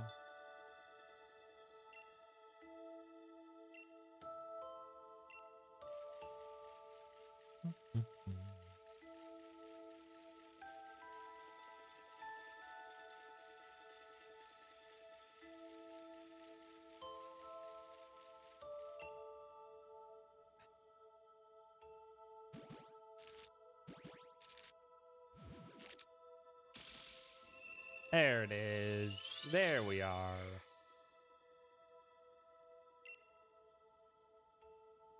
Also, it's a reverse. Victory's hitboxes, so Jake took you solid miller just slightly moving to get it.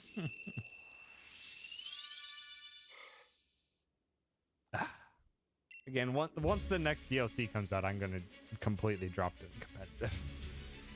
Because I just don't want to play against so many pseudo-legendaries, mythics, and stuff like that. So I'm gonna do a couple competitive double streams before the DLC comes out. Then I'll probably stream the DLC as well. I expect I'll have a fun time with it, but it is just gonna not be a fun competitive for me.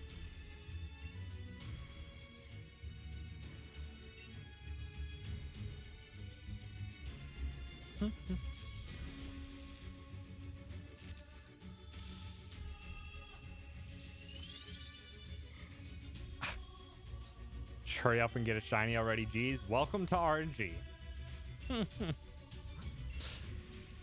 Every single one of these has a 1 in 512 chance of getting it. Still have not reached my worst possible one yet. My worst possible one was 1157. So we're still not at my worst.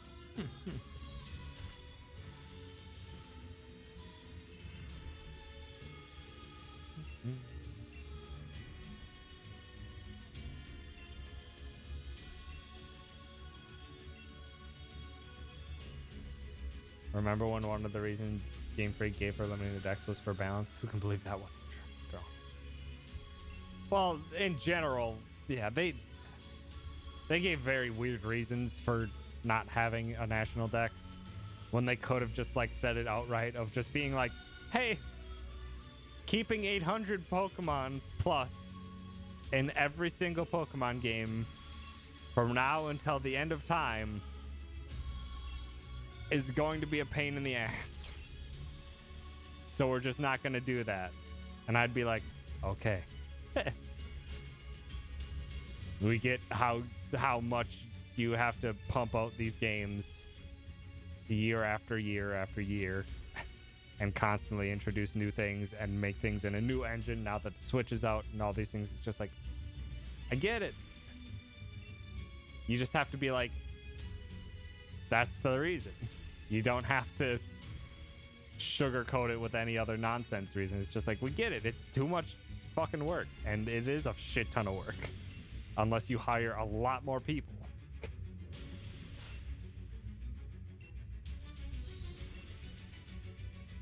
Which Game Freak tends to not to do. And, you know, avoid crunch. That too.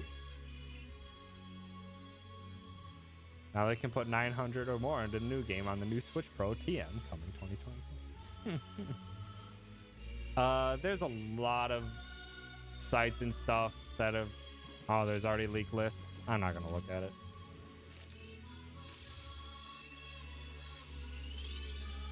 I kind of half paid attention to the trailers too, where I'm just like, I just want to roam about and see what Pokemon I'm going to run into. That's kind of the appeal of the wild area type encounters that they've done. So I'm like, I don't want to spoil myself on it. But I believe there's like 100 new Pokemon that they're, or 100 Pokemon that they're adding back in, as well as some new ones.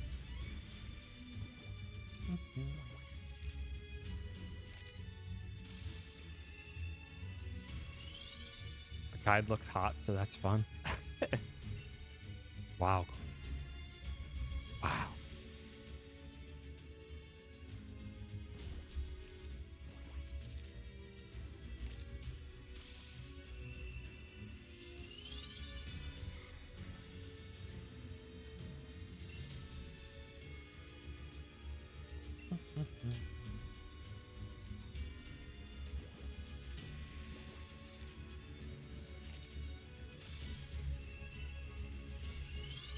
For stadium doubles with people, I will battle with Raihan any day.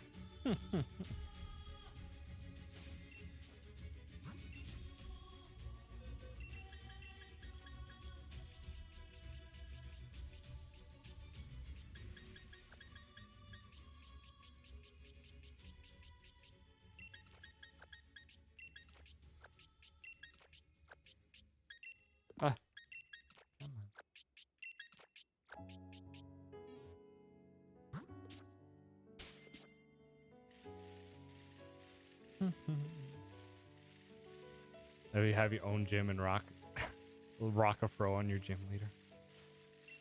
Be nice. It would be nice to have just a lot. Well, again, with the amount of things that they do, but it'd be nice to have even more customization options rather than just whatever straight hair options are available. They have not done much in the way of curly.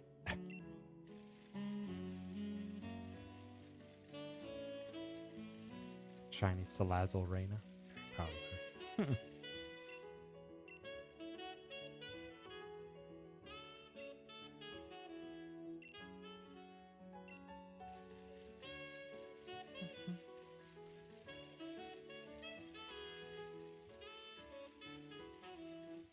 They have braids and whatnot, but not much. Ah. Let me be a Clefairy, like Bill, Game Freak. Yeah.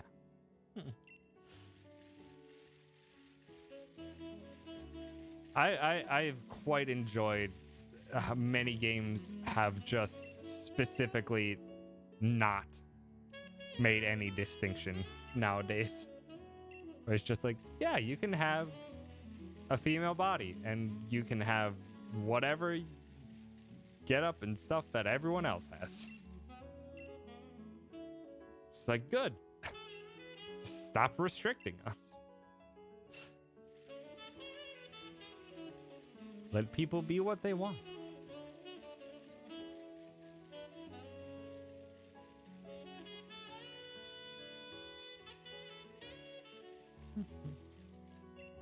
Mohawk and Sword Shield, but alas.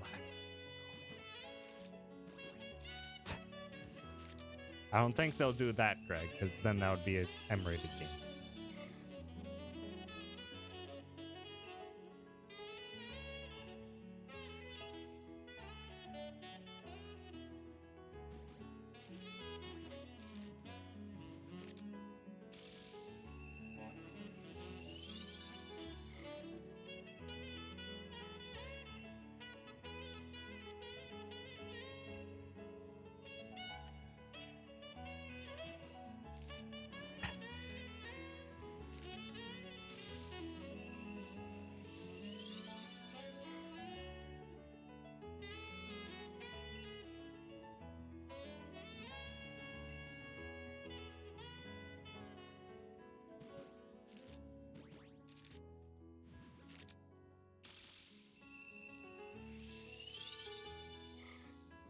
Come on.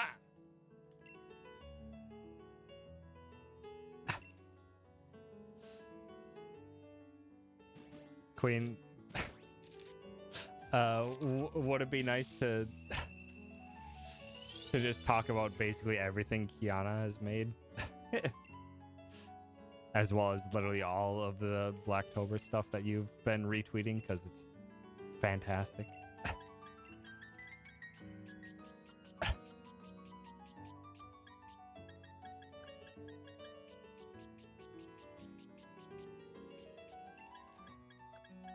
Looked at the Tundra list and we eating good at your house.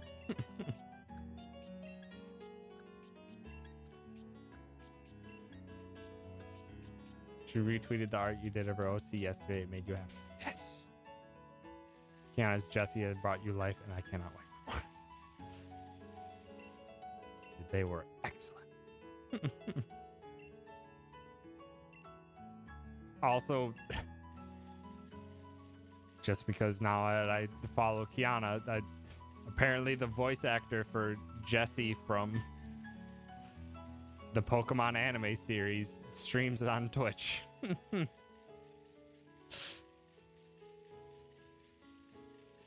We followed her recently.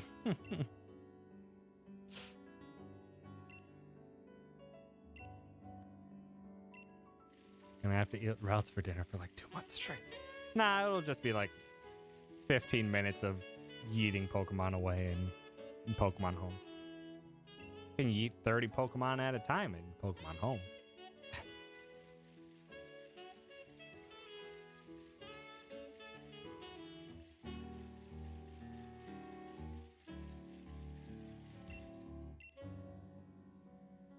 It took me so long to yeet Pokemon away before Pokemon Home. And before someone told me that you could do that in Pokemon Home. Level 85 Cinderace with egg moves and Libero beat Leon's team. My god. My god, Greg. Michelle gave Undyne a British posh voice, and I didn't know I needed that in your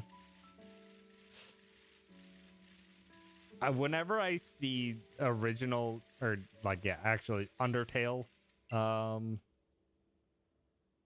stuff, I can only imagine the voices that Ross and Barry gave the Undertale characters in their playthrough.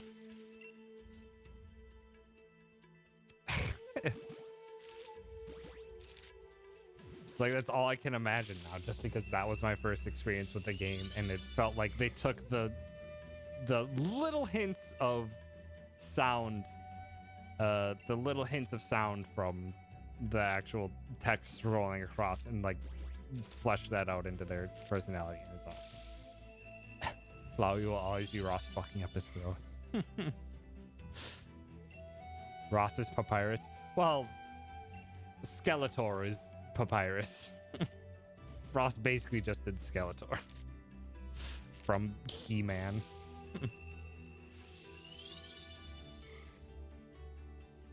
Wow, Sarah. Why hate Papyrus?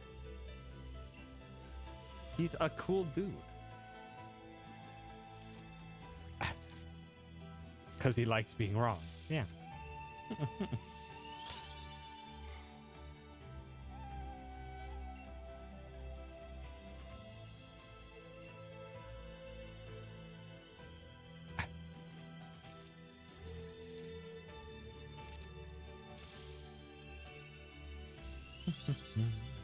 Come on.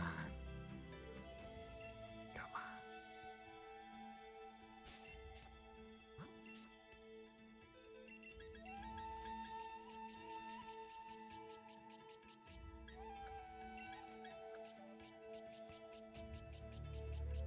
And again, we are closing in on how much space we have left.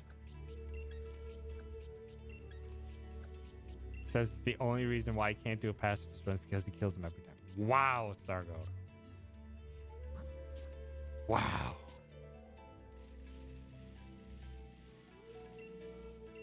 Apparently, Sargoto just doesn't like japes. Doesn't like japes and jests. Can't believe. Unbelievable. Inconceivable. Also, apparently doesn't like word jump.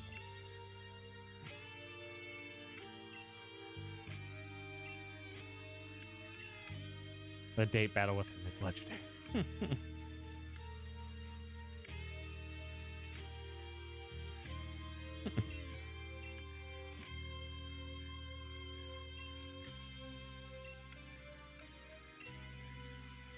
Bone Trousel is enough for you to love.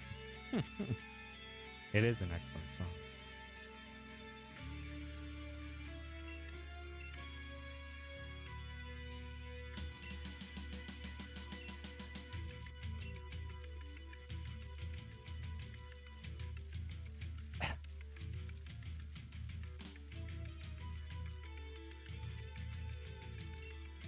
God damn it. Now I'm going to have to add the Undertale playthrough to my watch later to rewatch again.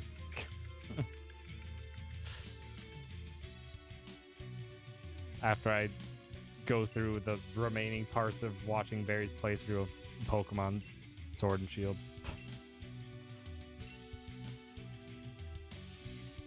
God, Barry just completely turned his brain off the entire playthrough of Sword and Shield.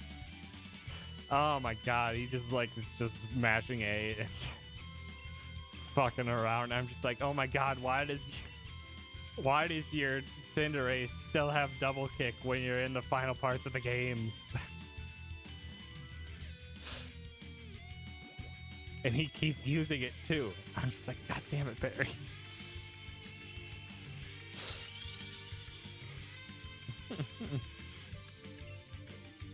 If you were there with him, you'd be slapping him silly. Let streamers be wrong.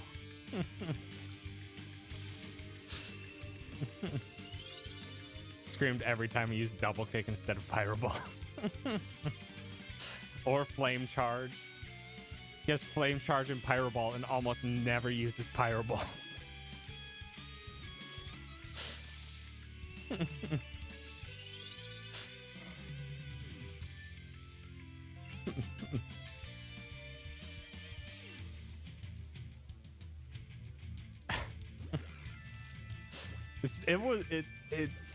Those streams were really funny, but a lot of it is chat being like, Barry, what the fuck are you doing?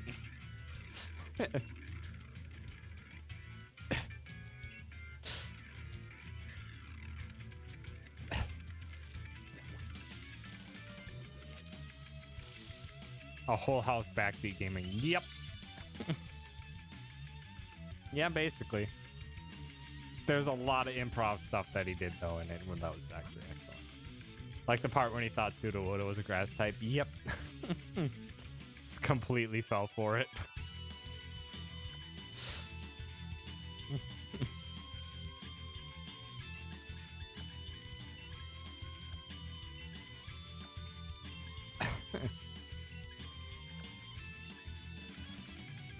Oh, nice.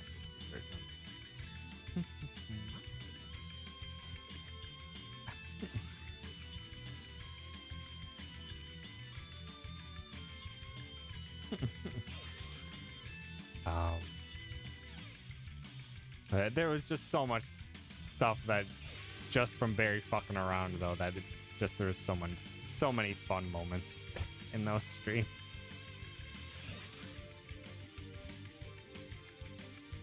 I don't believe, no. I thought K-Mac, the last one you played was Gen 2.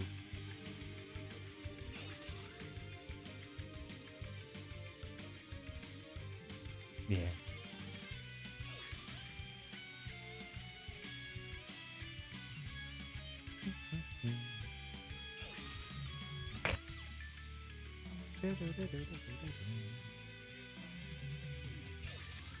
Oh, a lot of mods were new to me while I was playing through this too.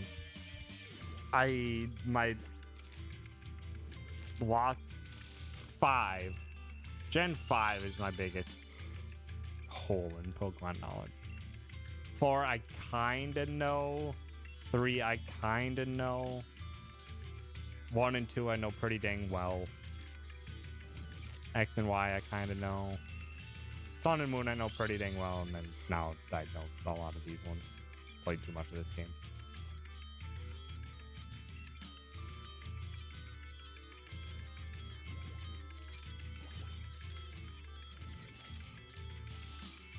Oh yeah, it's fun to learn.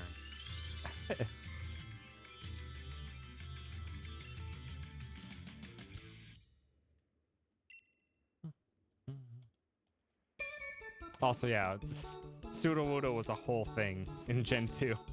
You had to get the plant watering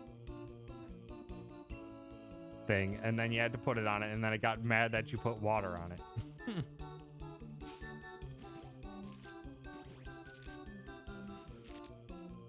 A lot of new to me Pokemon through Wonder Trade I've seen. Fairy type being added threw you off a little, but you got it. Yeah, fairy type hecked up a lot because they changed quite a few normal types to fairy types.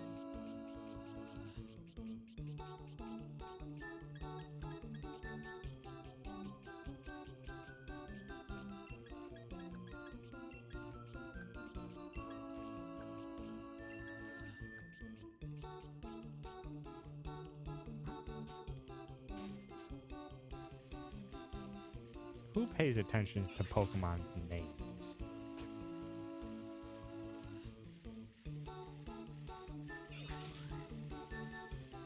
It has been 0 days since chat was pedantic.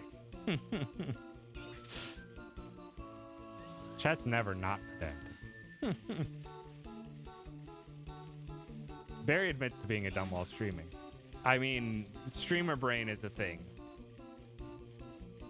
The streamer brain is very much a thing. I say as a person who also streams like 17 hours a week. somewhere in the vicinity of 17 or like 15-ish hours a week. Streamer brain is a thing.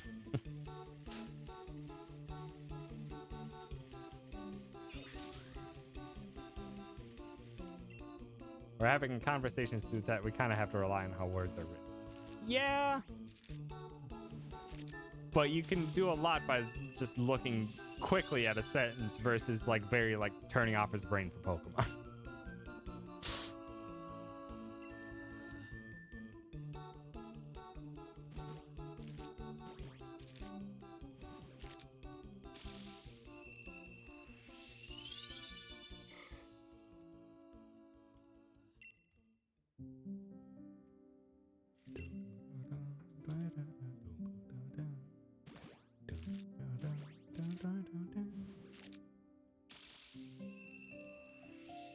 Also, I forget which one of my alerts this is. Last night of the night. Come on, Ralts. Come on, you can do it. Damn it. Damn it. Come on, Ralts.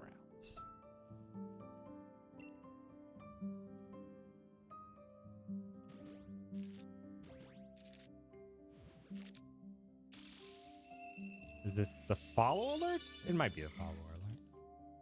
I don't remember at this point, to be honest. I don't remember what specifically my alert sounds are anymore.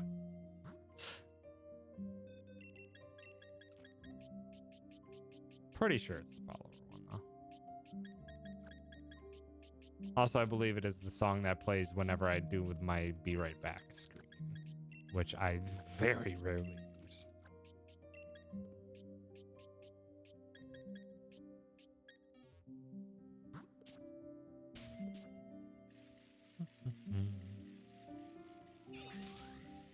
I very rarely use it because, I don't know. A lot of the times nowadays where I end up swapping things over, I tend to just keep it on the screen.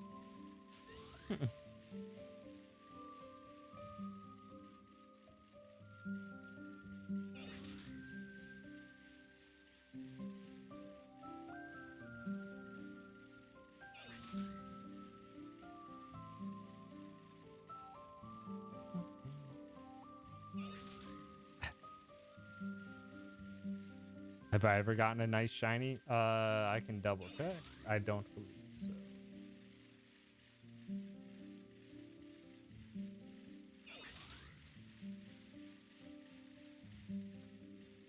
Uh, 749, 238, 180, 548, 890, 1156, 1146, 620, 45, 87, 144, 72, 215, 192, 87, 356, 49, and now well over 1,000.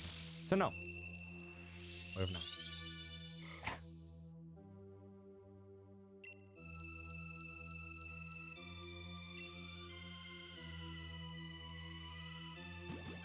You convert early IRL, taking plans check. Nice.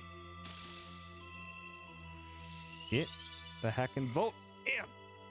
Do it. I already voted.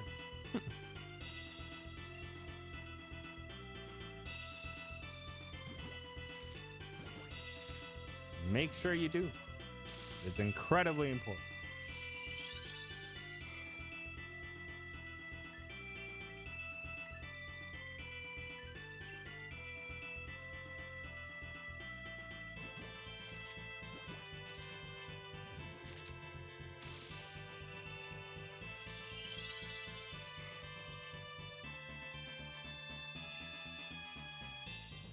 Hope it's a male shiny. I believe Eric wanted a male shiny. I believe they wanted to have a shiny Gallade.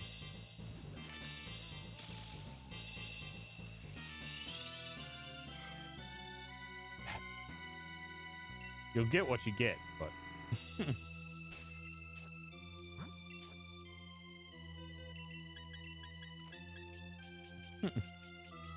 if RNG lets us ever even have a shiny Ralts is the big question.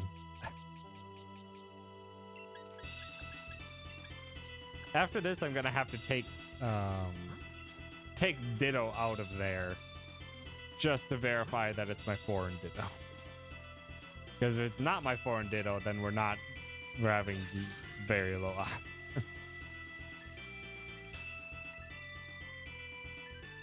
shiny Shinx you'll eventually get you his male because that is a longer mane, but it's not. Does it have a longer mane? Never knew that. Gonna laugh very hard if I've been using the wrong Ditto. I mean, I can check right now.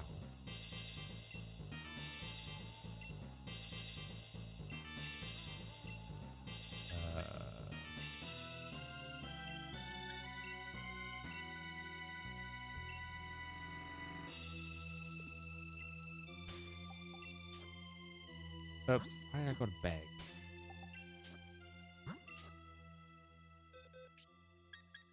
No, it was my foreign Ditto.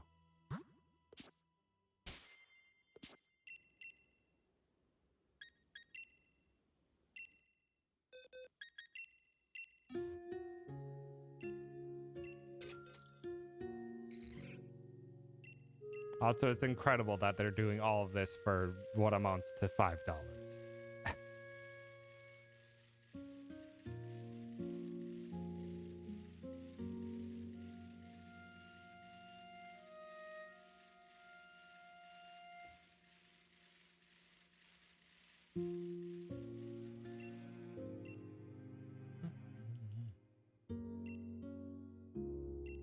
Can do a lot with $5.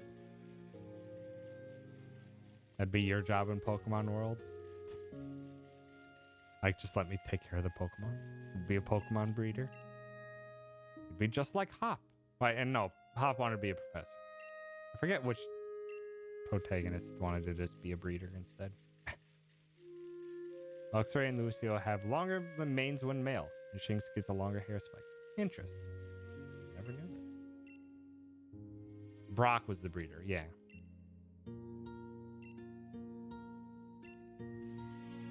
Hop wanted to be the Pokemon professor.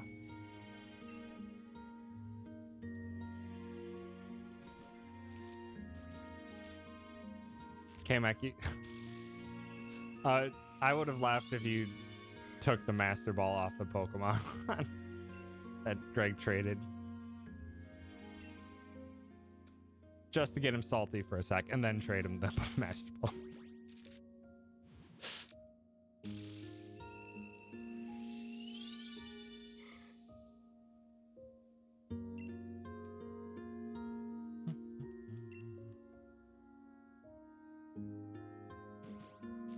Hop isn't even the first Professor Companion, stealing ideas from Bianca.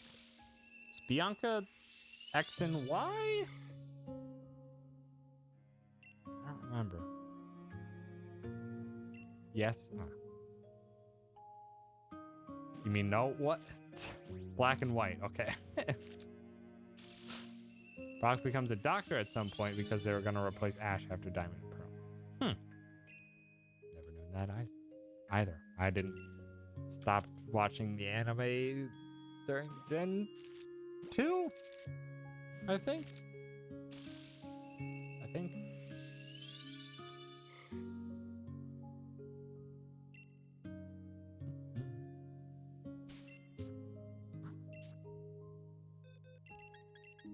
But then again, yeah, I eventually grew out of Pokemon anime.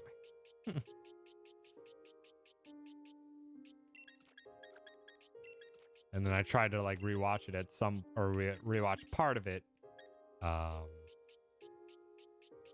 swear I had more things. Tried to rewatch part of it in college, and I'm just like, yeah, this is a kid's show, all right. It's a very specific format they went with every single episode, and I got bored of it very quickly.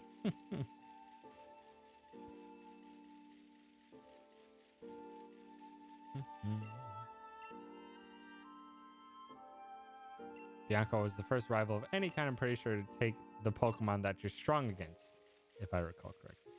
Shen was your more traditional rival that took the one you're weak to. So that was the first one that kind of had the first instance of split rivals.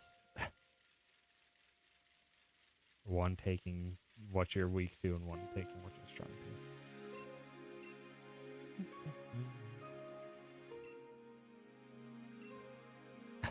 Ash just goes home to Kanto, and that's Just goes back home to Mom and Mr. Mom.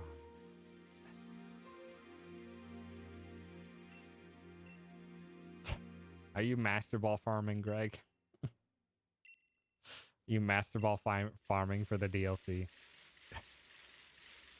Mayhaps.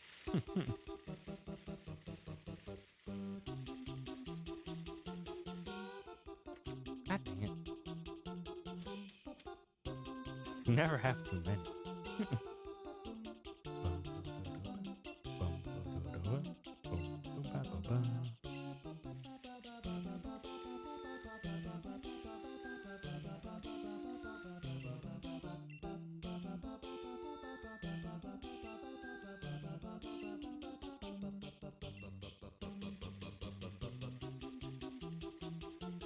Just get the ones you get from the hacked shinies and surprise trade. Yeah. So many hacked mons in there. No thanks.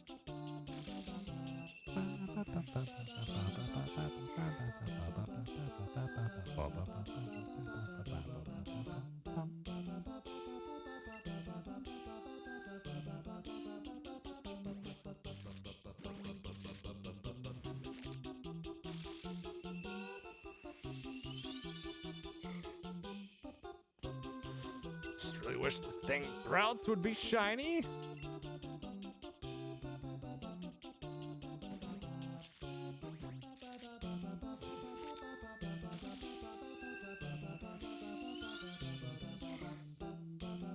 Thinking of the cursed meme video? I don't even know what you're talking about. Then again, I'm not the most up to date on memes. Hopefully we'll never have to face again. Zubat caves. Yeah, that would be nice. That would be nice to never have that happen again. Hopefully, yeah. So long as they keep cave spawns being overworld spawns, so you can actually see them and evade them. Rather than, yeah. Also, hi, Pokemon. Welcome. I have a great deal of things on this playlist. Lots of video game soundtracks. And a few cover artists, such as Smooth Groove.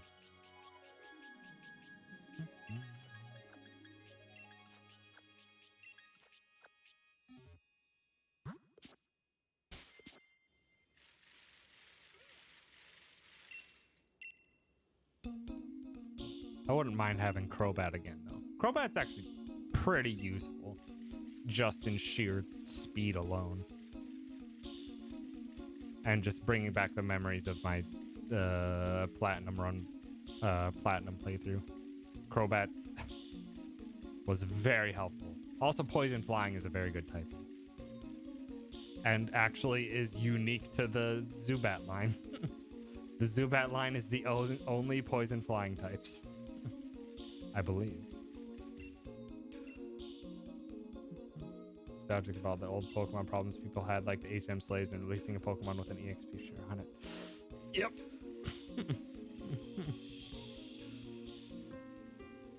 Heck. Nintendo. Thank you for the sub. Appreciate it. Shinies in my stream? Not if Greg has anything to say about it. Is Greg the one that's making me not have shinies? I knew it. Can't be EVs when you go to EV trading, because now in days you can go to a person or something like that to reset your EVs before once a Pokemon got it was stuck with it, or how Blue's grandfather never remembers his name. Yeah. What was your name again? I'm your grandson. Why do I...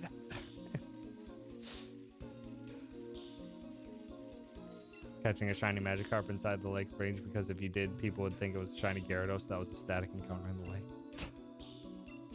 Would people actually do that, though? That sounds like a lot of work. To fish for a shiny Magikarp in Lake of Rain. People do Gen 4 remakes, they bring back all Pokemon, because I want to do a Blaziken, Empoleon, and Decidueye run it in a game other than Ultra Sun and Moon. I would not be opposed to having Empoleon. Empoleon is very good.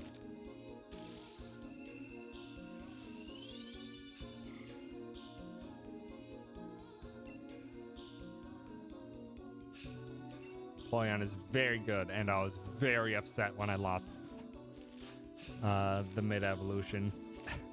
Actually, no, maybe I did get to Empoleon. And I think it was one of the awful losses from like a random Machop that used Revenge.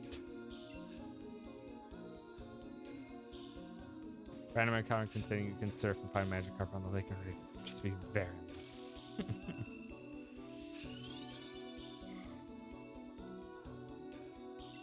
Three starters that are birds aren't flying types in their final evolutions.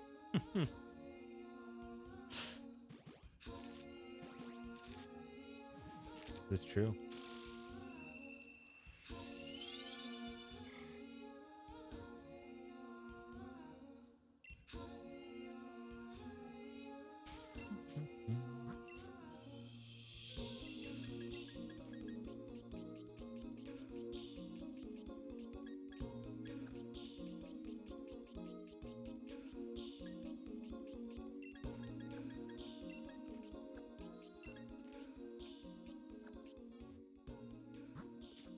Had such a bad build to begin with, didn't stand a chance. Heck. Heck.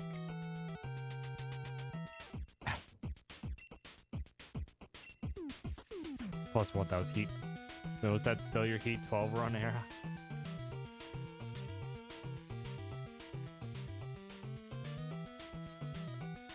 Finding a shiny and unlucky in the same sentence about finding one when you know you have Pokemon.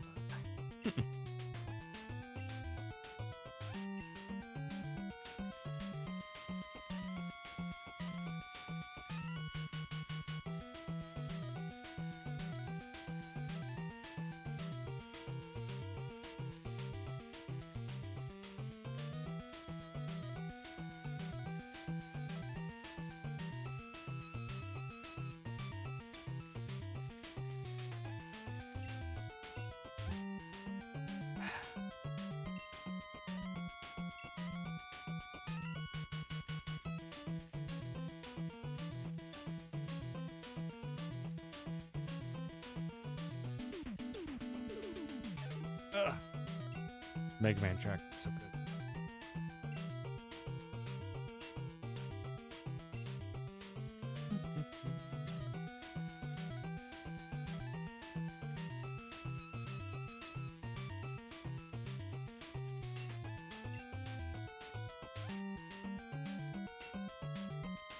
Invasions device towards the end as when you get confused, your Pokemon hits them every single time in the last max amount of turns, but NPC gets hit and snaps out of first possible turn. I don't believe that was actually coded that way.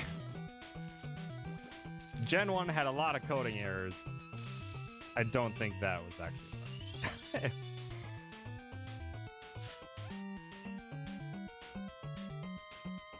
Sure feels that way. This is true. The same along with if you're catching a Pokemon, you're not catching it properly if you're not holding down on the D-pad and A. That's clearly the only way that Pokemon get caught if they're being stubborn. You have to hold down A.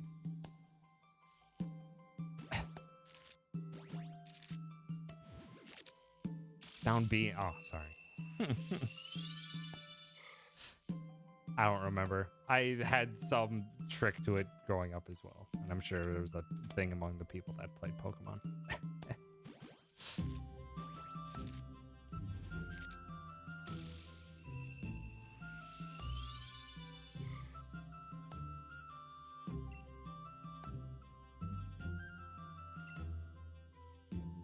Literally everyone did, and it was different for literally everyone. Yeah, because in impressionable kids' minds, you try to find patterns in anything. And you try to do anything to notice any pattern, and it doesn't matter if the pattern's wrong 75% of the time. It's still a pattern. Or at the very least, you try to make it into a pattern.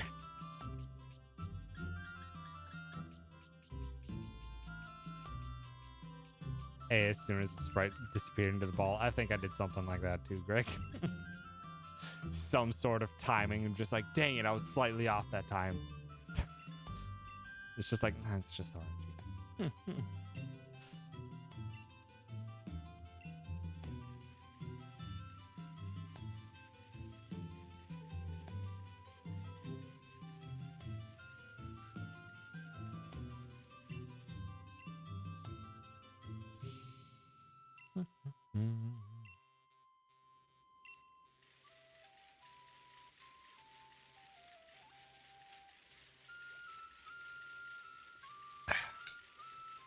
It's honestly what I have, similar to the luck that I've had with freezing in competitive.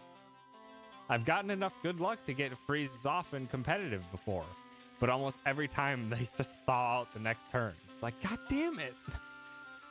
It's supposed to be like equivalent to sleep. Why do you always break out of my thaw and with non-fire moves? When it worked, it was because you did it. When it didn't, it wasn't that it didn't work. You just did it wrong. Yeah. Just made just the most basic pattern recognition failure that everyone does. Because you just want the pattern to be there, regardless of the pattern actually there or not. Will Vibe with Pokemon still do this today? I say come on and get closer to the screen every time the Pokeball shakes. I swear. Works. I never catch a Pokemon when it... Welcome to trying to find patterns where patterns don't exist.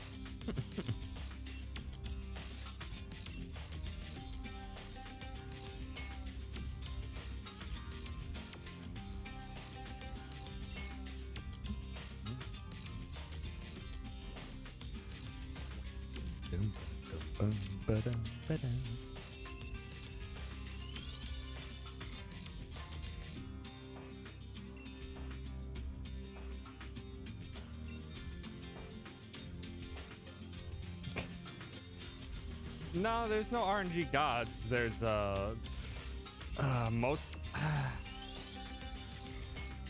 I can't speak to it too much, but I mean there is a way in which the game does generate those numbers. And sometimes that random number generation is not as random as one might think.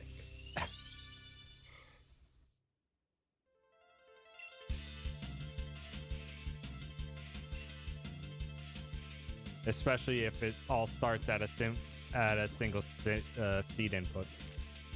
That's why things like, if you've ever seen RPG speedruns, especially of early games, there's a lot of like saving and resetting and like powering on and off the console at specific times and following a specific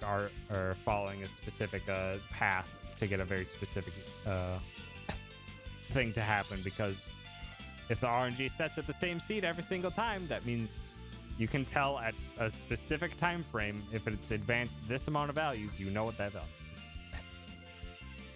And seeing the ways some speedrunners and stuff get that stuff routed out is fascinating. Human-made randomness can only be so random. This is true. It's also fun seeing some of the weird randomness things. I watched a Final Fantasy IX tool-assisted speedrun that had a full commentary from the people who made it.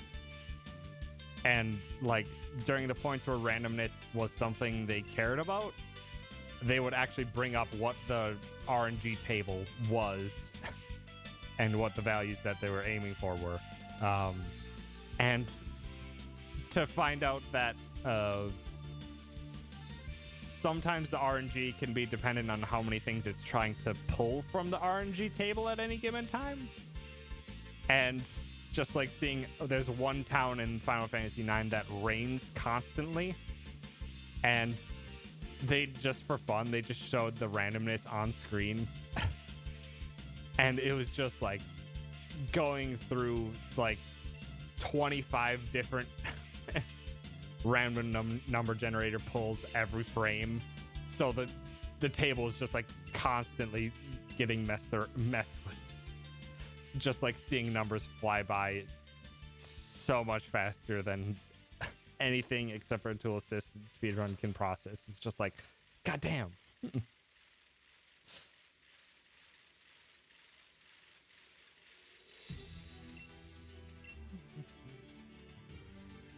And also, I should probably just link that video.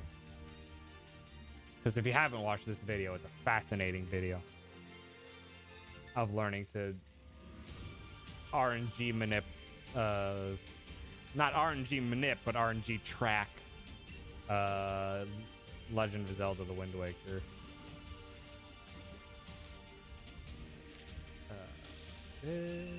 Don't auto, no, stop autoplay.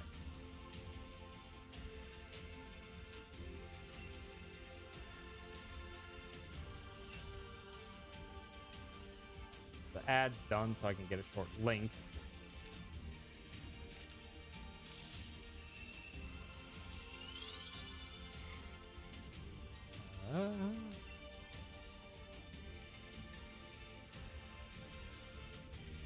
There it is. If you haven't seen that video, it is just fascinating what they've done to track stuff. Yeah, the sploosh kaboom tracker. That's the video that I posted.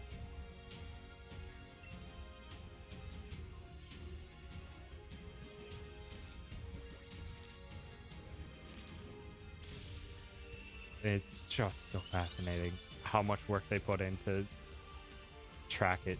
It's awesome problem solving work.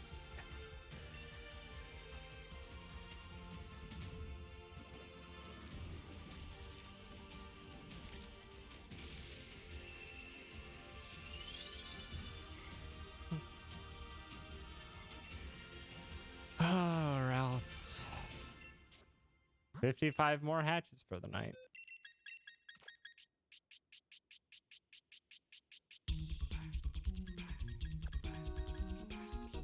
Five more hatches for them.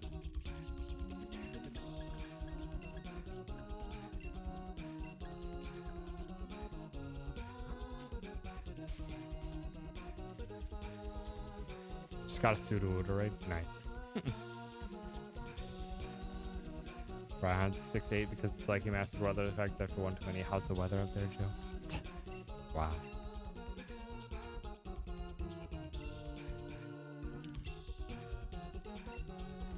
Other than just Game Freak wanting to actually show people double strategies.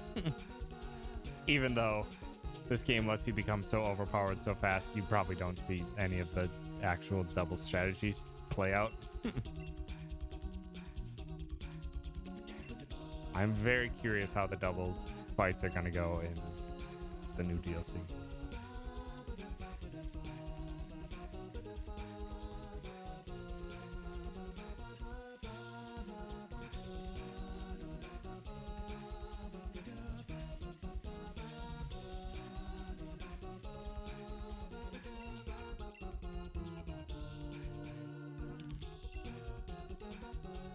Doing raids with friends that already beat the game and ending up with XL candies before the first gym. Yep. Just like, cool. There's... I mean, you can break the game just by doing regular raids at any point in time during the playthrough. Just getting like just medium experience candies early in the game is just like, cool. Here's just 10 levels.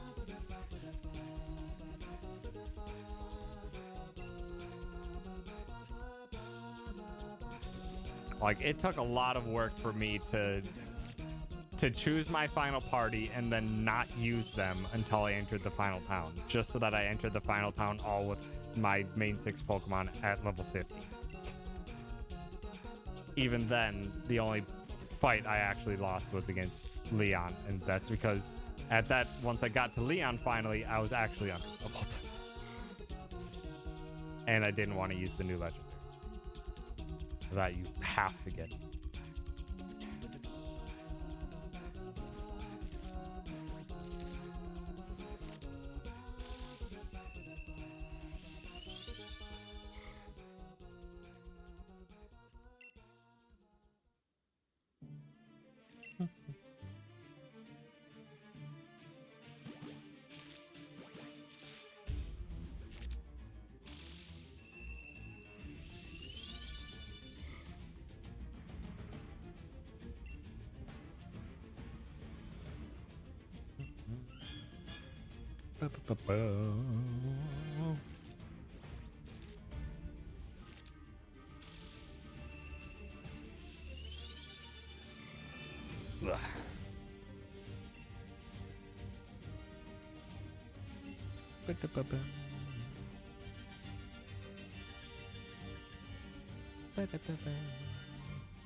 Mm, 50 more eggs.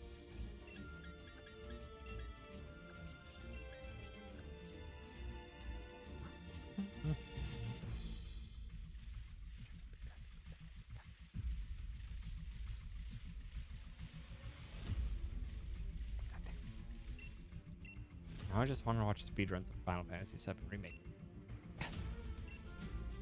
And if I had as much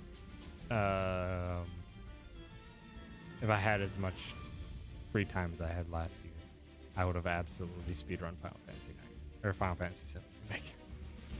It seems like such a fun speedrun.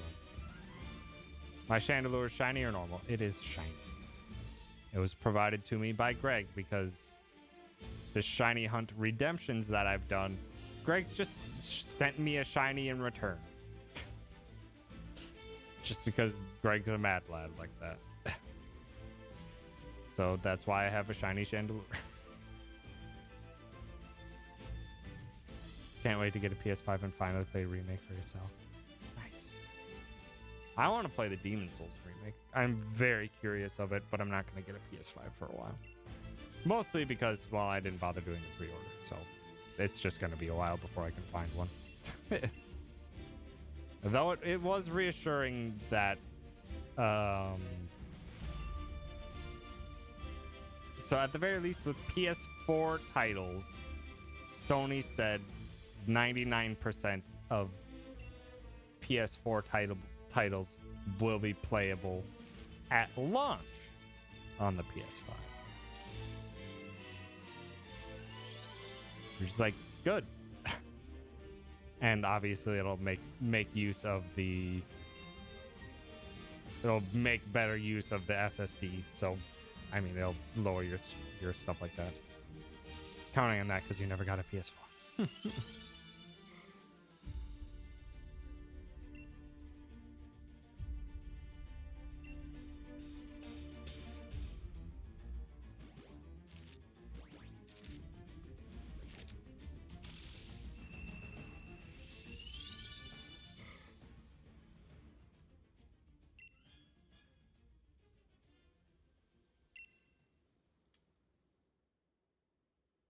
Come on.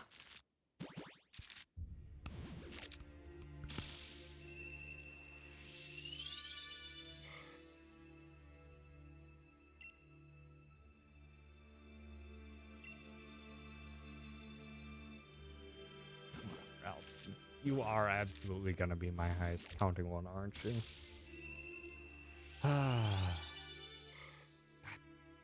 Come on.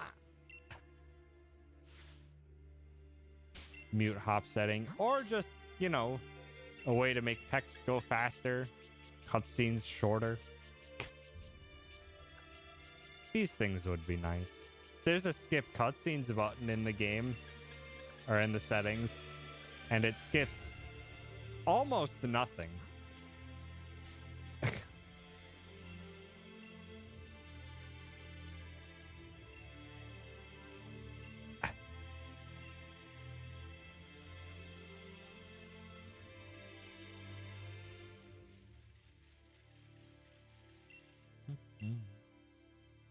I like hop as you see the entire arc of hop. The entire arc of hop is I like.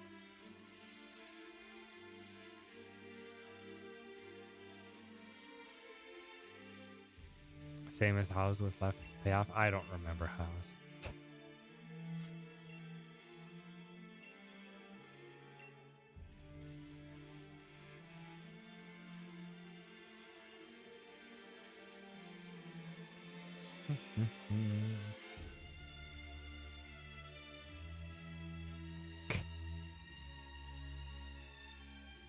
It's the same, but replace brother with grandfather. Ah. No, but like what I like about Hop's arc is that he doesn't end up wanting to be a trainer through it all. He's just like, if through doing it all, he finds out that this isn't what he wants to do. Instead, he just likes being around Pokemon and ends up wanting to be part of the Pokemon professor instead. I liked that.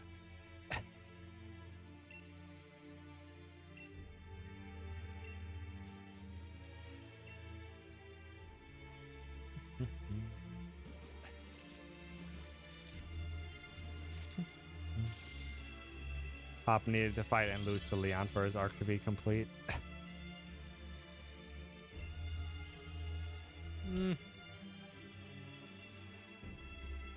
Maybe? No, I feel that might have been too cruel. I think it's the fact that it kind of feels like it's supposed to get closure with Leon, but then he comes to the point where it's just like, you know what? That's not really me. I don't know. I think I like it better without having Hop lose to Leon.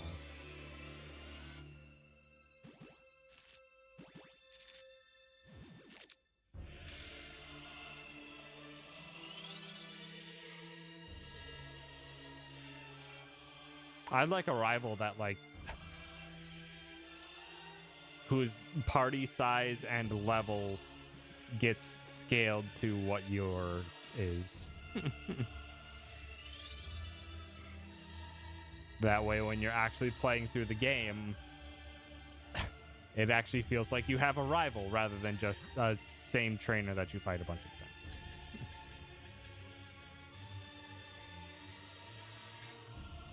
I mean, yeah, it's a fair opinion. I don't agree with it, but that's okay.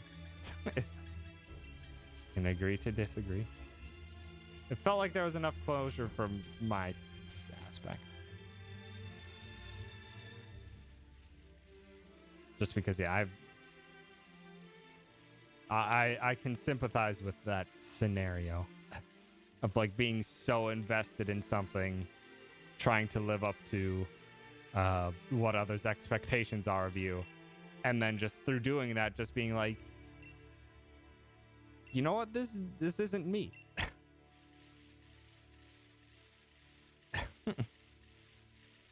And going and doing the thing that you actually want to.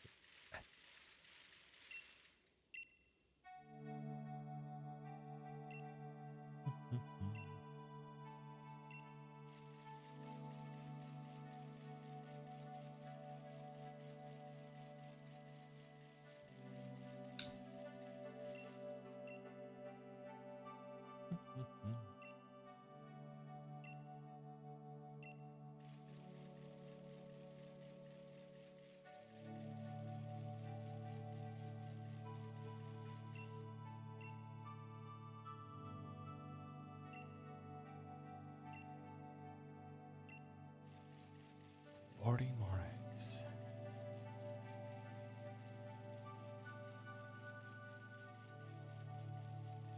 Hop doesn't even get the attempt. Be more convinced by his it's okay to lose if he got that far.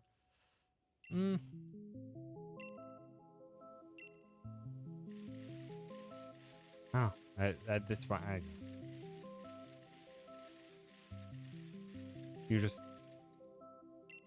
you're coming at it from an angle that I can't. Yeah, I can't. That I'm not seeing, but that's perfectly fine and comes with different perspectives.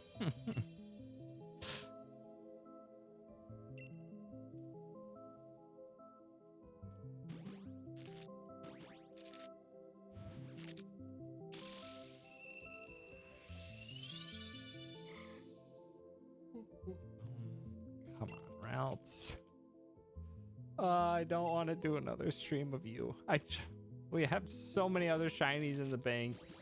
We're gonna get more shinies soon. Just be shiny.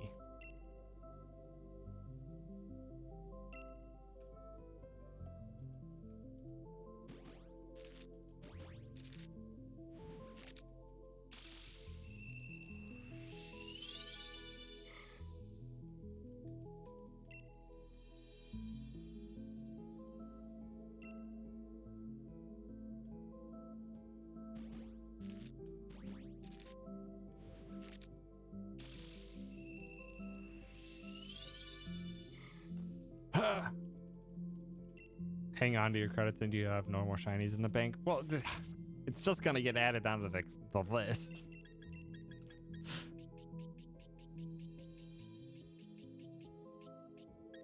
Spooky season, a shiny hunt that never ends.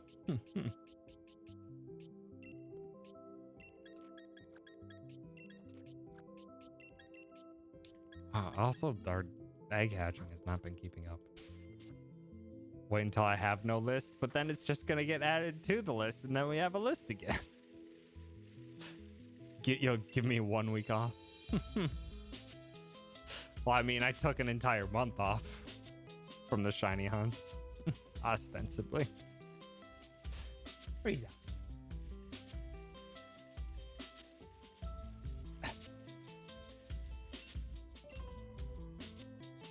Because yeah, I basically took a month off of shiny hunts. I barely did any in September. And now we just got to do it.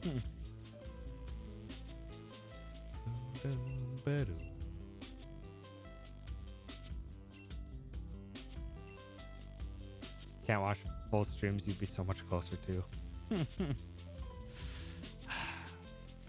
Such is the pain of you working early mornings and me doing late night streams.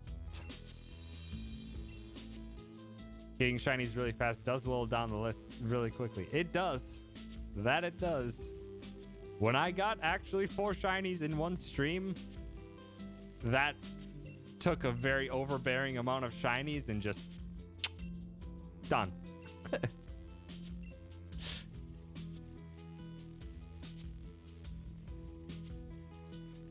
It's never gonna happen.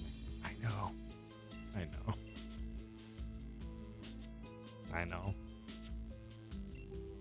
This is apparently my recompense, is dang routes.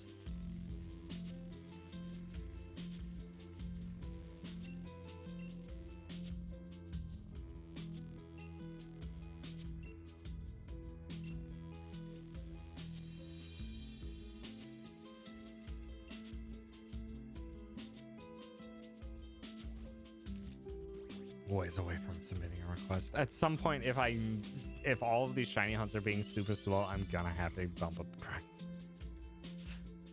Cause I can't have it good to a point where it's just constantly accumulating. Again, the ideal amount for me is I'm getting enough shiny hunts where I do like every other weekend or something like that. Every other weekend being a shiny hunt.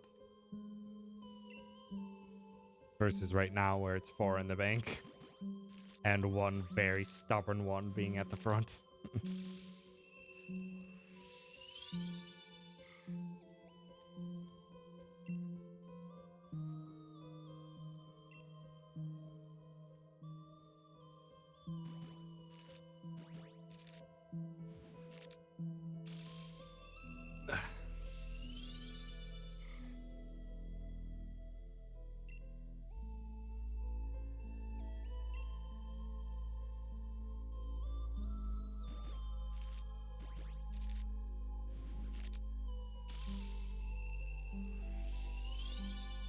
You want to request a cutie fly?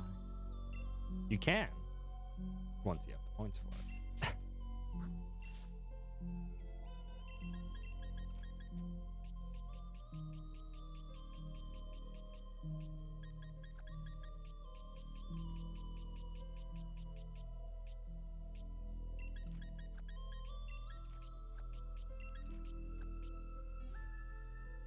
give you your pink child. I can. Once you save enough points for it. What you're shiny hunting for in your own time? Oh, nice.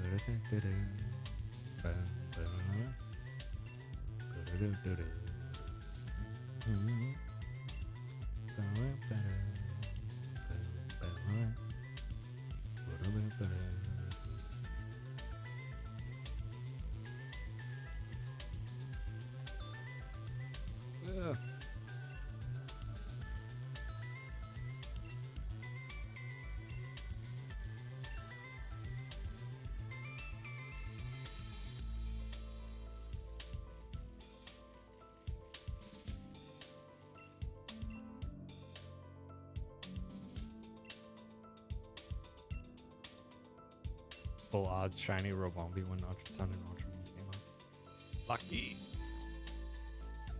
I have only encountered now 3 shinies in wild in my entire life.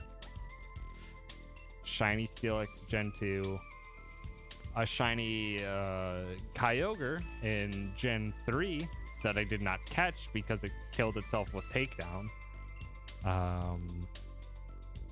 And a shiny Pinkerton. A shiny Pinkerton raid in this game. I got a shiny Kyogre, and I tried my best to catch it, and then it kept using takedown, so it eventually just killed itself.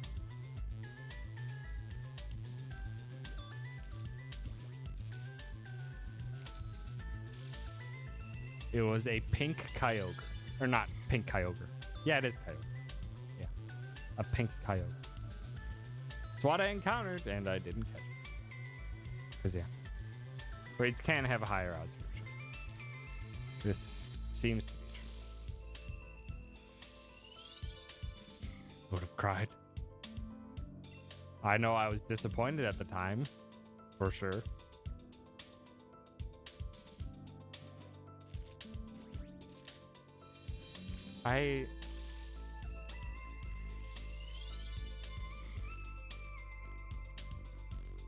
Okay, yeah. In other case, okay. Automat is very sensitive to anything that uses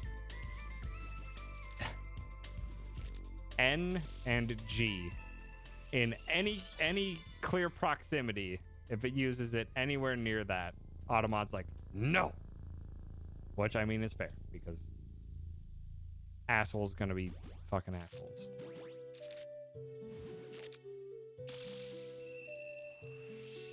Nah, the letter before H, though, came back.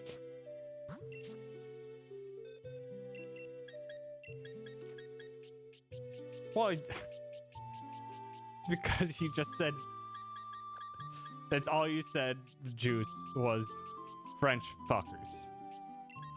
I'm just like, okay, that's fair, because that could just be people being assholes. No, that's literally all your message was, Juice, and that was it. Yeah, exactly, right there. See? It's like, that's literally... I know what you are saying, but other people could be just assholes.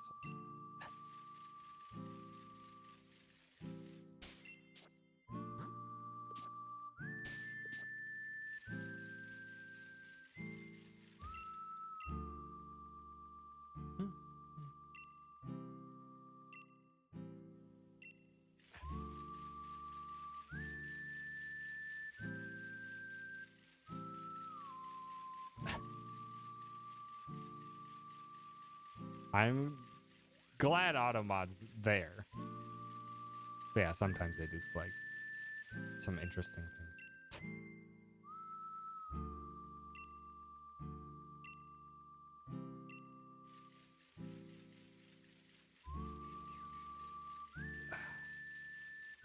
Also, I have a feeling that probably a part of why the right side of my neck tends to get more sore than my left is because I tend to stream like this, where I'm looking at my right monitor, chat is right to the left, and then if Reese is hecking around, she's farther to the left, so I'm never actually looking farther to the right. You got it, Juice. You can slap powder. Wow, and Juice wouldn't share any Tonkos? Wow. Wow. So disrespectful, Juice. Not even sharing in takeovers.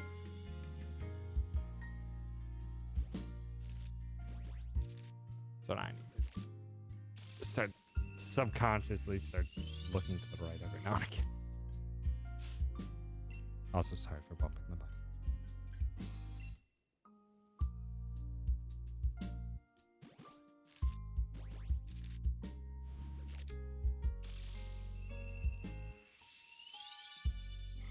My God, Ralts. Come on.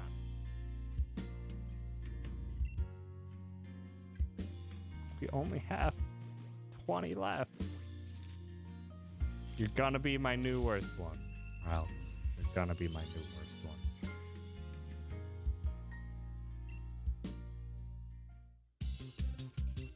Oh shit!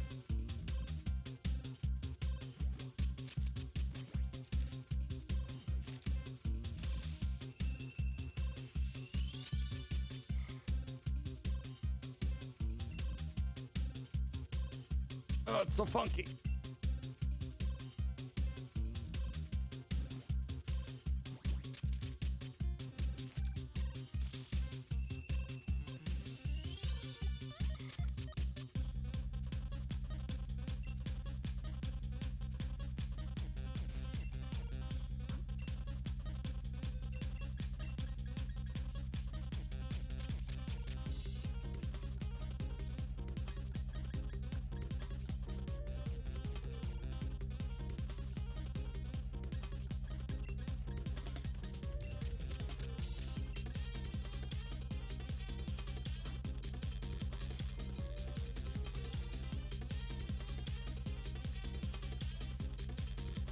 When I deep dive into how Pokemon EXP curves work, and it makes me mad.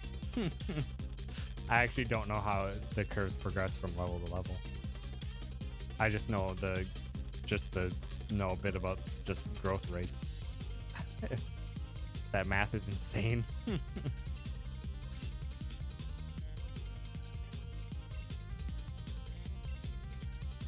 I think I only need 5 more eggs.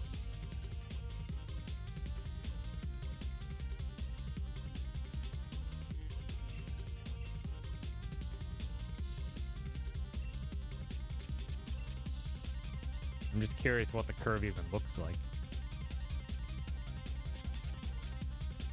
What if you say no to the egg?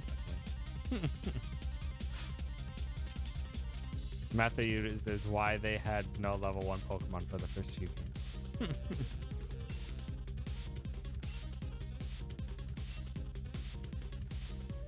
Takes a Mon with medium fast growth longer to get to level 20 than a Mon with a medium slow.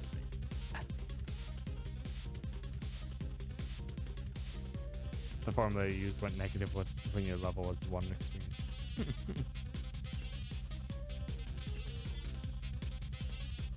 Yeah, it'll be faster later though. Yeah, it's interesting that it starts off very fast, but it would just be neat to see the curves on top of each other. Just watching total XP versus level and all the different types chart, or all the different growth rates charted. They're on there? Oh, nice. Oh, wow. They it is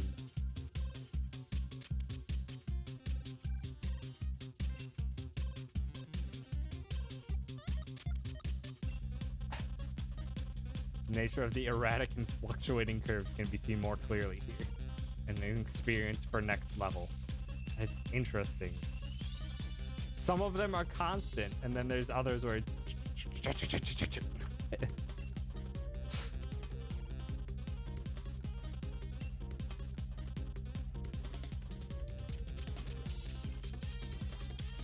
interesting. And I'm curious what they look like on the lower end, because yeah, it does look like those curves do cross each other multiple times.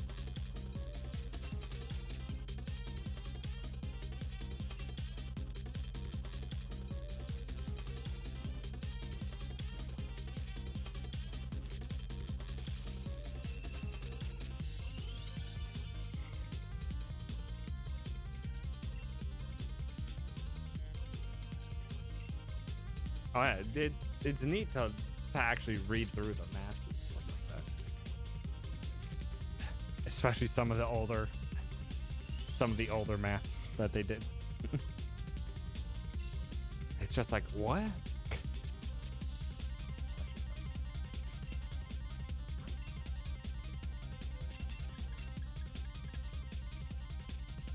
Yep. Start eating away lower boxes. 1 egg. Up. 1. Because he was using a Horsey medium fast and Geodude medium slow, and the former needed more XP than the latter. And I wanted to know why. Alright. And that's the last egg for the night. So we got 3 more bridge runs. And that'll be it. Because if we do not catch, or if we do not get a shiny in the next 3 batches, it will be our newest, our brand new most hatches for shiny. Hooray. New record.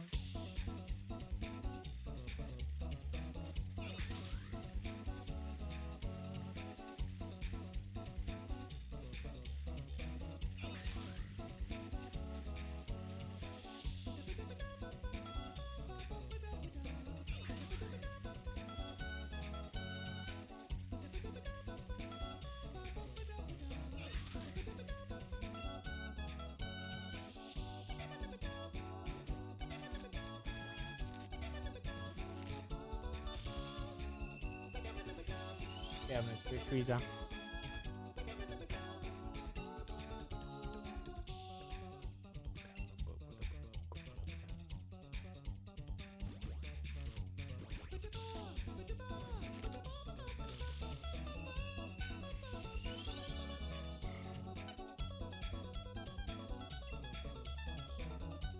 Oh, hi. Freezer. Want to say hi to stream while I'm hatching these last eggs? Come here. Come here. Up, up, up. Up, up, up. Up. Oh. Hi, pup. There we go. Oh. Thank you for the kiss. Thank you for the kiss. Yeah. Yeah. There we go. Wait. I know it's late. Oh, yeah. Thank you. Thank you, Rita. Oh, thank you, puppy. It's so good. Also, we made very good pace with the eggs today. We made incredibly good pace with the eggs today.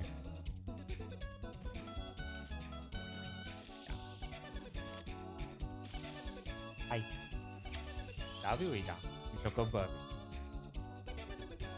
Yeah. Eggs per hour.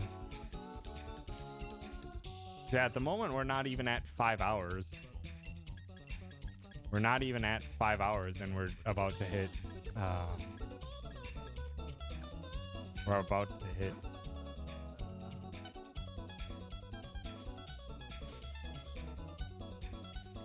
We're about to hit 400 eggs. Or we just hit 400 eggs in under 5 hours. Very good pace. Good pace with eggs, bad pace with shine. Yeah.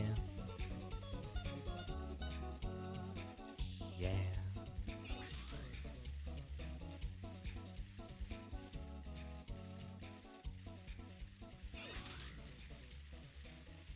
Perhaps more pets. Have you considered additional pets?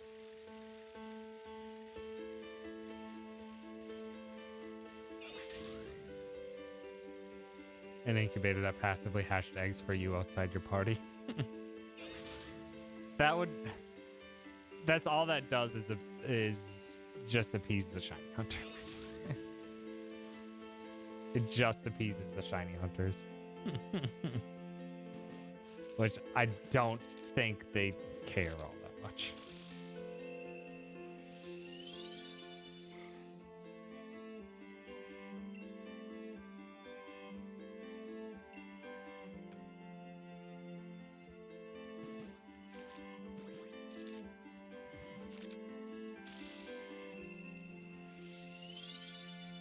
Come on. You can do it, Ralts. You can do it. I believe. I don't believe at all. The jobs for passing get easy. Yeah, that's true, but how fast does that even take? And once they added the DLC, it became much easier to just get it. Your toy. Yes, yeah.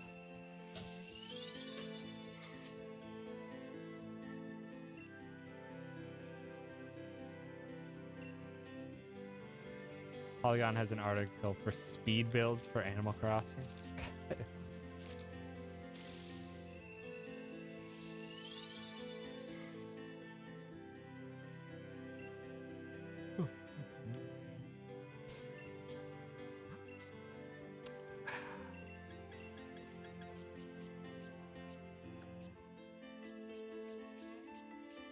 And here it is. Last batch of the night. I have Carnus. Thanks for stopping by and in. K-Max had okay shiny luck recently. Like kind of odds. I think.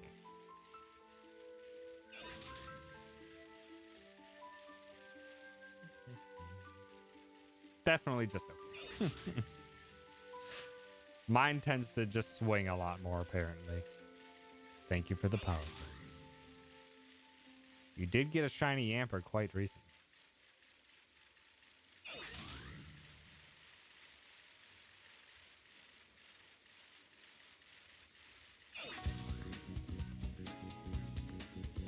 Yeah, but it was a 958. But you did get a shiny in general.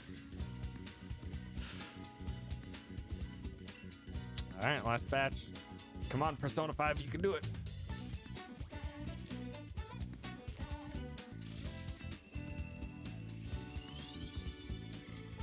All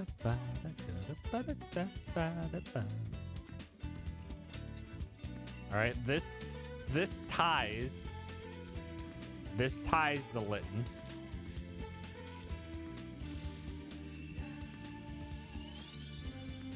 Well, it is now officially our worst shiny hunt.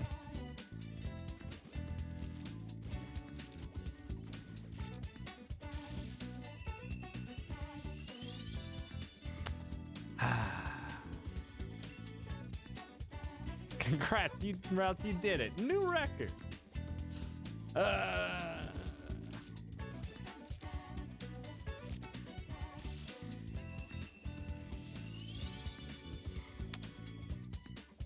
We have one egg. Congrats. Excellent. I can close my eyes. You guys tell me what happened. Nope. I didn't hear the sparkle jingle.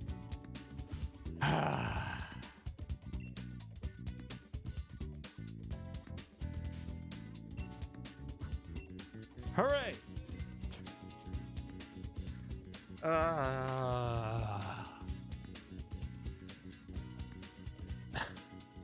89 out of 10, sigh. Well, next shiny one will still be more routes. Hooray!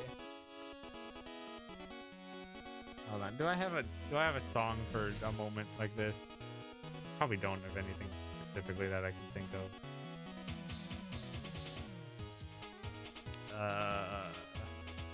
Oh, we need to just listen to something upbeat though.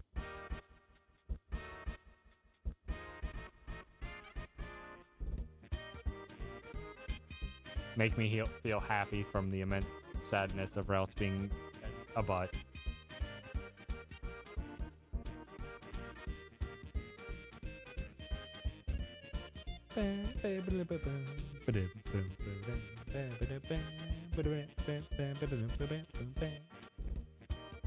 It's so happy.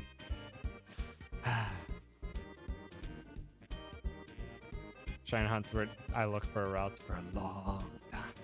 It's been the last 3 shiny hunts. It means 7 shinies on the next stream. That would be phenomenal. It'll never happen. Alright. Yeah. That'll be it for me tonight. I'll be back on Monday with some more Crash 4. We need more happy. Yeah, I'll be back on Monday with more Crash 4. And next weekend's shiny hunt is gonna be more routes. Because of course it's gonna be more routes. Yeah, thank you so much everyone for hanging out. Appreciate it. And let's go say hi to Chords. Chords is doing a whole 24-hour charity event. So absolutely, let's go say hi to Chords.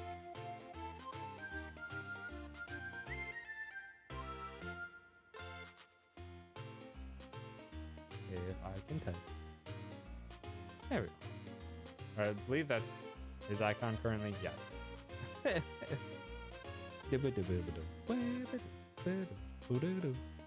Yeah. Thanks again so much everyone for hanging out. I appreciate it. I wish my luck was better, but I mean, comes with the term, or comes with the shiny. Yeah. Thank you so much. I'll be back Monday with more Crash 4. Until then, yeah, have a good night. And yeet some heckin' love on over to Chords. Goodbye. Goodbye. Goodbye.